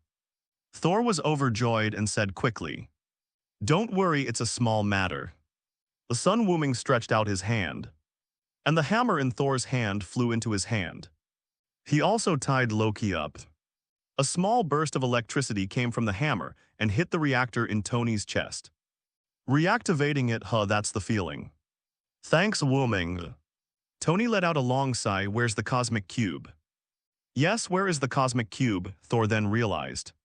Where is the box containing the Cosmic Cube? Under that tree. When Sun Wuming saw the future Captain America secretly put the things back and disappeared after nodding to him, he spoke up to remind him. Thor quickly ran over. Squeezed aside the shield, Agent Tan took the box. Sun Wuming looked at Pierce, whose forehead was already covered in cold sweat. Minister Pierce, the Cosmic Cube was once a treasure of Asgard, but Thor later agreed to give it to me. Now I am just lending it to him temporarily. Can I understand that S.H.I.E.L.D. wants to steal my things? Thor opened his mouth, wanting to say that his father had not agreed yet. And the Tesseract was still a treasure of Asgard. But at least after going through a lot of things, Thor has grown a lot. I know that saying it now would be like slapping Sun Wuming in the face. Wise choice to keep silent. No, no, no, mister. Sun misunderstood. S.H.I.E.L.D. doesn't have this idea. Pierce was sweating and explained quickly, we just want to put Loki on trial. The Cosmic Cube is an important piece of evidence. No, Loki will be locked up in Asgard's prison. If you want Asgard to go to war with Earth right now, I can just break his neck. Loki's eyes were filled with fear. And he had a ball gag in his mouth. He was humming incoherently. Tony was already a little unhappy before Pierce even opened his mouth. He has done so many wrong things. So are we going to let him go back to Asgard and cry in his mother's arms? Even though the battle has just ended and the exact casualty statistics are not available. The Chitauri brought by Loki have caused at least tens of thousands of casualties. And the financial losses are incalculable. Tony just wanted to blow him to pieces with this shot. It was only because Thor fought hard in the end and killed several Leviathans, establishing comradeship that he did not act impulsively. Tony was sure that Loki would not be severely punished if he returned to Asgard, and would be imprisoned at most. I owe Odin a favor, so Loki will forgive him this time. Sun Wuming whispered in his ear. Tony looked at Loki indignantly and ignored him. The thought in my mind became stronger at this time. Captain America also came down, rubbing his aching head. Seeing Loki, he came up angrily and punched him in the stomach. Boom. Loki, what's your plan? Thor was confused. Tony was confused and Sun Wuming was also confused. Even Loki was confused what happened. Seeing the three people's puzzled looks, Captain America explained just now. Loki transformed into my appearance and attacked me. Knocked me out and stole the scepter. Thor looked at the box in his hand. Isn't the scepter in your hand? That's what confuses me. Captain America nodded. When I woke up, I found that the box was not far away. And the scepter was not lost. He must have some conspiracy. You're right, Thor agreed. He took off Loki's gag and asked fiercely, tell me. What do you want to do? Aren't you tired of making trouble? Loki was almost going crazy. I was almost beaten to death by you and that big idiot. And I was tied up like this, what else could I do? The two brothers started arguing again. Sun Wuming looked at Pierce, who smiled obediently and decisively slipped away with Sitwell and others. Give me the scepter. Sun Wuming extended his hand to Captain America. Captain America frowned. This is S.H.I.E.L.D. No, this is my trophy. What role did S.H.I.E.L.D. play in this war? Sun Wuming clenched his fists. Force me to do it. Captain America thought about it and handed the box containing the scepter to Sun Wuming. After Nick Fury's research on the Cosmic Cube to make weapons, Captain America actually doesn't trust S.H.I.E.L.D. that much anymore. Perhaps putting it in Sun Wuming's hands would be a safer choice. An hour later, the Avengers gathered again, including Sun Wuming and Gwen, and went to a Middle Eastern barbecue restaurant to celebrate their victory. This meal was not simple. Anyone who ate this meal survived the future Xiaomi event. Because of Gwen's presence, Tony bought the restaurant directly and asked the chefs to go home after preparing a full table of dishes. So it is really miserable to be a social animal. Even if aliens invade or the world ends, you still have to go to work. Come on, let me toast you. Tony raised his glass, although it was very difficult. With everyone's efforts, we successfully repelled the Chitauri and thwarted Loki's conspiracy. And you Wumings, you are my heroes. Everyone cooperated and raised their glasses. Thor drank it all in one gulp. This wine is not enough. When the Rainbow Bridge is repaired, I will bring the fine wine from Asgard. Let's not stop drinking until we are drunk. Tony's eyes lit up. Remember your words, shock the boys. I'm looking forward to it. Sun Wuming didn't drink, but he clinked glasses with everyone over orange juice. And Gwen had a smile on her face. This kind of saving the world is so cool. Today she killed a lot of Chitauri and even defeated 2 Leviathans. She felt a great sense of accomplishment. The atmosphere at the dinner table was very harmonious. The shared combat experience allowed the people, who were not familiar with each other at first, to quickly become familiar with each other. Thor clinked glasses with everyone and boasted loudly about his great achievements in Asgard. Loki was tied up tightly and looked at his brother in disbelief. Gozi, you have changed. You're having a great time eating, feed me some too. Sun Wuming ate happily. He quite liked this kind of Middle Eastern barbecue. He rolled it in a thin piece of ice and added some pickled radish and cucumber. It was delicious and filling, Mr. Sun. Banner raised his glass, looking a little nervous. Just call me Wuming. If you hadn't resigned, you might still be my professor. Sun Wuming bumped into him. Are you studying in Columbia? Banner was a little surprised, Gwen and I both. Gwen rolled her eyes. This bad guy only accompanied her for 2 or 3 days of classes and then disappeared. Great, Columbia is great. Banner tried hard to find a topic, but found that he and Sun Wuming had nothing to talk about. As they had never met each other before, well, we know each other after all. There is no acquaintance without fighting. Hulk has been beaten twice. Wuming, can I stay with you from now on? Only you can suppress Hulk and prevent him from doing anything wrong. I can work for you. I have 7 doctoral degrees. I heard that Longzhu technology is yours. I can work for free, Banner pleaded. He could sense next to Sun Wuming that Hulk had no intention of coming out at all and wished he could hide forever. Hey Banner, Tony put his arm around his shoulders. Wuming wants to live alone with Gwen. You're just a third party, under Sun Wuming's warning gaze. Tony quickly stopped talking. Why don't you come with me? If Hulk comes out, I can ask Wuming to come over immediately. What? Banner looked at Sun Wuming with an inquiring look until he nodded. And then he agreed to Tony. What about you guys? Tony looked at the others again. You have also seen that in this war. S.H.I.E.L.D. did almost nothing. This world has been preserved thanks to Wuming, Miss Spider. And all of you here. No one can predict whether other aliens will invade the blue planet in the future. We must be prepared in advance, Tony continued to deceive. Although Nick Fury is not a good person and has poor ability, his ideas are not bad. I want to set up an Avengers alliance to deal with crises that threaten the blue planet. Sun Wuming paused for a moment and continued eating the barbecue.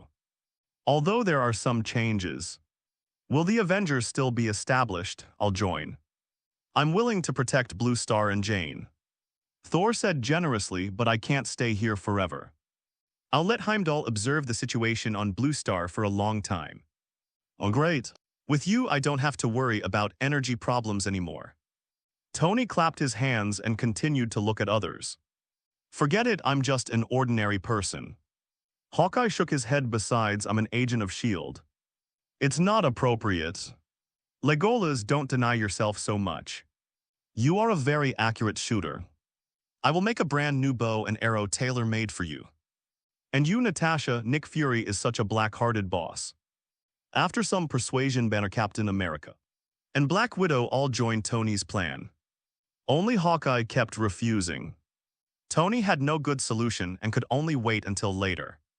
Finally, turned his gaze to Sun Wuming, who had not expressed his opinion, understanding. Tony, you know me. Sun Wuming finished the last burrito and wiped his mouth slowly. I have no interest in this kind of activity at all. But you helped this time too, Tony tried to convince him. You've saved this city 3 times. Because they disturbed me, Sun Wuming shrugged. Not joining your Avengers plan doesn't mean I don't care about anything. I just don't want to be bothered by trivial matters. Gwen and I are going home first, by the way. When you are done with this period of time, come and see me again, I have something to tell you. After saying that, Sun Wuming got up and left with Gwen. Watching the 2 people leaving, Tony could only shrug helplessly, coming to an empty corner. Sun Wuming opened the portal and walked in with Gwen. We will be able to have our uncles and aunts back in a few days. Queens has hardly been affected, what a shame. I was hoping the insurance company would pay me a large sum of money.